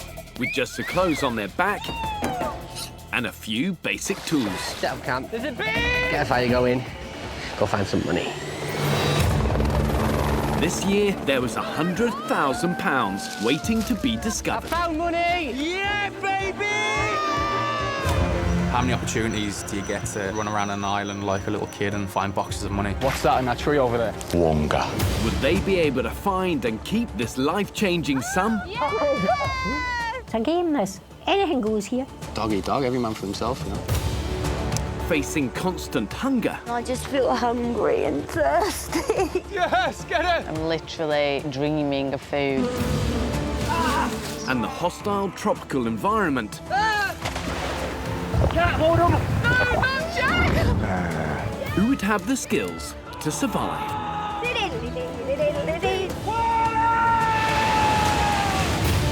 Tonight, I return to the island to discover the secrets they used to stay alive. Stop it! Stop it! Stop it! We need to survive, then it was my job to go out there and kill. What pushed them to breaking point? I just thought, I'm not going to get through this. I hate it! And what impact the cash had on their survival. Like possess. It's a bit of money. It's like... There's always haves and there's always the have-nots. It's more fun if there's a little bit of shenanigans going on. Friendship is worth more than money. We want all of it. Welcome to the jungle.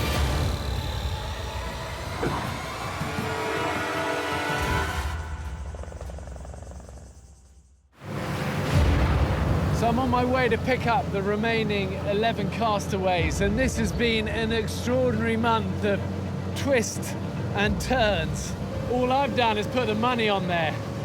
What they do with it was down to them.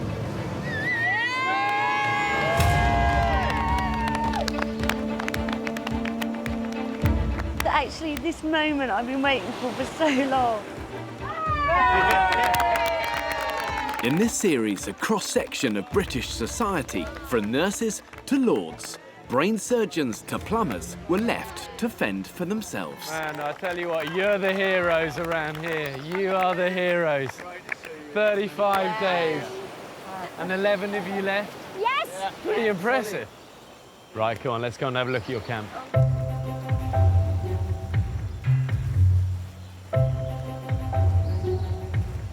Okay, so this is your camp. This is also where you slept. Yeah. Which you could argue after 35 days is still a hobo camp. Yeah. Did anyone even try a bed, though? At the old camp we did, yeah. I built a bed a metre high. I was still waking up damp and cold. I think the beds would have been redundant if truth be known. I think calling it a hobo camp was putting it mildly. I'd call it a bit of a shithole. I'm the builder here, so I should be able to build something. Tri-frame beds. If I can't do that, I'm going to jack into the game, you know what I mean? Jim, come on, man, you could build stuff. But Jim took the view there was no point in sorting a camp out. This is just the boring ladies doing boring housework stuff. Just to get rid of some of the squalor. Before you have your guests arriving. There was a whole host of reasons why our camp was as shitty as it was, but it was home. created sandflies, man. Them sandflies tortured my life the whole time I was there. Ah! I mean, I must have 50 or 60 brand new bites on the back of my right hand. God's sakes, these things are murder. I'm covered in boils from those bastard sandflies, and they're not relenting, they're just getting worse and worse and worse. You just sat there minding your own business when bop, you got a bite, bop, you got another bite, bop, you got another bite. So I just gave up with the sandflies and I just let them eat me. I just don't know what they want from me. It's like they're so small, but why aren't they scared of me? I'm massive. What? I could build a bed here. I'm next to the fire, I'm off the ground, I'm away from the sandflies. But all I say is it's still a hobo camp. And after 35 days, it's a kind of poor effort on the camp front. I would have probably said that if there had not been money on the island, maybe more time would have been spent on infrastructure. Over 35 days, the islanders all had the chance to search for the £100,000 dropped in cash boxes around the island. So what was your feeling when you first saw that first helicopter and a little parachute dropping out? Here comes trouble. Here comes trouble, that's right. Do you feel overall it was a good thing? Yeah, it makes it more interesting. Oh my God, we're here and there's a box hanging from the tree. Ah! Oh, I can't just explain the emotional rush that I had from it. Now let go. Yeah, baby!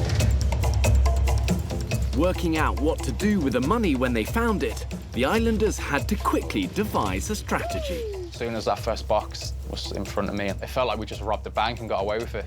It kind of felt like a game. We'd had a sort of vague discussion. We would share it all, but nothing was actually set in concrete. Right, we're splitting this. If we aim for getting one box a day, we'll be okay. Yeah, game on, like, yeah, bring on the rest.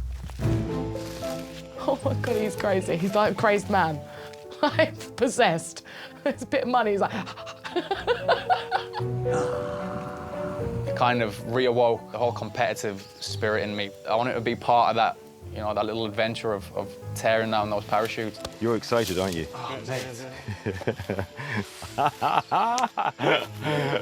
Looking back on it was by far the most sensible thing to do because it's more fun if there's a little bit of shenanigans going on.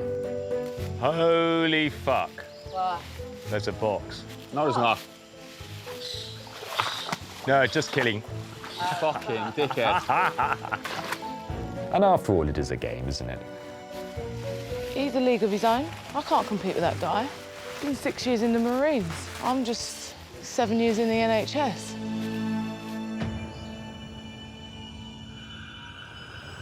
Not everyone's strategy was to keep the money they found for themselves. Some of the islanders wanted to share it. In particular, Marco's athletic rival, plumber Jack. The main reason I wanted to get the money, I think it was pride. Fuck, he's getting in. I'm very competitive.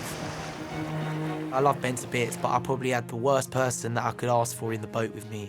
Ben was rowing the wrong way. Ben, you're going back to shore the other way, mate. Marco's not stronger, not fitter than me in any way. Come on, let's go, Ben. If you don't want to play a game, let's play. Well, I'm not getting any. Of course you're not getting any. Come on! Come on!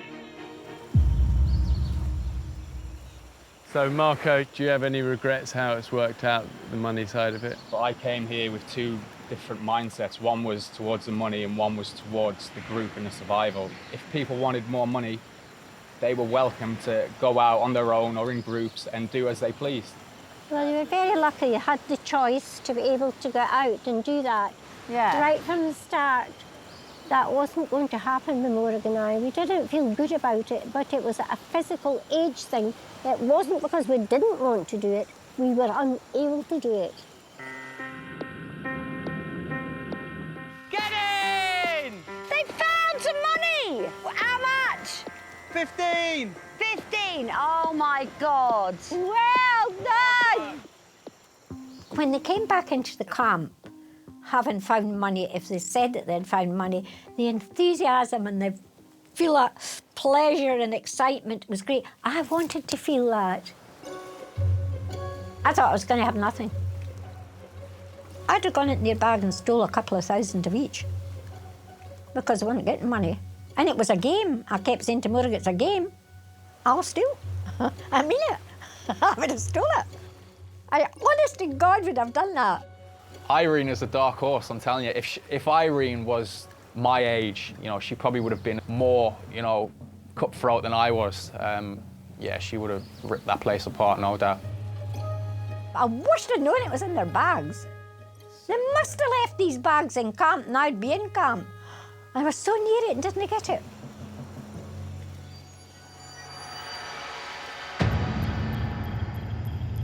But on the island, there was one thing more valuable than money.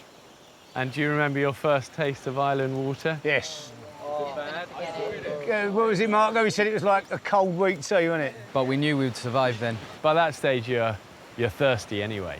Yeah. This is like beautiful nectar to you guys. Can I have a little sip? By all means. I have a drink. Well, survival water is not going to taste good, is it? Yeah. But one of the joys for you guys when you get back to civilization is just how good that tap is. Oh, yeah. I don't think I'll ever buy bottled water again. Oh, that's disgusting. Absolutely disgusting. I think I'd rather not drink. God. Even with the threat of dehydration, one islander couldn't bring herself to drink the survival water. I've never had to drink brown-coloured water in my life. And it just tastes like soil. I think I expected like this camping trip, and I've never been camping, but it were nothing like that. I'm seriously wondering why I've decided to go on this show. She's already said, what the fuck am I doing? Seriously, with those fingernails? Yeah, a bit gross now, but it's my little bit of sass. It literally took minutes into it, and I thought, wow, you know, I don't know what I've come to. Within a day, Ruby was already struggling to adapt to island life. Ruby, would you like to be drinking water? No, thanks. Oh, Ruby, no, you'll damage yourself. I don't like it. I hated it, but I've got used to it. I know, but I can't drink it. It's a billion times harder than you could have ever imagined. It's horrendous.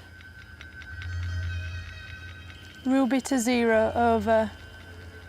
On day 5, Ruby called my safety team and quit the island. Ready? You sure? This is literally like running a marathon and giving up after a couple of miles and going, oh, I can't do it. I think I should have at least spent a night in garden or something because I weren't ready for it. She enjoyed the idea of this experiment, but the reality of it's completely different. I'm upset I let myself down because I've never quitted on anything before. Even in little things in life, I've never quit on it. I've always seen it through. So I'll never regret going on there, but bloody hell was it difficult. Lethargy and laziness is always going to be the killer for a survivor. What's kept you going? If there wasn't the money element, I guarantee that hardly anyone would have got out of camp. But when we did get out of camp, we came across food sources, we foraged for things, and that really then boosted our survival, and it really did work hand in hand together. Yeah, so that actually is a really strong positive of the money, is that it drove you on. Has everyone got a full water bottle on them? Yeah. Let's go. Hi-ho, hi-ho. Bye, guys. Bye, guys. Bye.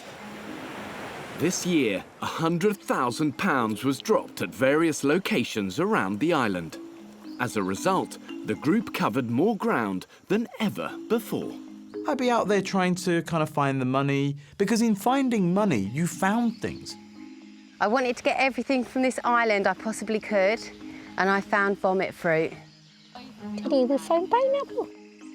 Yes, we have no bananas. How are my pineapples? I think we counted as 21 different sources of food, whether it be from a jobo berry to oysters, like lobster, even sugarcane, which, can I just say, is amazing. Stingray would definitely leave that if that was on a menu again. I wouldn't be putting that in my mouth. Limpets are nice. Winkles are a little bit shitty. Just like a slug in your mouth. When it came to food, it was 24-year-old plumber Jack who proved himself to be the ultimate survivalist. So I'd wake up in the morning, grumpy, hungry, and I'd think, what am I going to kill? What am I getting for dinner today? Ah!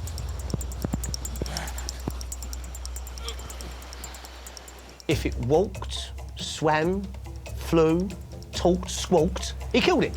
Oh my God, there's a fucking fish!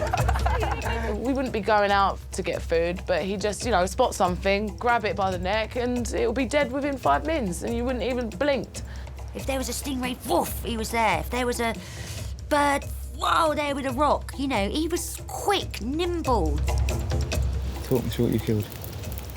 About 4 iguanas. Ah! 5 birds. 2 stingrays.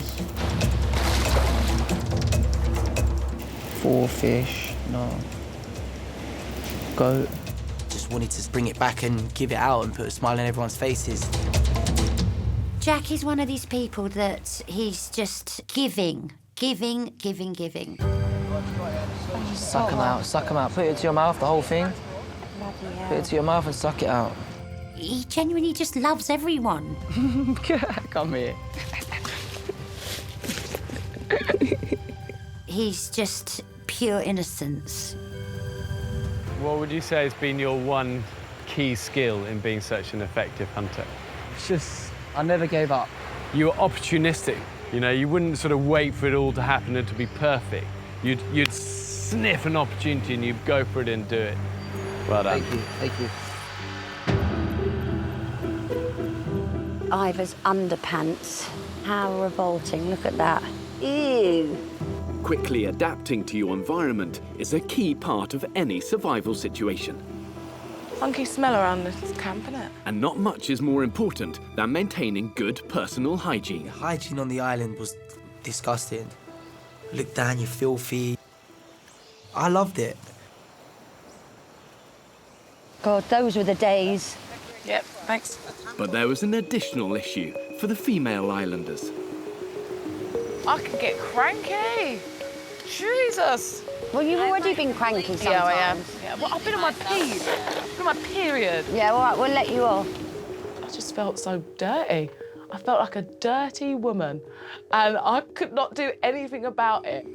I have a right to complain right now because not only is it uncomfortable, makes me bloated, sluggish, fatigued, I just feel like I'm a victim here, and I need everyone to know it. You decide to go climbing through the jungle, and then you've just got these stomach cramp. That was not a good part of it. Being female is actually super difficult, can I just say. When it came to skincare, one islander used their ingenuity and tried to be resourceful. We didn't have a lot on the island, but we did have the bare minerals, including tampons.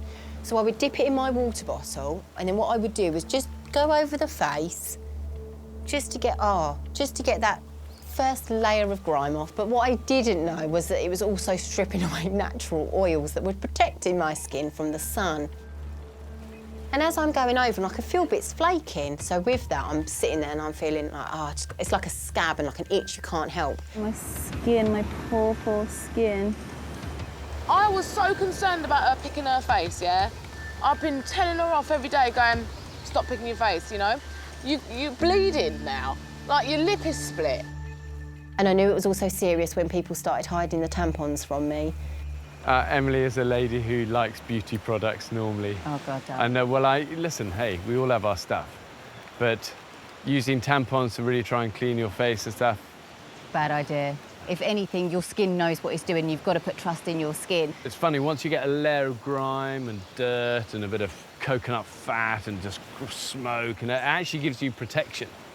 But hey, can we learn by our mistakes? And I would never criticise you for mistakes, because those mistakes you've had to live with has made your existence here much harder.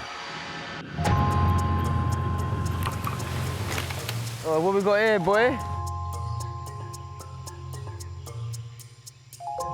Oh my God, that is delicious! The islanders may have been stranded 5,000 miles from home, but reminders of the modern world and its impact on the environment were ever present.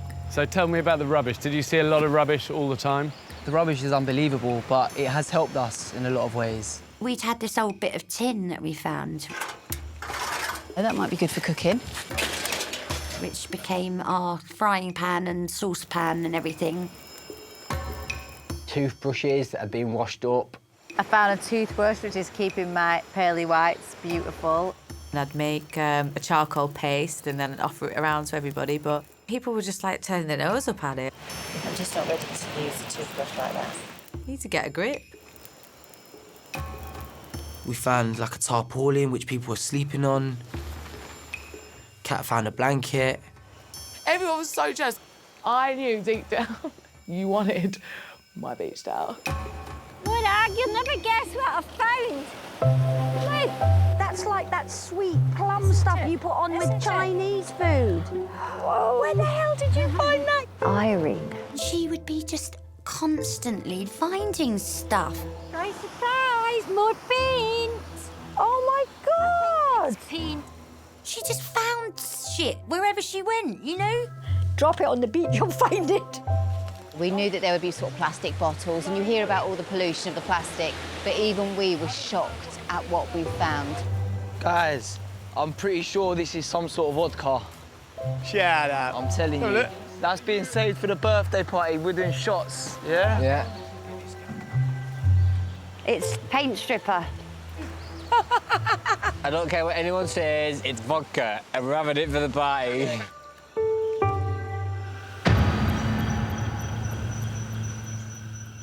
So what about going to the loo? Where did all that happen? See. In a survival situation, good toilet etiquette is essential for maintaining a unified camp. Where I'm sitting right now absolutely reeks. People are just defecating everywhere and anywhere. Ben! Yeah?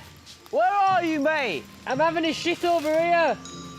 There's no such thing as paradise without a toilet system, put it that way. Like Jack. Yeah. Just a massive shit where he is now. I'll tell you what, mate. You had a shit? Yeah.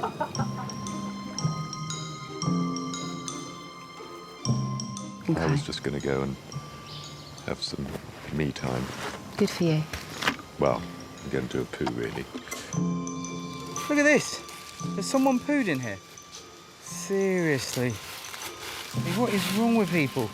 Someone had gone for a shit not too far away from camp. Really? And what about the phantom pooer? Oh, yeah. Phantom pooer. Ben's looking a little guilty. Look, we found you. It was basically when it was late at night, so I just wanted to go get the business done. It was me. How to win friends and influence people in a small camp where hygiene really makes a difference. Ben was guilty of poor toilet protocol, but it wasn't his only survival skill that was lacking. I thought he was a kind of bit of a dickhead. Are you drinking your own piss? Why? There's enough coconuts. Why are you drinking wee? To be honest with you, I thought I was going to jump off the boat, fuck off and conquer the world myself. Ben was one of the most clueless people I have ever met in my life. He just looked odd. He carried himself slightly weirdly. What? Help me, Ben. Michael, I want to join your search party today. Mate, we don't need 4 people. Mentally, I just don't want to stay in camp. Rather not, like. I don't think he's as capable or as good as the other guys. Like, he just floats around. So, yeah, I'm just going to get on with it. He wanted to go and do stuff, but had no concept or clue of how to do so. For all the bravado, all of who he was never going to survive.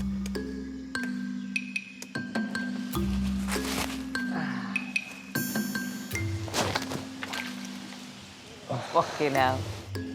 I'm exhausted. And all I can think of is Nando's. I went there for the money. I never went there for anything else. I would rather walk off this island with 15 grand. When you're there, starving, hungry, thirsty, and drinking your own piss, your plan changes and you adapt, and, you know, mine certainly did. Yes! Yes! Yes, Ben! Well done. Over time, the island unexpectedly turned Ben from salesman to survivalist. I just lost interest in the money, and that was a change in me. That kind of started to embrace the experience. That's when I really started to enjoy myself. He looks injured, doesn't he?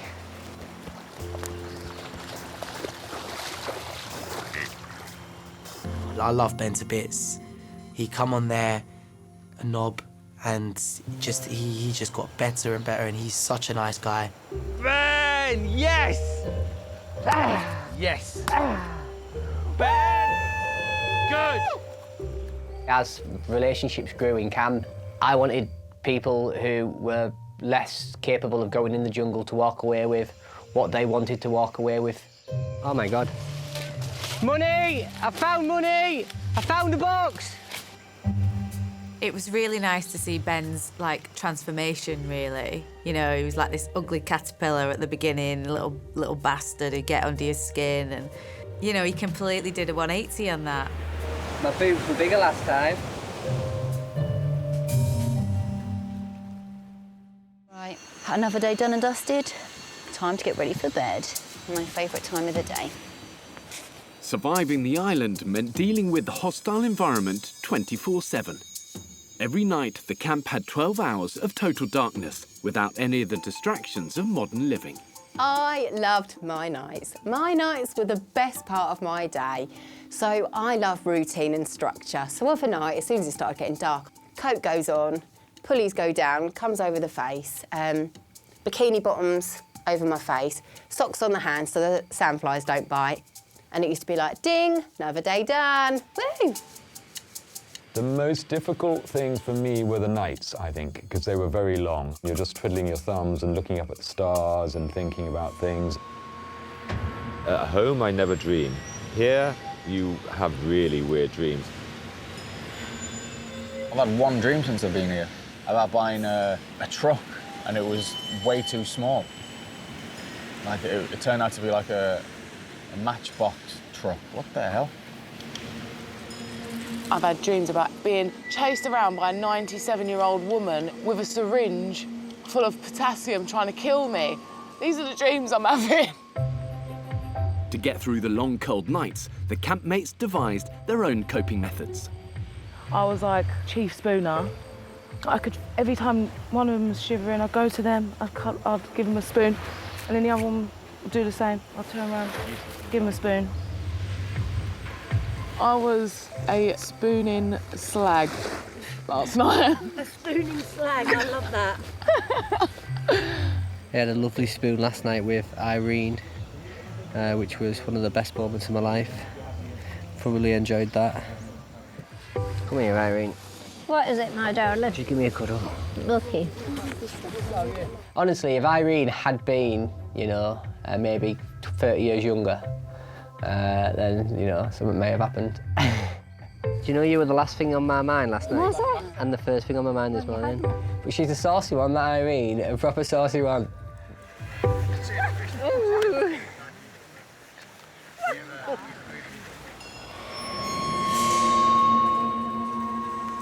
You haven't met James before?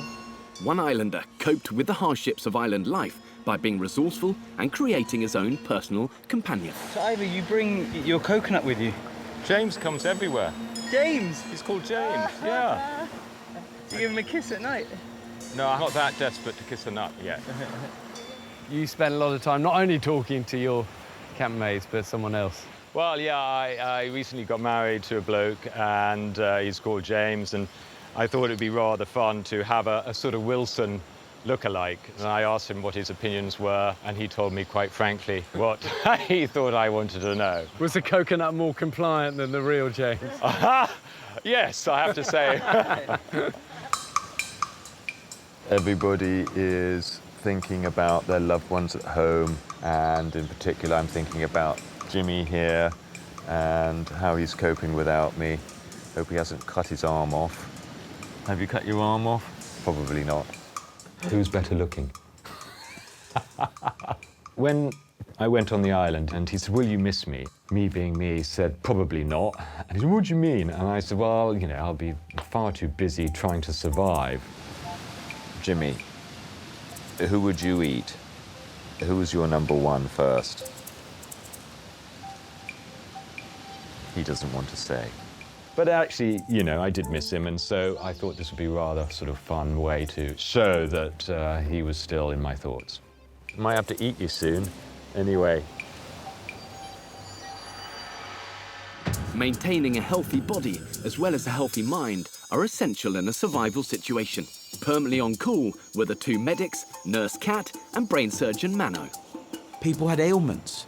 I'm aching, I'm this or I'm that. I've dislocated my knee. You never dislocated your knee. But I realised really quickly that myself and Kat were awful. I mean, our bedside manner.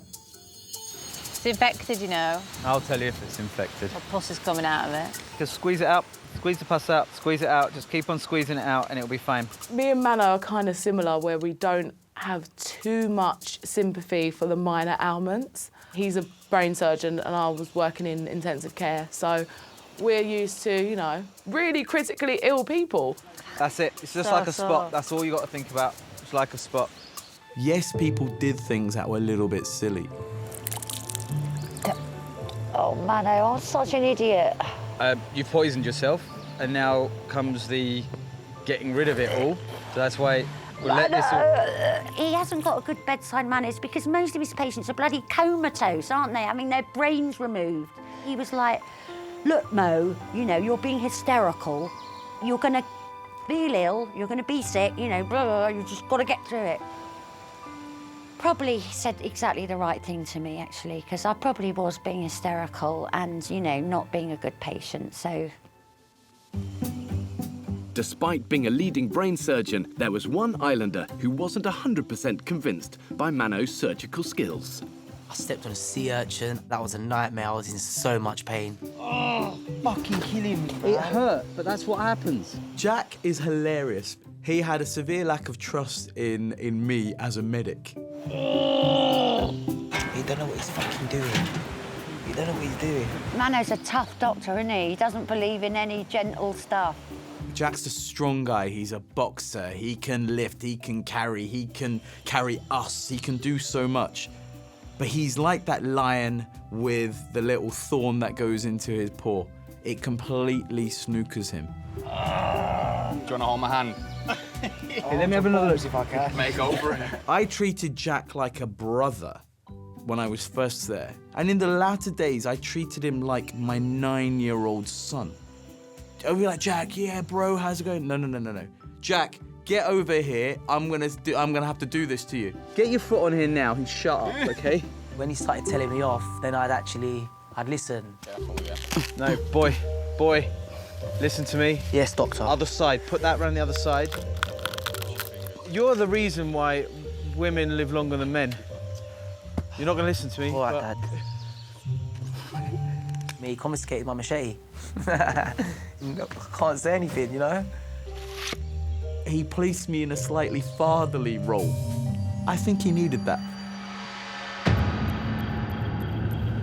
Irene, how old are you? 75. 75, the oldest person we've ever had on the island, and you are an inspiration. Thank you. She may have been the oldest castaway to have ever appeared on the island, but Irene was determined to prove she was a valuable asset to the group. But I want to keep the fire going till we get that fish cooked, eh? You're a star, Irene, you are a star. She survived something that most people would not be able to survive. Do I think she's weak? No, I don't. Do I think there's a craftiness to her? Absolutely. Go on, Irene. Right. Go on, Irene, get it. Don't let it go, Irene. No. Grab it. You got it. No. You got it. Look at his legs. I'm very capable. And they kind of underestimate me. Right, you little brute. She was a real good huntress. Killer instinct. No crab is safe around here. And I would be kind of like a grumpy teenager behind her, just going, oh, I'm so tired, I'm so hungry, I'm so hot. It absolutely kicked me up the arse. I'm the killer granny. Look out. I never thought she'd get through it, to be honest, but my God, she was so stoic and resilient. She was brilliant, yeah. My friends will be so proud of me doing this, eating these. Come on, clean out as well, like that. That's the bit that you would actually eat. There's some big ones here, Nora.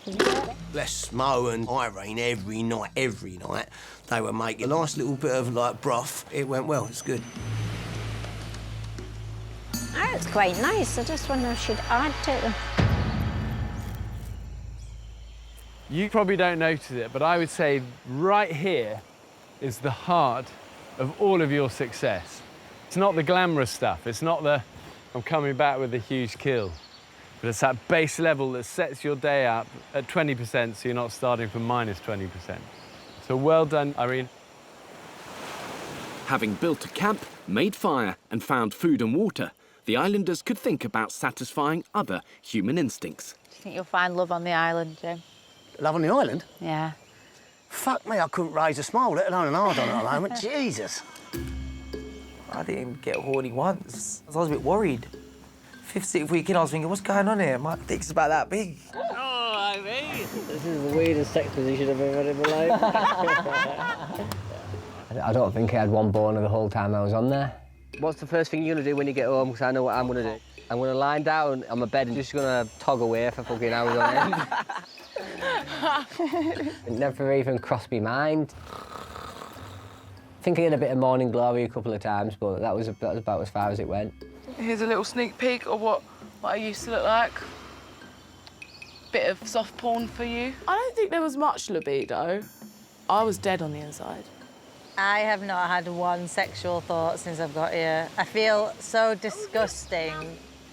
But despite the conditions, one islander was still able to get Irene's pulse racing. Wow, he's a hunk. He's absolutely beautiful.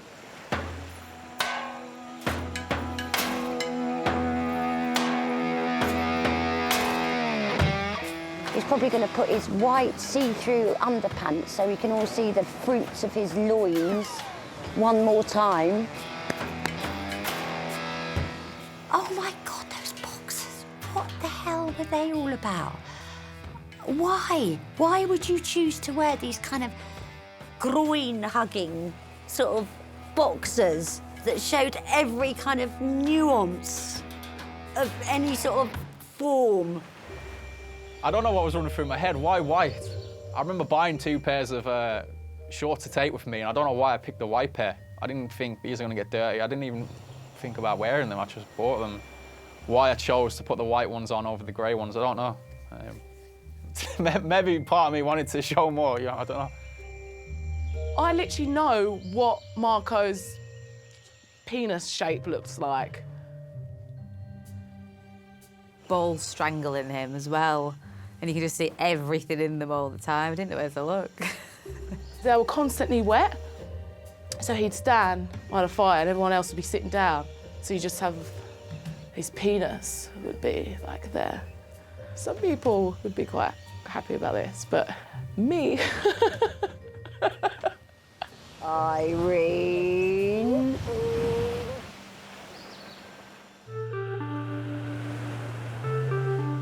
After 35 days, I've returned to the island to take the castaways back to civilization.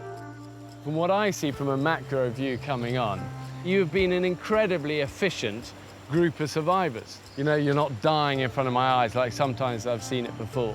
Despite your gulf of differences, you actually have come together. So, you should put the fire out, and then we're going to get you off the island. All right, guys, we've had an absolutely amazing experience. 3, 2, 1. Yes, that's the end of that. Well done, guys. Well done, everyone. Come on, then. Let's go. Let's get off this island. Come on. This has just been the best experience of my life. I had £12,000 on this island. I'm leaving with 6,500. I've shared it to the ones that didn't have any money, and the way they come up to me after and just hugged me was more than any of that money's worth to me anyway. Take a good look, guys. Back in the honey, buddy. We fucking did it, guys! Yeah! We did it! I can't believe Bring it.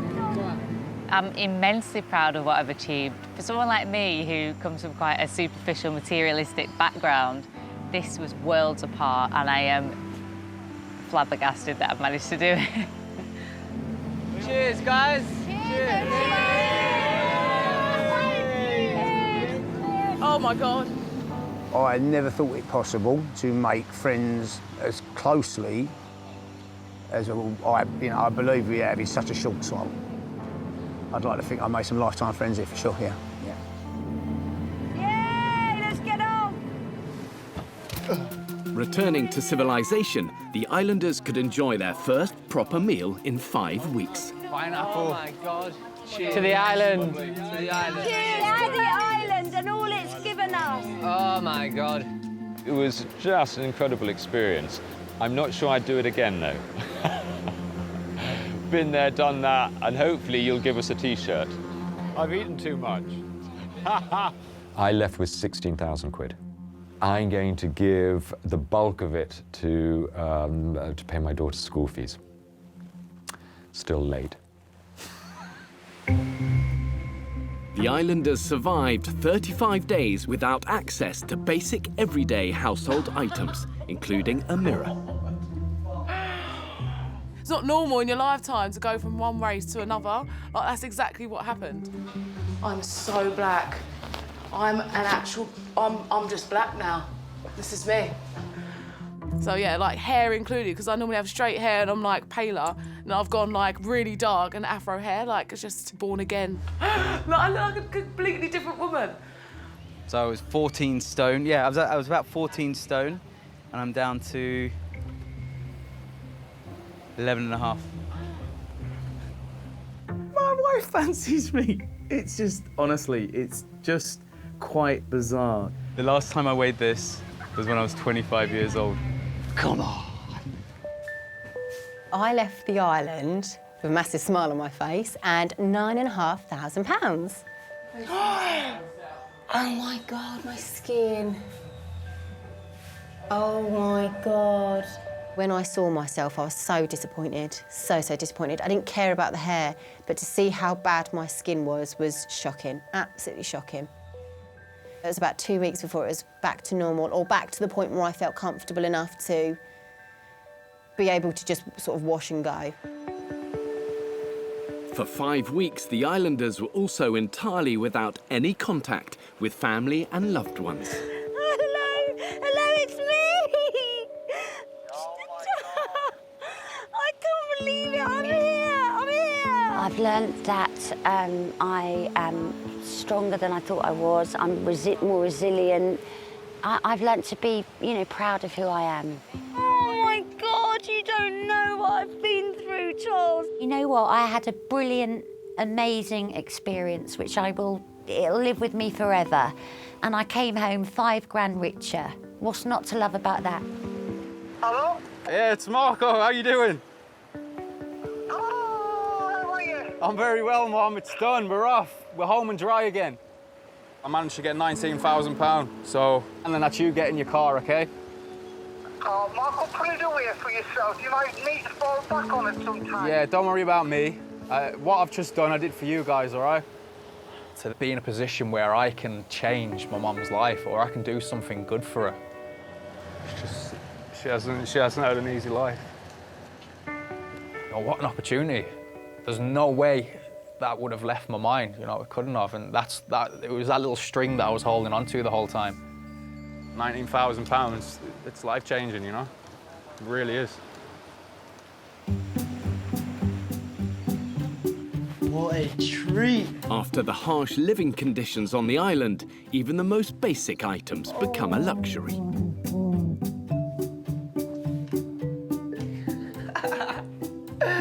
Oh this is so freaky.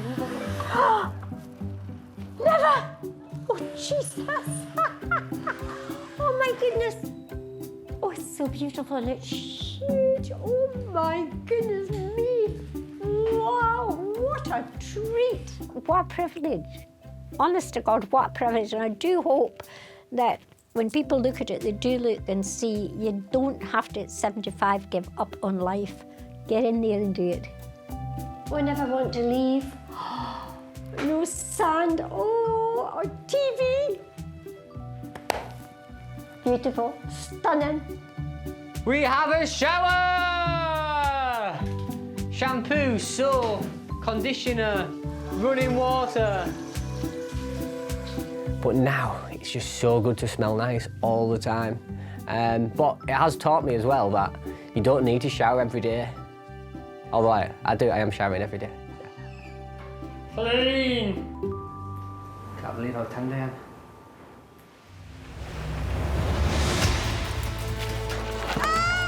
Fuck me, this is shit. Ah, the fucking sandflies.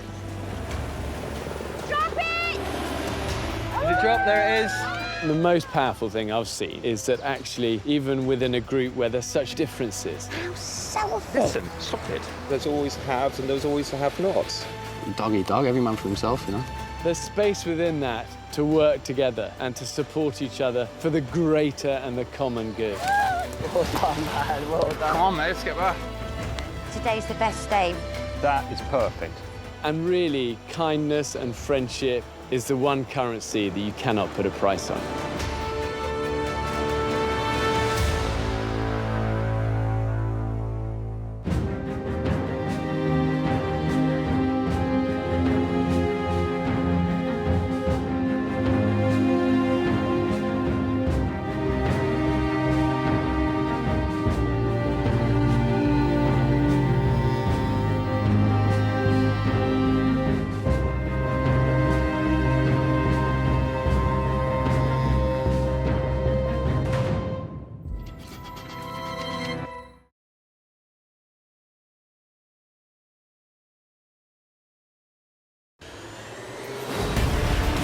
Say goodbye to civilization, guys. 1 month ago, I abandoned 10 celebrities. Let's do this, guys! Oh my God! On a remote desert island in the Pacific. But the island was a bitch. A bitch in a bad mood.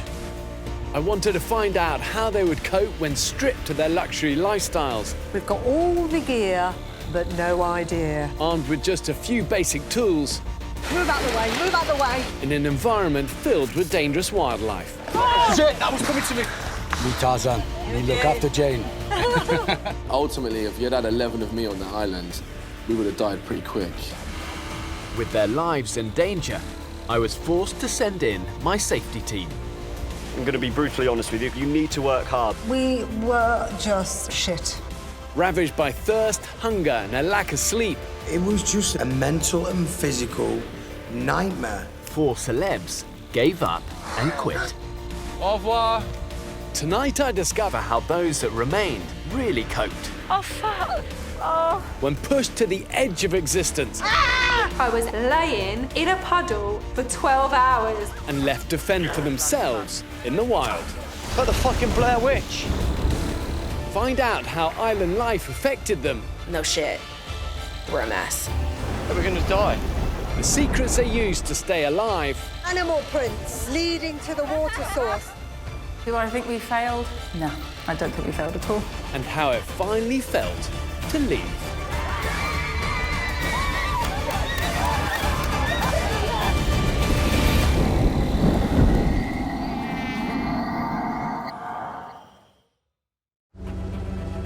Four weeks after dropping off the celebs, I travelled back to the island to meet the survivors. What a contrast the conditions are from their everyday life, of that VIP treatment, the airport lounges, the personal assistants, to the hard reality of island living. This is unlike anything these celebrities will have ever experienced before. That's him. And what's going to be interesting is to see how these celebrities have changed. He's finally Of the 10 celebs I marooned, Excited to see this day arrive. only 6 made it to the end. I would like to say thank you for the opportunity, but yeah, it was tough. Welcome to the world of survival. It hurts, you know. It wasn't always pretty, but you know, you hung on in there. And that's ultimately what survival is about. You fail, you pick yourself up, keep going. Right, come on, show me your camp. Just bear in mind, it's not quite the Ritz, all right? I wanted to find out why the drive and ambition that's propelled them to success in life initially deserted them on the island. Start with shelter.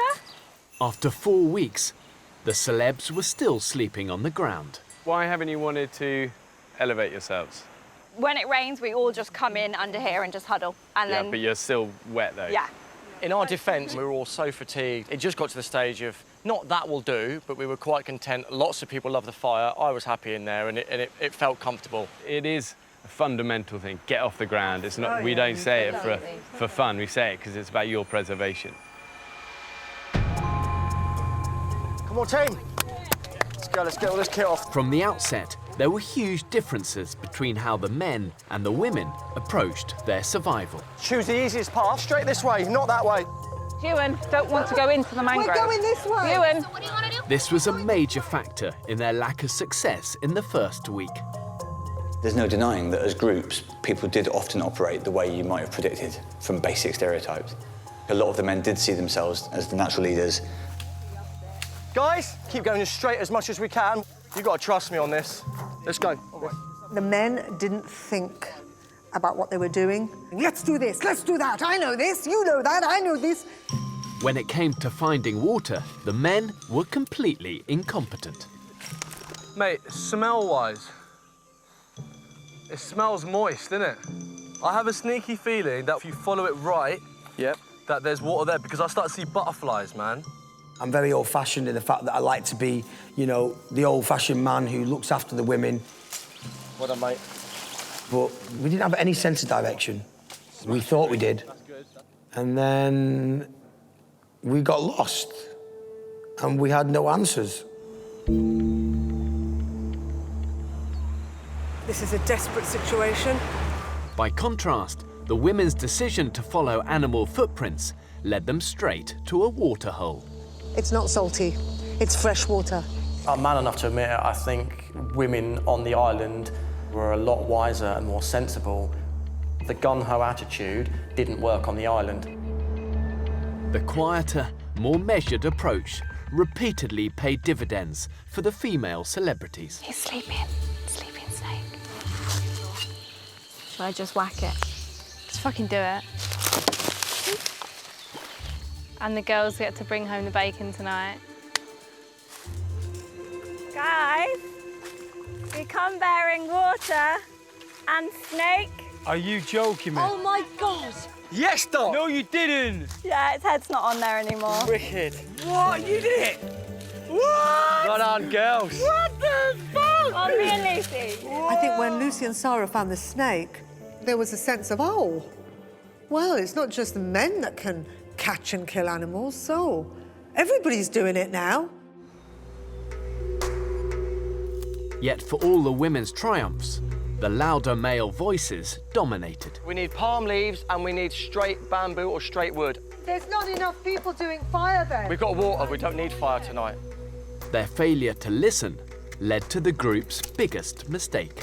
It's just crazy. This bit. Fire is the most important. Yeah, it is. And there's only me and you, 2 people doing it.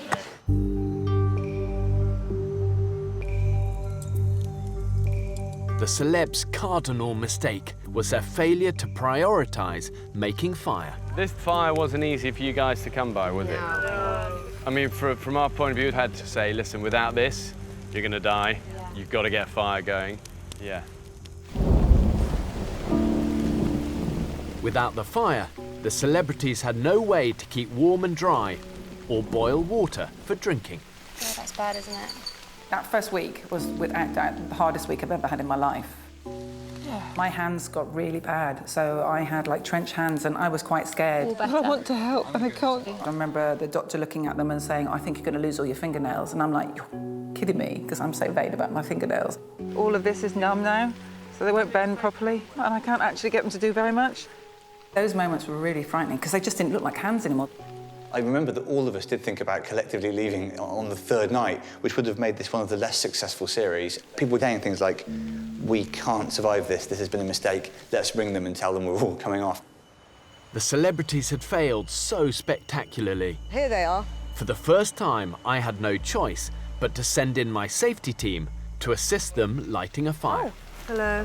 Hello. The truth is, without fire, eventually they're all just going to perish. We had to step in at that point. It was really embarrassing. It was really embarrassing. There's 15 of us. We've got all the gear, but no idea. I was really ashamed because I wanted to be that team that just got there, that survived, that thrived. And suddenly I have to admit to failure was hard. Nice long breaths. But in a way, that negative situation turned into a positive. By then coming on the island and putting us into groups and making us work hard to make fire, all of a sudden it happened, and I think it proved to us you can't do this on your own. You have to work in numbers. Bye, everyone! So do I think we failed? No, I don't think we failed at all. There's my answer. Come on, wood shavings, guys! I think we did fucking marvellous. That's my honest answer. Unlike the other celebs, RJ, that was skills. Breaking Bad star RJ Mitty had come to the island with a wealth of survival knowledge. He was an expert in all fields. RJ would say, well, yeah, you know, we start fires all the time. We know about fires. Yeah, we know about that. There's like multiple ways of doing this bamboo technique. The group had thought that RJ would give them a real advantage. He was full of tricks. He just couldn't convince a lot of other people to adopt them because they often involved like 11 different bits of equipment that he'd rigged up over a sort of a 50-mile radius, and it was still only work in the event of a particular cloud coming in. Fire! Yes! Fire. Yes! Oh, shit. It just died on me. People were getting annoyed because that knowledge never amounted to anything. Oh, fuck. Oh. RJ was absolutely convinced he would be the one to get fire going. So when ultimately, A, it wasn't him, and B, we were helped to do it, I think he did feel quite crushed. He resented any sort of help that we might be able to get. How are you doing, man? I really feel like we could have done this on our own. Someone comes in, yay, we're saved, and they should have never even been on this island. They really shouldn't have. I just really feel that you really learned nothing. So, I'm leaving today. I was like, well, that's not fair, because none of us know what we're doing. You haven't given any more to the team than anyone else. I took it really badly, and I had to say something to him. I just feel like your reasons for leaving is working really hard, but we all are working really hard as well. I'm not going back on it. That's fine. Taking it out on the group and saying, you guys are a mess, well, no shit. We've got no survival skills. Our camp has 0 survival skills.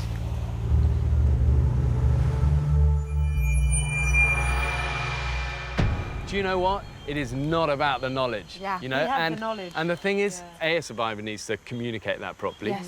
B, a survivor, you say he had all the things, and yeah, but he didn't get the fire going. Our team had to step in. And forget both of those. The most important thing in a survivor is grit. Yeah. You know? I look at you guys in a totally different light than I look to somebody who throws a towel in. Him leaving brought us together because he kind of doubted us. He said, I'm leaving because you lot aren't together, you know, you don't know what you're doing, it's not going to get any better than this. And I don't know about the others, but I took that as a bit of an insult, and I thought, do you know what, we can prove you that we're going to prove you wrong here, and we are going to pull together. I think the 6 of us that finished, we finished well, probably because of some of the stuff that was being said by people who left. Do you want a jerry can to sit on? A month after marooning 10 celebrities on a remote Pacific island, I returned to see how they survived and how it changed them. First time ever on the island, some hints of romance. Was this a good thing for the survivor? What do you want me to say?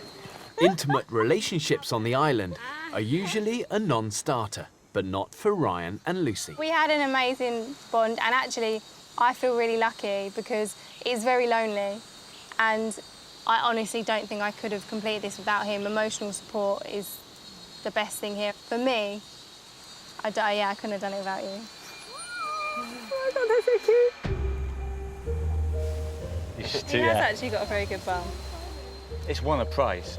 Considering we've not eaten much, he's still got a bit of rump on there. Yeah, it's true, isn't it? He's keeping it in good shape. So if we get hungry, we know who to eat first. Yeah. I'm going straight for the rump. Juicy bit. I'm giving them space. It's the right thing to do. But I'm like the dad, I'm not too far away, I'm watching. No heavy petting. I love the idea of love on the island. Ryan and Lucy, from the get-go, there was this little spark, and I know we were all trying to pretend like it wasn't happening, but it was definitely happening. Is it yellow? Yeah. It's not the nicest way to meet someone. The bonus is he can't see me any worse. Oh, I can't believe you're touching my feet. That's so disgusting. I can't believe he's touching my feet. Oh my God, they're so gross. Yeah, if you can still fancy me after what I look like in there, what? Bonus. Sometimes they stroll up the cove a little bit there, and there's a bit where you can go out of sight, if you know what I mean. If they'd been really coupley and cliquey about it, I guess it would have been annoying. But everyone seemed to get sort of a boost out of it. Take a selfie. Are you acting all badass with your knife? Well, yeah, I got the knife on her. I just started to see this determined, caring and hard-working woman who wanted to achieve something, and it was so attractive. Even the hardship of island life couldn't dampen the romance. My feet hurt. My belly feels like someone's stabbing me. I feel awful. You've been a warrior princess, and we need each other. I was so cold, and he really looked after me. He helped me change my clothes into something dry. He tried to keep me covered up from the rain, and then I literally had no energy to go to the toilet. He basically held me up while I weed, and I may have weed on his foot a little bit. Oh my God, not many people can say that after a week of knowing someone, can they? Me Tarzan. Me look after Jane.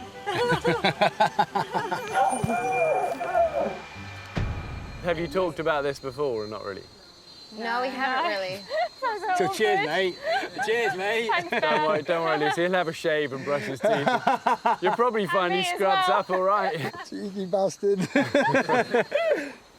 I think to see any form of romance on the island is a pretty rare thing, just because your libido is so low. Yet we saw a really wonderful romance blossom, and it humanises them. It changed them from just being sort of these machines that are fighting for every scrap of food into actually human beings. Whilst their romance helped Lucy and Ryan survive on the island, I wanted to find out if they and the rest of the group felt that being a celebrity made life on the island harder. I think it's really interesting to see because everyone sees the glossy side to a celebrity. They see, you know, the red carpets, the photo shoots, all that stuff, but they don't see what we're really like.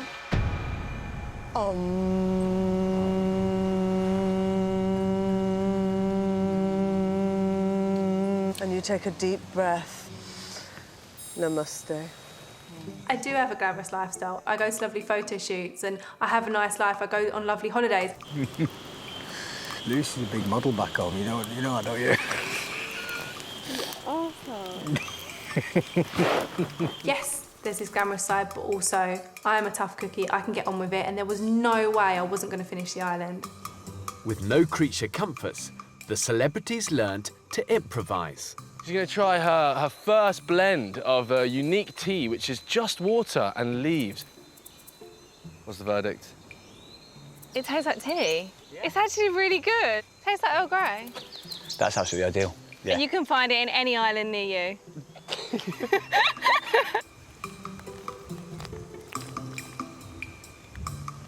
It's nice, isn't it?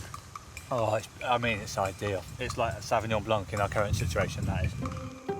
I think we've all had our own struggles. We've all had to work very hard to get where we have in life. And if anything, by being in the public eye, we get judged more, we get criticised more, so it's even tougher. So for me, it wasn't about being in the public eye on that island. It was about me, you and Gwyn Thomas, seeing it through to the end of that challenge, and I had to do it. No matter what walk of life you come from, you get out of life what you put in it. And like me lining up for Olympic final, guys acting, whatever they do, music, it's bloody hard on this island, and it doesn't matter who you are coming into it. I think it matters who we are going out of it, and we're all going to be changed for the better. Of all the islanders, it was Ewan who went through the biggest transformation. From the outset, he took control of the group, but his style of leadership didn't agree with everyone. Initially, there were louder voices, stronger voices, more opinionated voices, always being heard. And the quieter voices in the group were not being heard. I can put my hand up, and I was guilty of that. I think for the first maybe week, 2 weeks, I was very gun-ho. Ewan had all guns blazing attitude right from the beginning. I'm bloodied, battered, but belated. Hopefully my ways, being an alpha male, weren't misunderstood.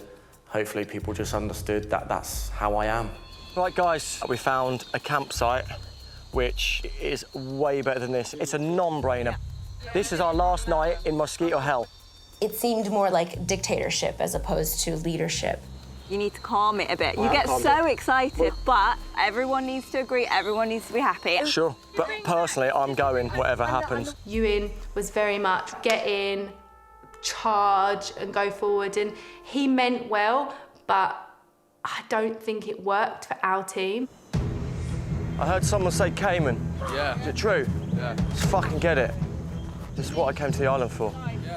It was Ewan's single-mindedness. No panicking, mate, no hesitation. That saw him lead the charge with the Cayman kill. I'm happy to grab his tail and pull him out. Yes, it is now. I've got him! Get it! Yes! Oh my God! Having killed one croc, Ewan was determined to provide for the group again. I haven't told the others where I'm going. I'm just desperate to bring something back. But the Olympic sprinter was still leading without the support of his campmates. Getting lost was not part of the plan. What the hell was that? There's like heavy breathing coming over there and some weird noise from over there, and I'm really scared now. Yeah, we're gonna die. After being rescued by Ryan, the next morning, a different Ewan emerged. I don't want to be the hunter-gatherer anymore. I want to be looked after. I want someone to hug me tonight. I want someone to give me a cuddle. I want someone to tell me I'm going to be all right. I don't feel all right.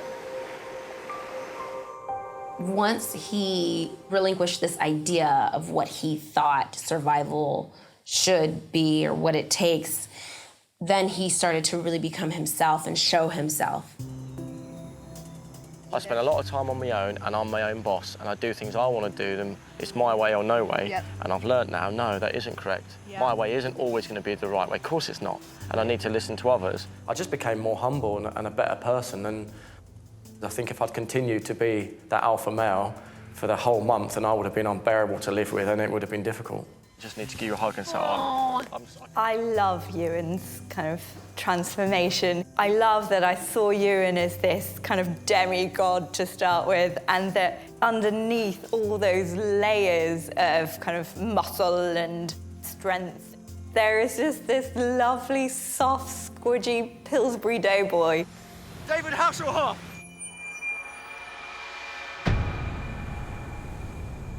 Being an athlete from an individual sport where the stopwatch doesn't lie, if I run well, I get the plaudits, I run badly, I get the criticism.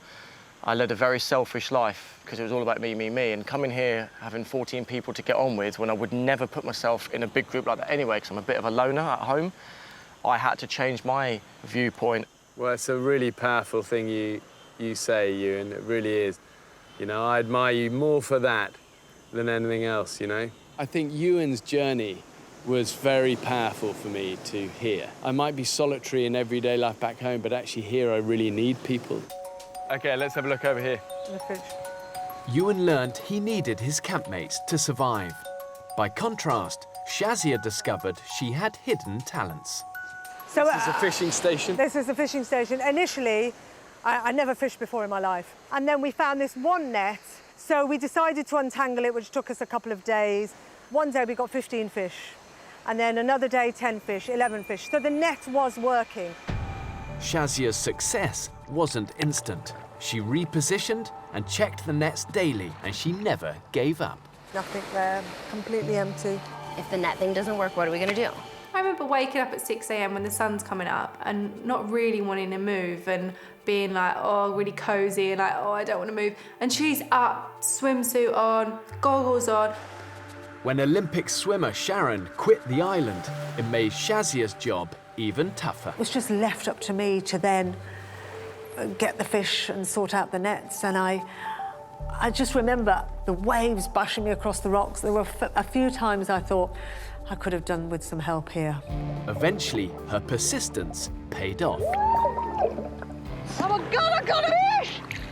This one is still very lively. Oh my God! Woo! She was like a woman possessed. She looked the part. She had some funky swimsuit and she almost looked like a bit of a Bond girl every time she came out of the water. Every day, getting fish for us, I cannot thank her enough. There's about 10 more in there. No, what? You're joking. One fish each for breakfast, guys. Wow. No, yeah. No, really? You just want everyone to be happy. And when everyone's happy, you can pass the time quicker. It's a better way of survival. Without her fishing skills, or luck, whichever way you want to say, we wouldn't have survived as well as we did. No, I love her. So there we go, the inside of the fish. Nobody likes to do this job of gutting the animals, but Butcher Mirza is at it again. You're now a legit fisher lady. No, not really. It was trial and error. We saw what worked, like cutting the bait out of the fish and putting it back into the sea so that the fish are attracted by the bait. Yeah. Putting in tiny bits of silver foil so that the fish are attracted to shiny things. These are all good poacher tricks. But I didn't know that in the beginning. We kind of worked it out as we went along. These are systems that are learnt through failure. And I love that thing that necessity is the mother of all invention. If you fail, you figure out how to do it and how to do survival jobs efficiently, you eventually work out a really slick system. Good for you. OK. Well done, Shazia.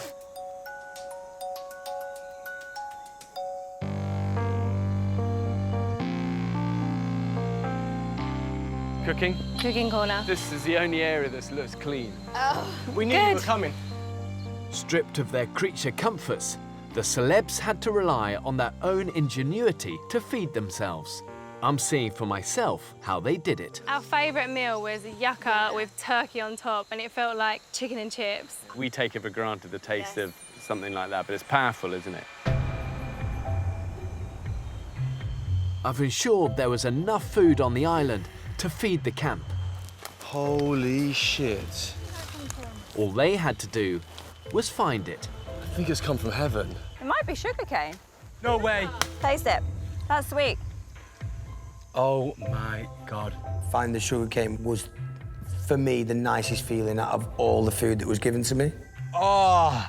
When we found the sugarcane, those were kind of more mental boosters. Used to smile.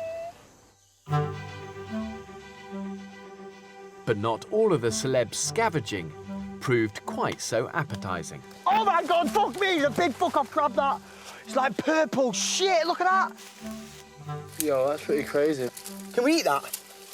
It's not that big, is it? It's pretty big. Looks like some bad guy from the Power Rangers or something. Yeah. Any bit of food was food that kept you alive. Right for the middle. Everybody was starving. We'd have eaten just about anything. We got our first food! It's the Krabby Boys. I've never craved vegetables so much in my entire life. Guys, I've got something. I've just found a big carrot. A carrot? Yep.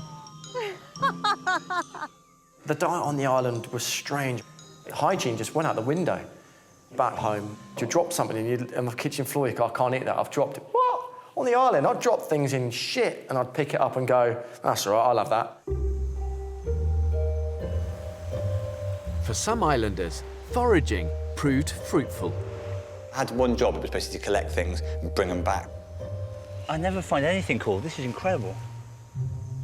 Times like this, somebody like me gets that hunting thrill. In my case, it's not turkeys or caiman like the other guys. It's just these little fellas. For dinner tonight, Oh, God. it's one berry. That's It's a one lovely berry. pair of coconuts, Ryan. It's a lovely pair of coconuts and all. And there's two over there. Mine are more Just like one. mine are more like Yeah, Joby berries. they're Joby berries Mine and are they're Joby coconuts. berries and yours are coconuts.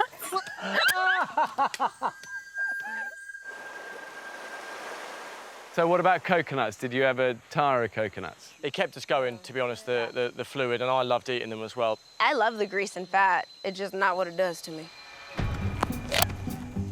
The diarrhea that I suffered was as a result of eating coconut constantly. I woke up this morning, my stomach was hurting. I was standing right here and I was like, I'll let a little fart out. Shit it on myself. You shit? You shit yourself? You follow through? Yeah, I sharted. I had a bad stomach, but I didn't shart. Shart's bad. Yeah. And I had to run to the fucking woods, finish it, go in the sea, come out, do it again. Oh, my God. Melody, she used to advertise it quite a bit, bless her. She'd go, I've been up 3 times in the night, I got damn diarrhea, shit in the woods. I gave birth yesterday, it was awful. Really? I was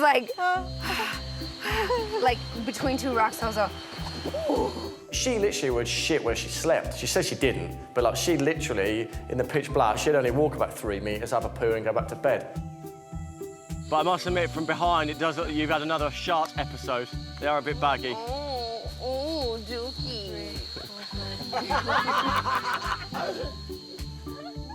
It was awful.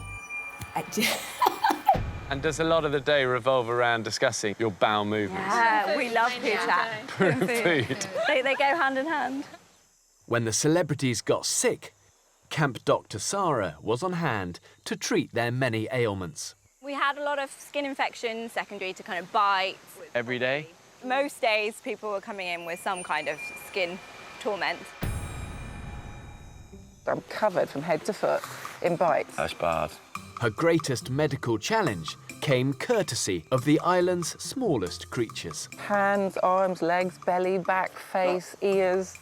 You're being bitten every 5 seconds. This is crazy. That is huge. Looks like I've got a fucking other head on my head. They're so small and look so inconspicuous, but each one of their bites is like a little electric shock going through you. The insects were from a horror movie. Spielberg would have joy in doing a film based on the horror that sandfly bites. They're just coming up. That is killing, even just to walk. It's infected. Do we burst them and stuff? No, don't touch them. Oh, God. This is unbearable. So fucking torture.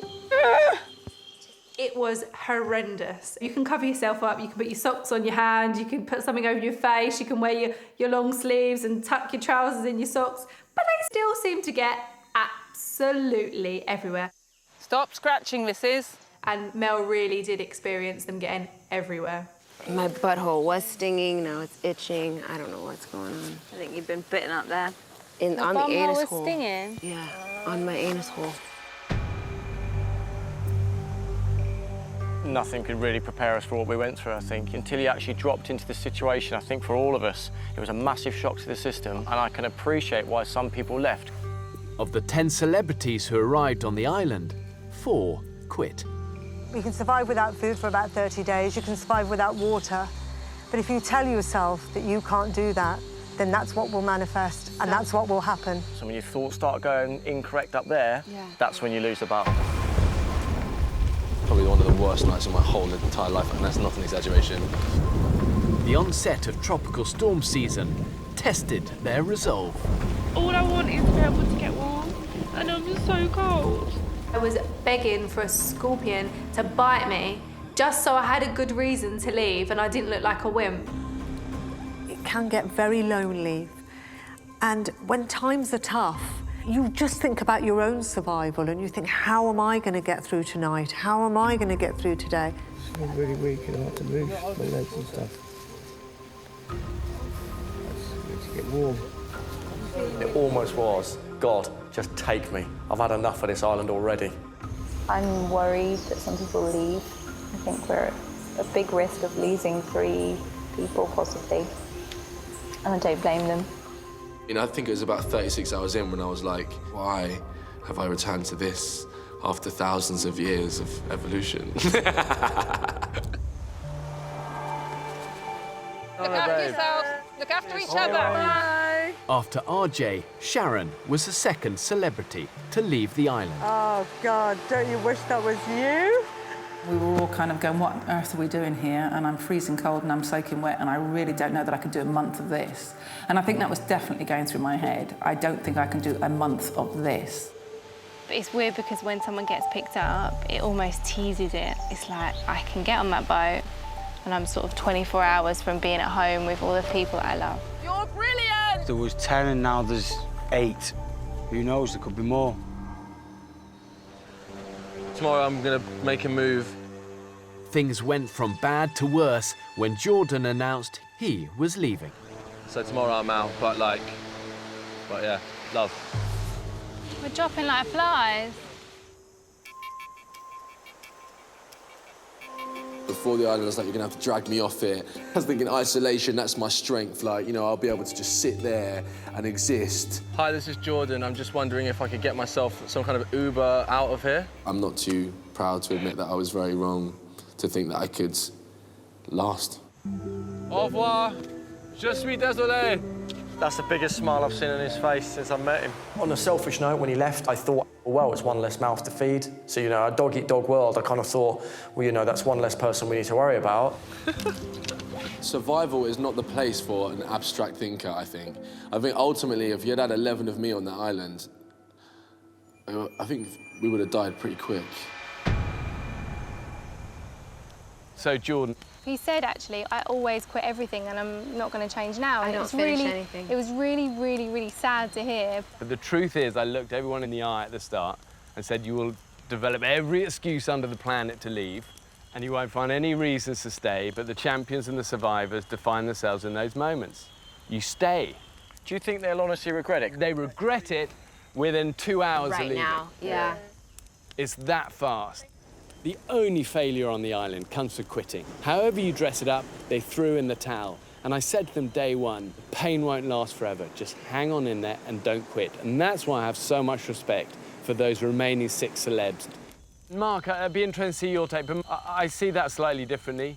Comedian Mark was the one exception. He was determined to stay, but the psychological battle proved too much. I'd known Mark for 13 years before I came here. In the end, it was a battle between the mental and the physical.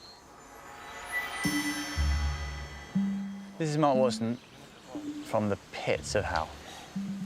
It's no exaggeration to say that if similar rain conditions break out tonight, this camp could be washed away altogether. Mark Watson knew that we don't know what the time is. What a sweet little size. Suddenly realised this is the last thing anybody wants to look at. Trying to promote coconut. Mark, he was our island tramp. He really looked the part. He had a belt which became a running joke, because everywhere I looked, his belt was left on a tree or another rock. I'm a guy whose trousers fall down a lot, and that's who I am. Look, my belt is somewhere down there. I'll find it now, and maybe we can all have 24 hours without my arse in your face, eh? His arse was hanging out with bites all over it. Then you'd see his boots hanging off with no laces on. I'll put the belt on, and everyone can see someone else's bum. But I think you're going to miss it when it's gone. I've been terrible at keeping track of stuff all my life, and that came up a number of times on the island. My belt, every day. Eventually, I left it on the island on purpose. So many people had complained about how low my trousers were that it felt symbolically the belt had to stay there. But Mark's sense of humour alone was not enough to cope with the challenges of island life. From day one, he struggled. First, there was his fear of thunderstorms. Oh, fuck. Right. I told everyone that I was very frightened indeed of thunderstorms. I was physically very scared, right up there with the worst experiences of my life. Then it was his physical and mental exhaustion. I've got nothing funny to say today. The difficulty level's gone up again, I think, because of the insomnia. I'm not exaggerating, I don't sleep at night. You okay, Mark? You having a bad day today, mate? I think Mark found it really difficult. You have to give yourself a sense of purpose and a meaning to being on that island. Yeah, I'm done. I'm done here. Mark? Oh, shit. Oh, my God. You okay, mate, yeah? I got you, boy. Everything's a struggle, innit? Just walking. Come and lie down for a bit. It was really upsetting to watch his deterioration. Right. Let Fat Boy take your weight.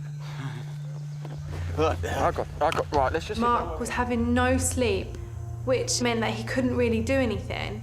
It felt like almost babysitting sometimes. I think I went 4 or 5 days and nights without sleeping at all. I was incrementally getting weaker and weaker. I'm just worried about him. He was struggling, he wasn't himself. He needed to go. He was determined not to quit, but with just a week remaining, he left the island. Everybody, in fact, started saying, you should probably go. So either people were looking after me or they really just didn't like me by that point. Either way, I thought they were probably right.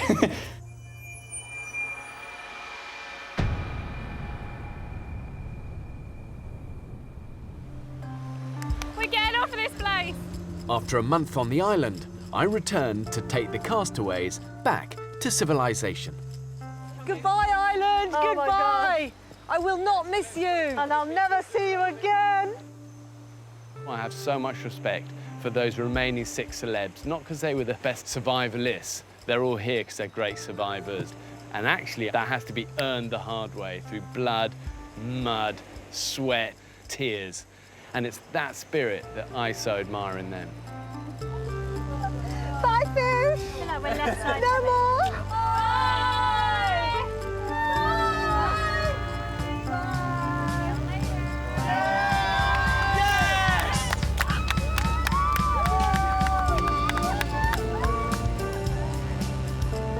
When we got on that boat, you can't imagine that sensation that runs through your body when you look round at your fellow islanders and you go, you know, we did this. We did this together because we wanted the same thing, to survive. I literally can't stop smiling. Water! Water! Water!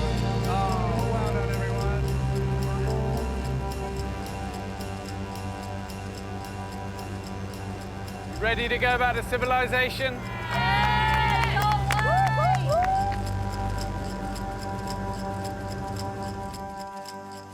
That means we're here. It had been a month since the celebrities had had any contact with their loved ones. Hey, Mum. You all right? I'm all right.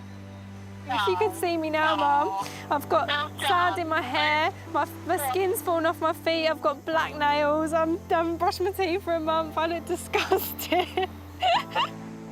It was the most surreal thing of my life, but I'm so glad I did it. It was really, really, really surreal, but I'm so proud of myself. Good? Oh my God. Are you okay? I've always tried to portray the tough side of me.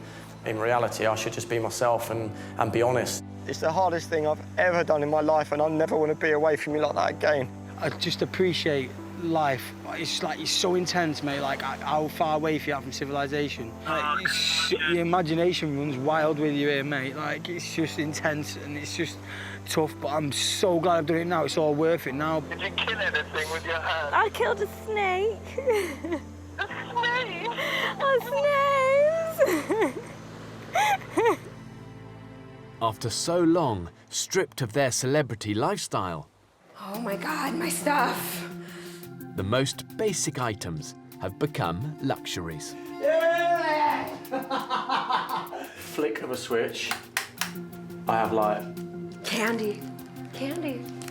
Yes. Like I haven't had enough coconut. Cold in here, it's air conditioning, it doesn't feel right. It's weird. Light.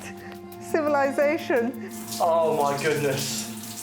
I've got a choice of 3 soaps. I don't know which one to use. It feels amazing. You just pull up a thing and it comes out.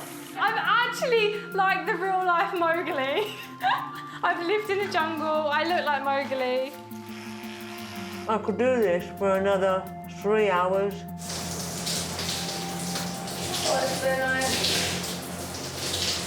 Toilet paper! Toilet paper. Having lived together under such brutal conditions, seeing each other away from island life was all the more surprising. Everyone's in flip-flops and whatever.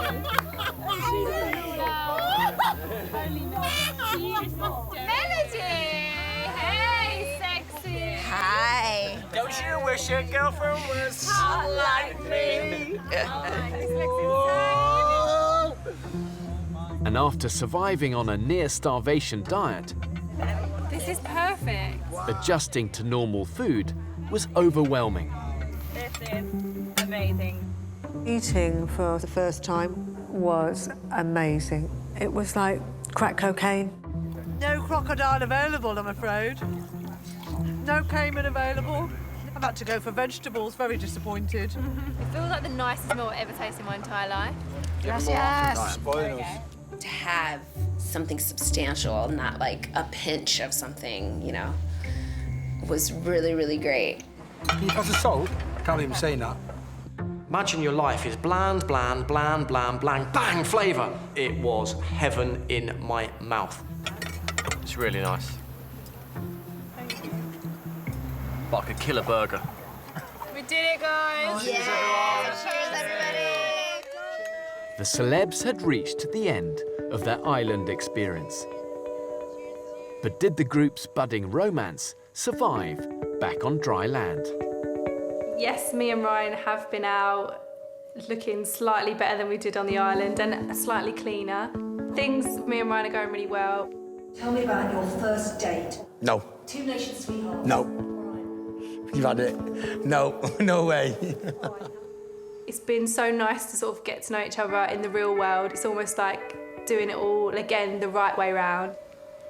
I'm really happy and everything's, I guess, going in the right direction. 10 celebrities started, but only 6 remained to the bitter end. And for those that did, they all came away changed by their time on the island. It is a horrific experience. This is the worst day ever. Get us the fuck out of here! It's a test of your mind, it's a test of your body. Look, right, let's just sit down where we are. You will feel lonely, you will starve. No fish. Completely empty. But it's also life-changing. It's gonna be a great day! I learned a lot about myself, whether or not I am right. Who gives a fuck? I can't be getting up all goddamn night. I learned how to survive. I went onto the island to change people's perception of me. I'm quite tough. I can work really hard, and I wanted people to see that other side to me. I found an amazing companionship and love for somebody. Well done. And for that, I am truly thankful. It's made me look at my life totally differently. I'm ready to hunt. I just learned how to relax. I learned how to slow down. I learned how to listen to others.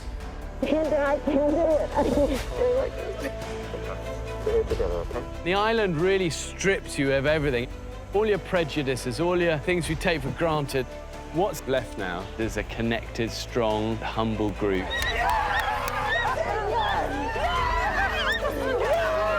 They've been through the fire and they've come out of it the other side with a glint and pride in their eye that no trophy or award would ever give them. I'm so grateful that I've done the island, but even more so, I'm so happy that I've had that time to reflect.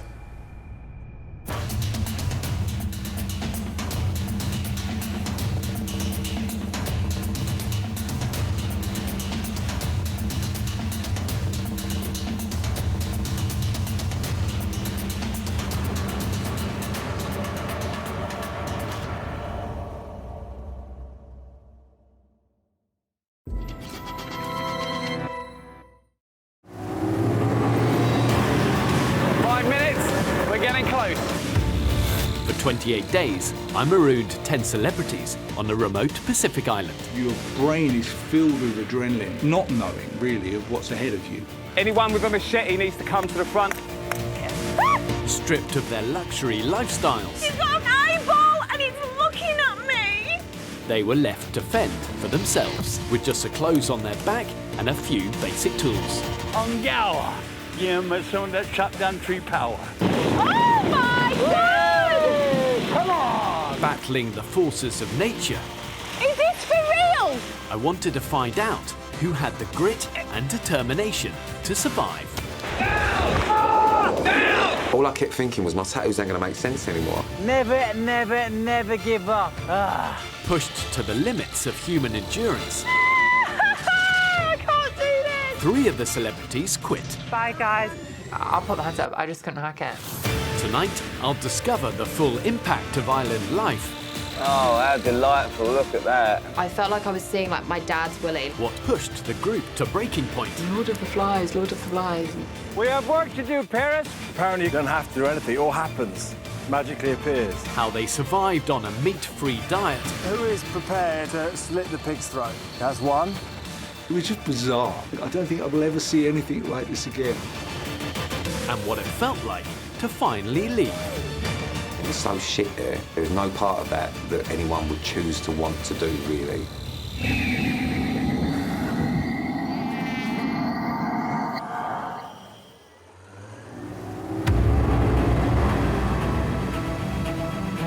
Stormy season on the island, yet again. It's raining. 4 weeks ago, I marooned 10 celebrities. This is it. Now, only 7 remain. But it's always interesting to see what sort of state they're going to be in.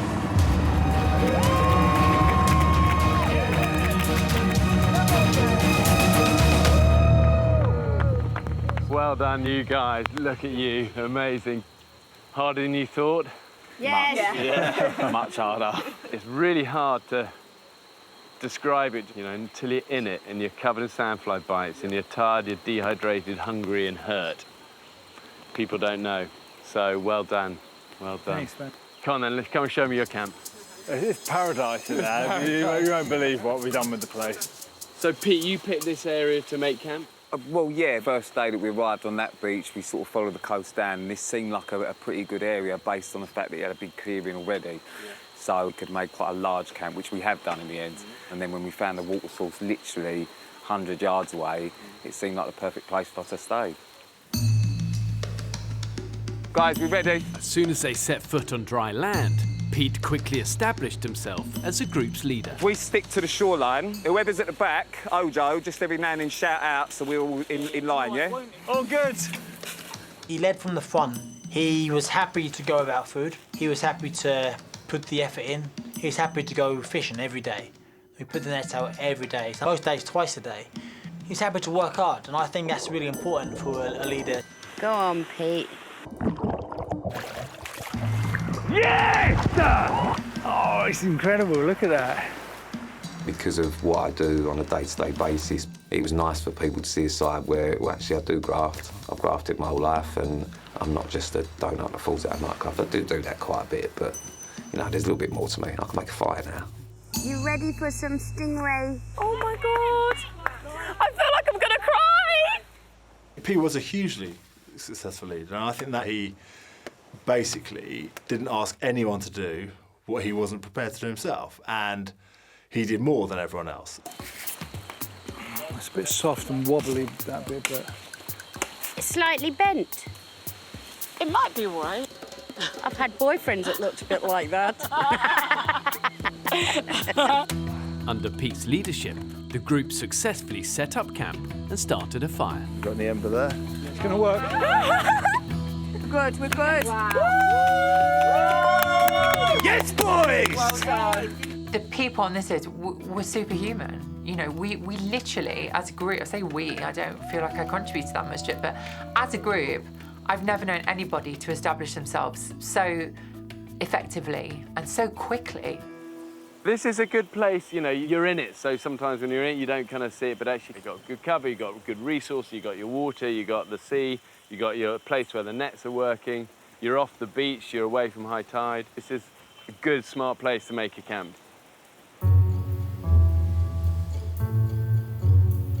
Look what I found! A pan.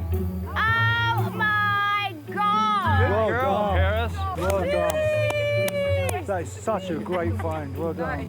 The celebrities used anything they could find to make camp life a little more comfortable. That is going to be blinding.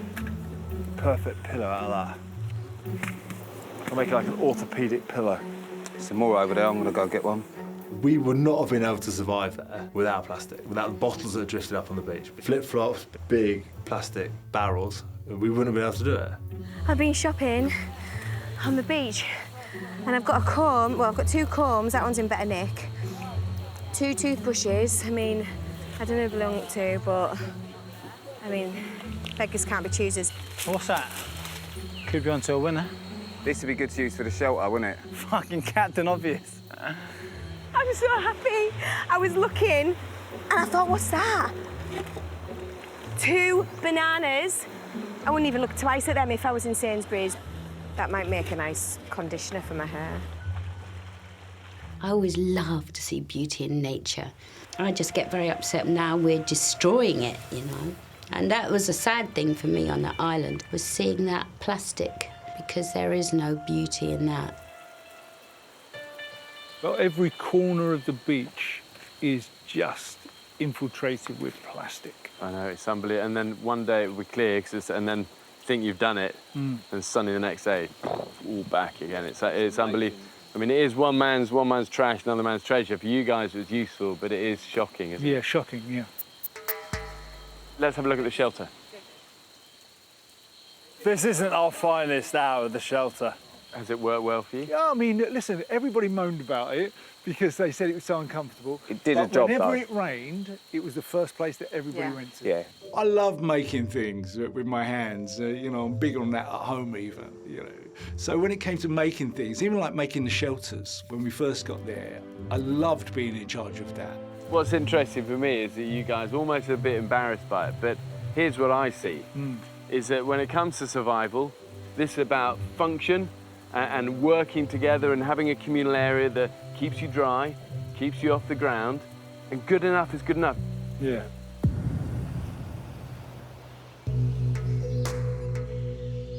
Well, he looks a little bit dead. Poor sausage. But the brutal environment took its toll, especially the extreme weather conditions. Whoa. A bit lightheaded. So hot. A bit lightheaded. But each of these little treks is getting harder and harder. I need to cool down. I need to go and wet my clothes in the sea or something because I'm just sweating. It's like trying to run a marathon in treacle. The heat and then the rain, you know, the 2 extremes, and not being able to escape from it. How you doing, fish man? It's hot. Too hot now. You're dressed in the right colour for heat, though. Dark trousers, dark T-shirt, a boot, dark hair, a beard and a dark hat. You'll be fine. Why are you hot?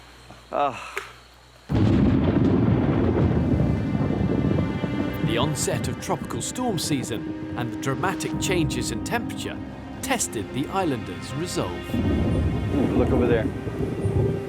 That's coming down. But behind it and in front of it, we're clear. So if we can just get away from it, we're okay. So when the first deluge hit, we thought we were prepared. Oh my God. Oh, this is bullshit. Jesus. This is fucked. I've been a lot worse. You tell me. I've been a lot worse today. It's okay. No, I'm just kidding. I'm just adapting to my environment with my scuba goggles because that's how much water there is. There's so many mosquitoes everywhere. The tropical storms are horrible. They are unforgiving. They are relentless. We are all freezing, and it's not stopping. While some of the group could handle the conditions, I've never been out in rain like this. Whoa, it's coming down now. Woo! French hands. for Roxanne, it proved too much. Oh my God! Everybody's shit! I actually don't know where to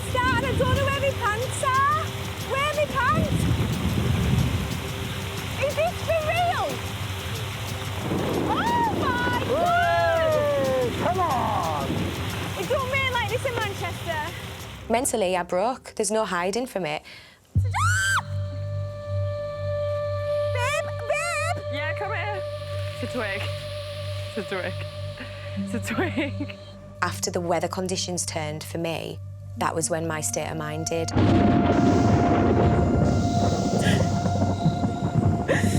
Oh, God. Oopsie. After 5 days, Roxanne quit and left the island. Being an actor, I've always pushed things to the back and just played someone else. But being on this island, you strip bare to your own thoughts and feelings. You're pushed to extreme. I thought I was made of strong stuff, but nothing's stronger than the island.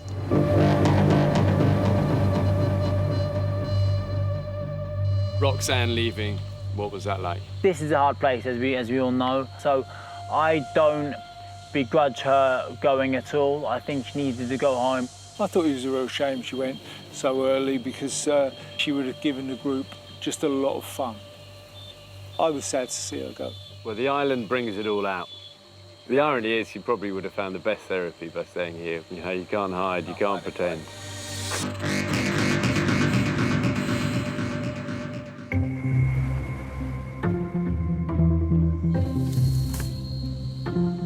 Oh, my God. I'm knackered. Right, more palm trees to cut. A month ago, I abandoned 10 celebrities on a remote island in the Pacific. Do you mind, mate? I'm trying to have a little wee. Living in such close proximity left the islanders mentally and physically exposed. I wasn't a massive fan of the hygiene situation on the island. Couldn't wash my hair, got very matted. I think most of it's fallen out now. By the second week, everyone smells like shit. I actually smell horrible. I smell like dead cats and fajitas. We don't even have towels. I've just realised we don't even have towels to dry off. No. The hygiene over there, I mean, there was none, really. I mean, to be honest, I just dealt with it. You got a little bit in that We'll get it out.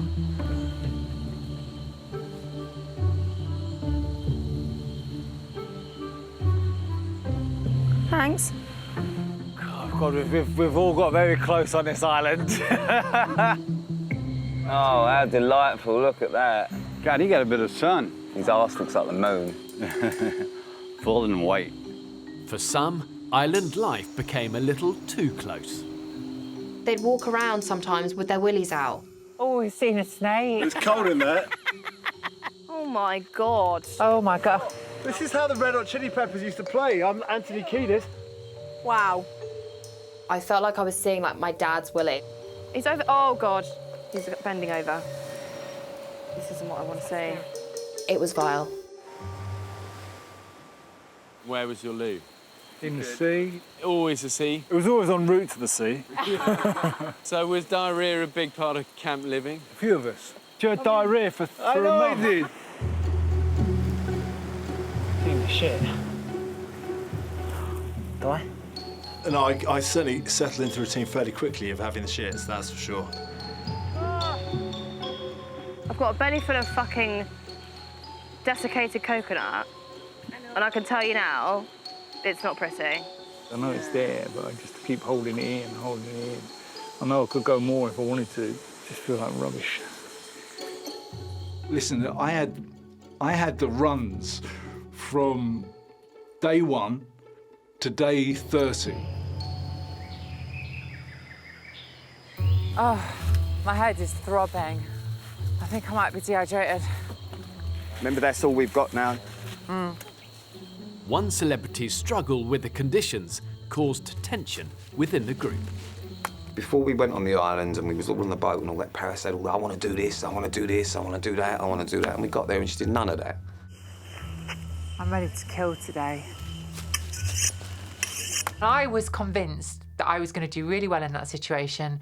I'm gutsy, I'm tenacious, I've got a survival instinct, I'm going to be resourceful, I'm going to be this, I'm going to be that. You get there, I was rubbish. I physically can't take another step. Oh, fuck, this is really fucking hard. Oh, fuck. You all right? What's up, babe? It's just really hard, isn't it? Yeah, it is. I just thought I was going to be better than this. I just don't feel like I'm doing anything. I just feel so exhausted after today. I'm completely covered in sand. I feel like I've got a bit of like irritated skin on my arse. Everybody else getting chafing in places. That's literally, you could start a fire in my arse crack. It's that dry. What's new, sweetheart? When 8 or 9 people are doing their job and 1 or 2 aren't, then it's going to cause frustration in the camp. Apparently you can sit around and do fuck all, it's okay. You don't have to do anything, it all happens. Magically appears. There were a couple of moments on the island where people were cruel. I don't think I was as bad as maybe some people were making out, but I don't know. She needs to make her mind up whether she's staying or going. I think we've got to just accept that we're carrying her. You know, we're expecting her to do stuff. Just find that very frustrating. Yeah, I know it's frustrating. It is the survival of the fittest, and I kept thinking, Lord of the Flies, Lord of the Flies. Once you've been labelled as the weakest link, it's, you know, rightly or wrongly, you know, I probably was the weakest link, but once you've become labelled as that, it's almost impossible to shake that, because every single thing that you do is interpreted through this frame of, she's the lazy one. See you later. Bye, guys. Love you. Sorry. Another one bites the dust. If I could have given more physically, I absolutely would have done, and I just couldn't. I'll put my hands up, I just couldn't hack it.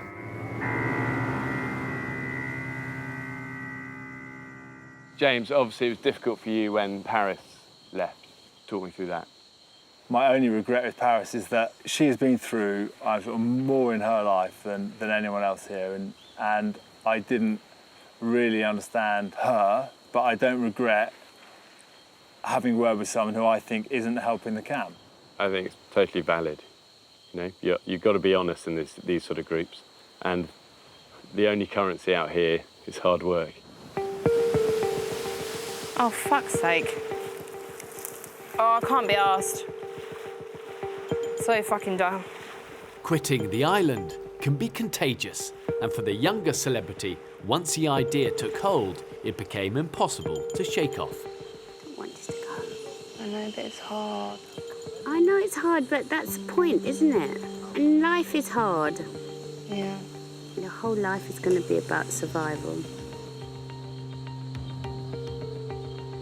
Emotionally, I was really struggling when I left. I'd had enough. So, Martin, what's going on then? You're going to go today? I think so, yeah. Nothing could persuade you to stay. What about if Crackers puts his cock in a sock again? That would make me want to go faster. As soon as you get it in your head, it's like a fire. It spreads like wildfire. And then as soon as that little glimmer and that little percent of you thinks, oh, maybe I could go, that's it, you're gone. It was when I literally saw yours and Eric's fucking pubes sprouting out from your hands when you were clasping onto your bollocks and your dicks. I was just like, nah. Well, listen, we've had to put up with your pubes sprouting out from your bikini bottoms. All right? They're not that bad. Don't make it it's just us. She was more than tough enough to see this experience through, and I really wanted for her to get to the end of this and succeed. I only just thought I started to get to know her, and she's gone. I know. Oh, I could kick myself. I just wish I didn't leave.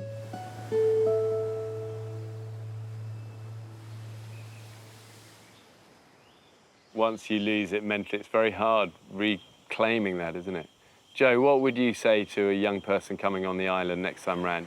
It is all in the mind. To set yourself a challenge and say, I'm staying to the end. That you have to do that.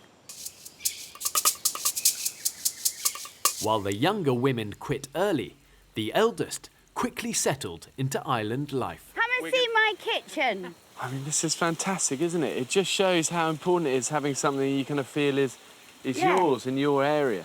Yeah, it was good. Joe ruled it with this. And, yeah. You like that sense of looking after people? Yeah, I loved it. That was a kind of That role, was my isn't mother it? thing, yeah, coming out. Has she been amazing? Queen of the jungle, Addo. Thanks, guys. That bit would be nice. And that Go on, you have it. I'm going, you have it. Oh, yeah. Oh, bellissimo. So I've always been a mothering person. So for me to be mum was just obvious, really. Come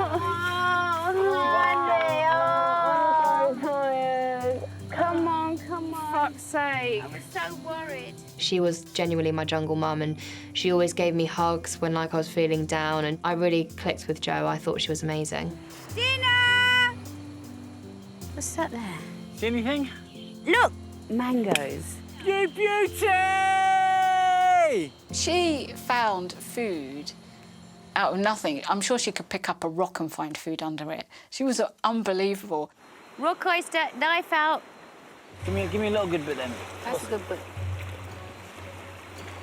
Can you believe you and I are marooned on a deserted island and you're feeding me oysters? The oyster that me and Jo got, it was my first oyster, and I'm pretty confident in saying it'll be my last oyster as well. I just don't understand them. I don't get what is delicious about it. The consistency of it. Let's move on. Let's talk about something else. So when am I going to get a boner then? I don't know. When you see your wife. That'll happen for sure, but it's an aphrodisiac, isn't it? Yeah, but I think if you to eat it as an aphrodisiac and you're there with looking at somebody you really fancy, then it works. Get lost. Jo, I think, is one of my favourite people ever. She's just like, it's like she was having a little world. Look at those rocks. So the aliens must have transported these here that they didn't need in Peru. They use levitation, you see. I'm 100% believer. I'm just waiting for them to abduct me, take me across a quick spin, and put me back home. Jo is the anomaly of the island. Hey, this is the look. Oh my goodness. Yeah, man. Beach life. I think Jo could actually have just lived out her days there. She seemed absolutely fine for the entire time we were there. Good as gold.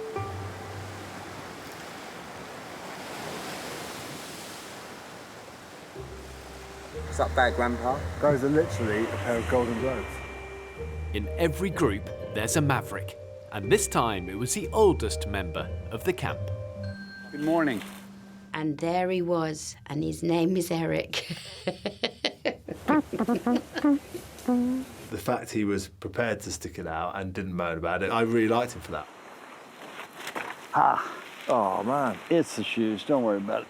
Eric and Jo wouldn't have put themselves as young as the fittest, but they were two of the most determined people to see it through. And that is, I guess, what you have of life experience. 1, 2, 3. It is 3:45. How do you know? Because of the sun. I'm a big baby. I'm a big, needy, expectant baby.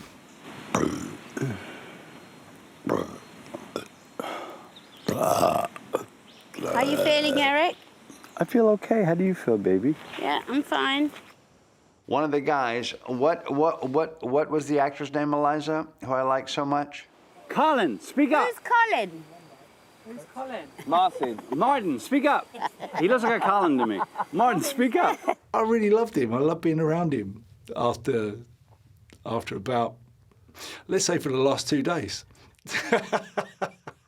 You say, ha, yeah, you're dead.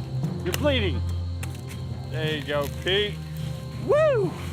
Ongawa. Give him some of that chopped down tree power.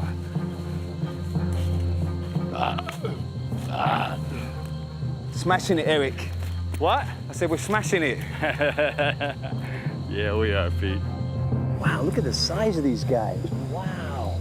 Look at the size of these guys, fella.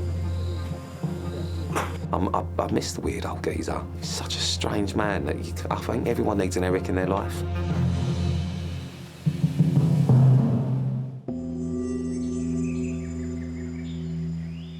One of the hardest things is going for a month with such limited calories.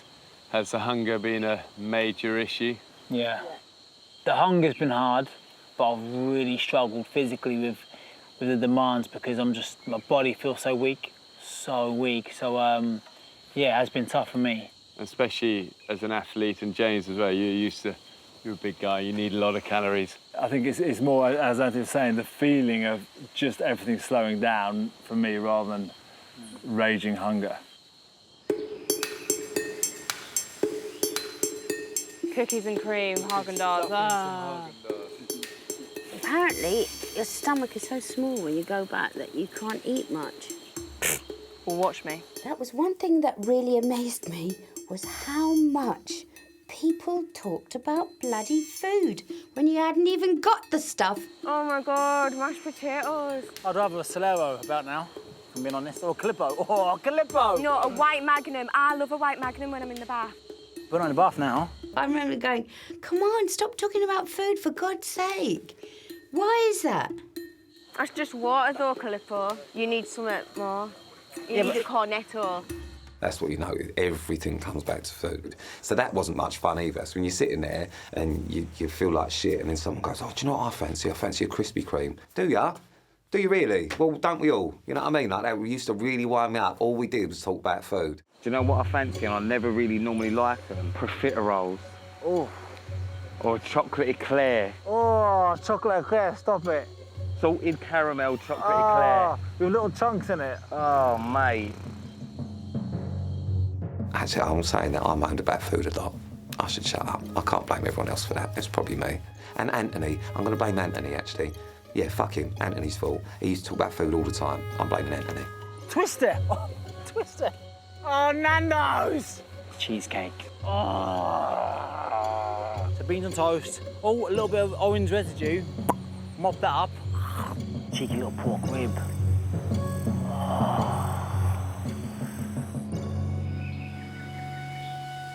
I'm not sure I want to eat that.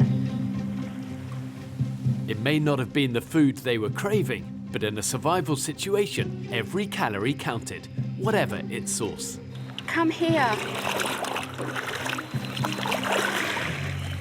What are those? Can't read foreign. Where's the rest of your mates? Up that way? Can we have directions to Crab fucking City? Because I'm fucking hungry. Don't worry. We got limpets by the score. Go on, girl. This is why you are the queen of the jungle. Right, who's in first? Soft and edible and disgusting. There's not really much you can do with a soggy limpet. It was a necessity more than wanting to eat that. Fuck me. We've got a month of this. I won't be rooting around for any snails or limpets in the garden, you know what I mean? Tastes like a rubber Johnny. I think you've been doing it wrong, Joe. You're not supposed to chew them. That's why you left. I just got the worst hunger pains. There's a lizard there. Just a small lizard, just a little thing like that. Where's the proper food then? Like the pigs in that? We'd catch a fish, which is about this big, and we'd be like, hurrah, yay, we've caught a fish, woo! Have you got 10 more in there or what? No. We won it at the fair. Well, it'll be good in the stew. Well done. There's 10 of us eating this tiny little fish, which we've had to make into a fish broth. So basically, you've got a cup of fishy water. Let's fucking go catch a caiman. How was my northern accent? That's terrible. Oh. I was going to ask what that was. I ensured the island had enough wildlife and vegetation for the celebrities to survive throughout. But only if they had the ingenuity to find it, catch it, and kill it. The whole meat thing, it was really frustrating. People are like, oh, I'm a vegetarian and I'm a vegan and I want to support the animals. You hear it? Yeah. Oh, just little silly hermit crab thing. Oh, thought it was a snake. I wanted to kill something. I know I might sound like a psychopath, but I'm not. We're not killing it for fun. We're killing it because we haven't eaten in 6 days, and I think that is a legitimate reason to kill an animal. I mean, there is a food chain here. So you guys were also the first island group I think we've ever done that decided to be pescatarians. Yay! Talk me through that. Was that a good decision? How did that work out? I think I'll probably take responsibility for that. Obviously, I mean, I don't eat meat. I'm pescatarian anyway. It was a bit of a win personally for me. You know, and it was a little mission of mine. I knew I wasn't going to eat meat on the island, and it's not like I set out to stop everyone else eating meat. You know, they could have well just told me to sod off and gone and done it. Piggy. Hi. Pete's pescatarian principles caused division in the group when a potential food source appeared close to camp. Wee. The pig It was friendly to us. It went through our stuff. It would smell everything. It would talk to us. It was a sweetie pie.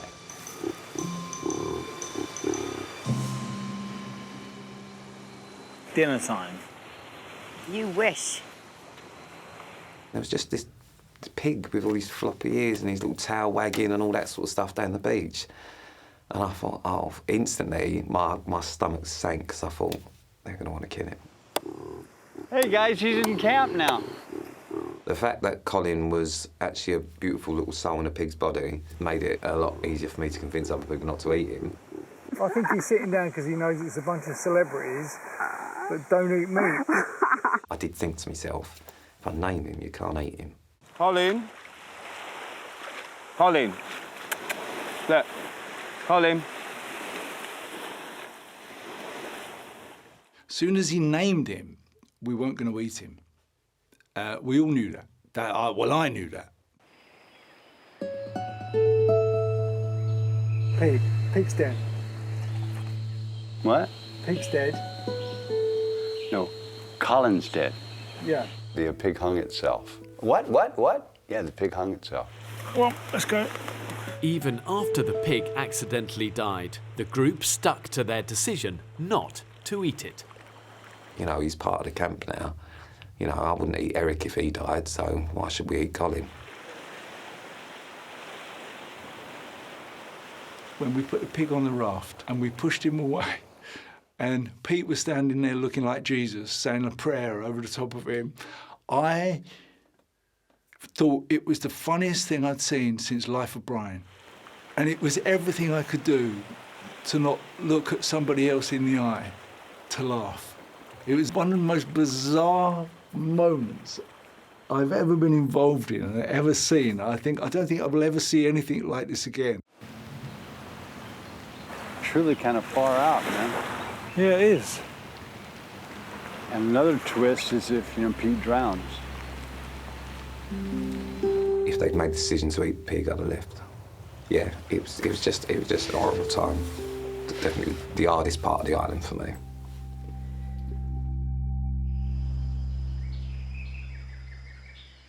Pete, you said it was your challenge for yourself to not eat, but it wasn't your challenge for everyone else. It's a difficult one, but you're imposing your views on other people. And actually, you might be able to survive on this, but this guy, he needs it. For me, it was like we had a choice. We could have eaten a pig and been full for a couple of days, but I know that would have upset Pete. But what happens if Pete says, I don't want water? I don't want you having water, I'm going to get upset by it. Yeah, but water you have to survive. The pig you didn't. What happens when you're not getting fish? And what happens when you're getting weaker? I think... At what level do you say, I really respect that, but we need energy, we need to travel, we need to move, we can't do it. Yeah, but we all realised that the choice we had was that half of us start to eat meat and cook it, or we split the group up. At the end of the day, I put a lot of pressure on myself to provide food non-stop throughout the time I was here, whether it be going out trying to find yucca, which we did, whether it be fish coming from the But the thing nets. is, you didn't find yucca. You found a tiny little bit of yucca, but this, I know this island well, it is jammed with that. You had enough yucca within 200 metres of here to feed you fried meals all day, every day. But the truth is, you didn't do it because you didn't have the energy. And the truth is, you didn't have the energy because you weren't eating.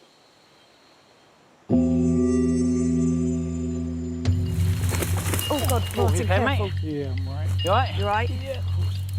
As the celebrities battled with hunger, the lack of food started to take its toll. Martin had developed some really nasty sores on both legs. Out there, it became crippling. See if I can get my shoes back on today. This is the first time you had them on in 3 days? Yeah, I think, you know what it is? I think it's being here. Not enough, no protein, no food, dehydrated. Your body just can't heal like it does. You know, it hasn't got any goodness in it. Oh, that's a great line. You know? I've got no goodness in me. It is. The trouble is, on the island, if you get hurt, it doesn't get better. It literally gets worse, to the point where I'm looking down at it thinking, hang on, I'm going to lose my leg, because it was starting literally to look like gangrene. So that's the National Island Service Health Centre. The NIS. Yeah. Best doctor in the NIS? Yeah. Outstanding. She was brilliant at that. She was everything. She was the doctor, the nurse, my mum, my therapist, everything. And she's just a lovely woman. One of the best in the NHS. Yeah. Stand size, guys, cover up. Everyone suffered the most horrific bites. I could just literally just hear them buzzing. Just constantly itching. I feel like we all look like we've got fleas. Everything in this island just hurts you. Stabs you, scratches you, makes you bleed. Stabbed by a pufferfish, calluses, machete. Fuck. One of the celebrities kept Dr. Salia busier than most. Pete, he's given me some of my more memorable medical encounters. There you go, how's the hand? Let's have a look. It's strapped up at the minute. We think it's possible fracture. Possible, but it's healing nicely. Hey, what a cool wound. I mean, that's, you know, that's not trapping it in the oven door, is it? It was just like this roar. The shark's got my finger! Shark. When you think shark, you think legs, you think arms, you think torso. Right. Amputation. Yeah, all I kept thinking was my tattoos ain't going to make sense anymore. I thought it was just going to say Ost Soul. You know what I mean? And that it wouldn't make any sense. Got it! I'm out! Oh, my God. It wasn't the biggest shark in the world, but the fucker had some grip. I could not get. It was like having your hand in a vice. But yeah, I genuinely thought I'd lost my finger. But it did break my finger. It's got lasting damage. I've got a bent pinky, and I don't really have any feeling in it. Wow! I know you do away with the girls already, but now you've got a legit shark attack scar. Bloody hell. There's no stopping Pete Wicks. I may have exaggerated the tale to a few people. It's much like when a man's talking about his length. You know, it's always a few inches longer than it actually is. At the end of the day, I'm a shark attack survivor. So, you know, I'm going to live off that probably for the rest of my life.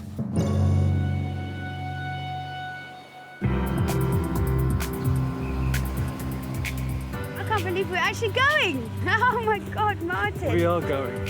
After nearly a month, I returned to the island to pick up the 7 remaining survivors. It's not going to be pretty. Somebody push! Somebody push! Yeah, thank you. Eric, move down a little bit for me, mate. I'm going to sit right here. OK, don't then. At the end of the day, these guys aren't trained survivalists. They're celebrities who've been thrown in at the deep end. And I think what is most telling is the way they have lent on each other. And that's what's always, for me, so inspiring. You see this group of people, rich in character.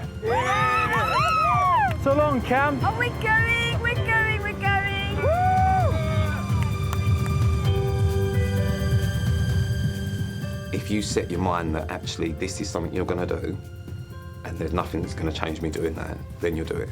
And I think the people that survived it and the people that stayed in the end are all people that at no point had it in their head that they weren't going to finish it. Oh my God! Oh, man. Have I been dreaming of that? What a mad thing to do. It really is a mad thing to do, and I loved it.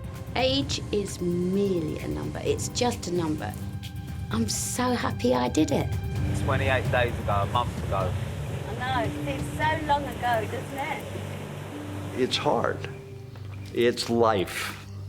And I've learned to love my life, every aspect of it, because of this trip to this island. I learned I have everything, and I should never complain ever. There you go, guys. Feast your eyes on that. Home sweet home. Wow. As the celebrities returned to civilization, they were finally able to talk to their loved ones. Leave your message after the tone. She never answers the fucking phone. Oh, Casey, it's been a month, god damn it. Come on, answer your phone. All right, honey. I love you, I love you, I love you. That person gets so close to you. They are you. 25 years with them. And being away from her for 28 days was hell. It was really hard, but but I loved every second. Swinging, please answer. I love you so much. I just had to keep my game face on all the way through the island and put home and Shirley and my family to the back of my mind, and that was the only way I could survive. That was a good phone call. So that was just amazing. I just can't wait to get home. Hello. Hello, gorgeous, you alright? Being lonely quite a lot of the time, it was nice just to know how much I need her in my life to be happy. Well done, team. This is brilliant. Absolutely. As the group were reunited with food, Anthony waited for one last weigh-in. I want to see what I weigh and what I've lost. I'm a professional athlete. Everything's done to the nth degree. I'm going to wait 5 minutes. I've waited 28 days. I can wait 5 minutes for a grape. It's called willpower. It's called mental strength. Those grapes taste divine. Pineapple is even better. Oh, look, he's naked on the scales. Hailing from East Anglia, Anthony, oh, go, go! You know what, I'm actually speechless. I was so hungry. I was losing weight. I could feel the pounds just dropping off me. I lost 3 stone altogether. I was so hungry. Taste that watermelon. Oh my God. 3 stone here in 4 weeks. Well done, Anthony. At least you can enjoy your fruit now. Oh, bloody hell. Are you eating a pineapple? No, do you want it? Yes, please. This is actually amazing. Isn't it incredible? Whoa, fuck me. Once they'd eaten, the celebrities got their first look in a mirror for weeks. What the hell is this? Oh my God, I've got my cheekbones back. You're the only man that can just grow a natural goatee. Look at the state of me. I am Uncle Albert from Only Fools and Horses. I cannot believe how skinny I look like I did when I was 14. Why do you look clean and I look absolutely filthy? No, you like that when you came on. Oh man. Air conditioning. Look at this. Oh. That is what I missed. Pillow. Fucking chairs.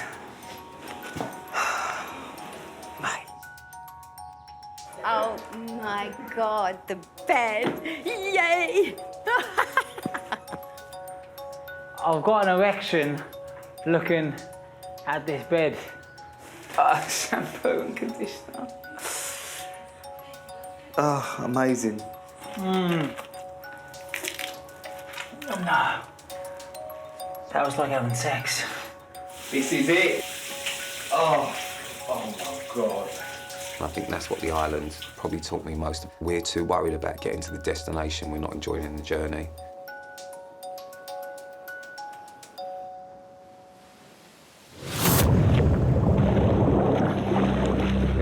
Got you. 10 celebrities arrived on the island. Woo! And for the 7 that made it to the end, Come on! the experience had a profound effect. Bloody hell! Yeah, at the time it was fucking horrible. Everything is so shit there, and it is shit. There is no part of that that anyone would choose to want to do, really. We're losing the fire! Please send me home tomorrow. You feel broken. Everything hurts really from throat to toe. It was hard. We're dead, and this is a dream. I just need not to be here. You're trapped in your skin. This incessant itching is unbelievable. Everything in this fucking jungle wants to hurt you. Will you just leave, please? It's hard to describe unless you live it. When everything is stripped away and you're living like a caveman, literally with nothing, you have time to think. And it was the perfect rehab for appreciation. Amazing, that's dinner. Wrong man. I did the island because I wanted to be part of a team. I wanted to be involved in something bigger than just myself. What a beautiful day. I think from a survivor point of view, the fact that they made some strong decisions not to eat meat meant they suffered. There's just no getting away from that. But when you get there, there's that look of pride that each of these surviving 7 celebrities have in spades. And it's that sort of glint in the eye, that sort of spirit that knows that when push came to shove, I've got a little core of steel, and they should be really proud of themselves. Right, so we all know what we're doing then, yeah? Yeah. Let's go! We were all a family, and no matter what anyone says about how we dealt with it or who did what on the island, we all experienced that together, and no one will ever understand what we all did apart from all of us. And that bond is something that you'll have for life. The Magnificent Seven, yeah? Let's do this! I half want to do it again.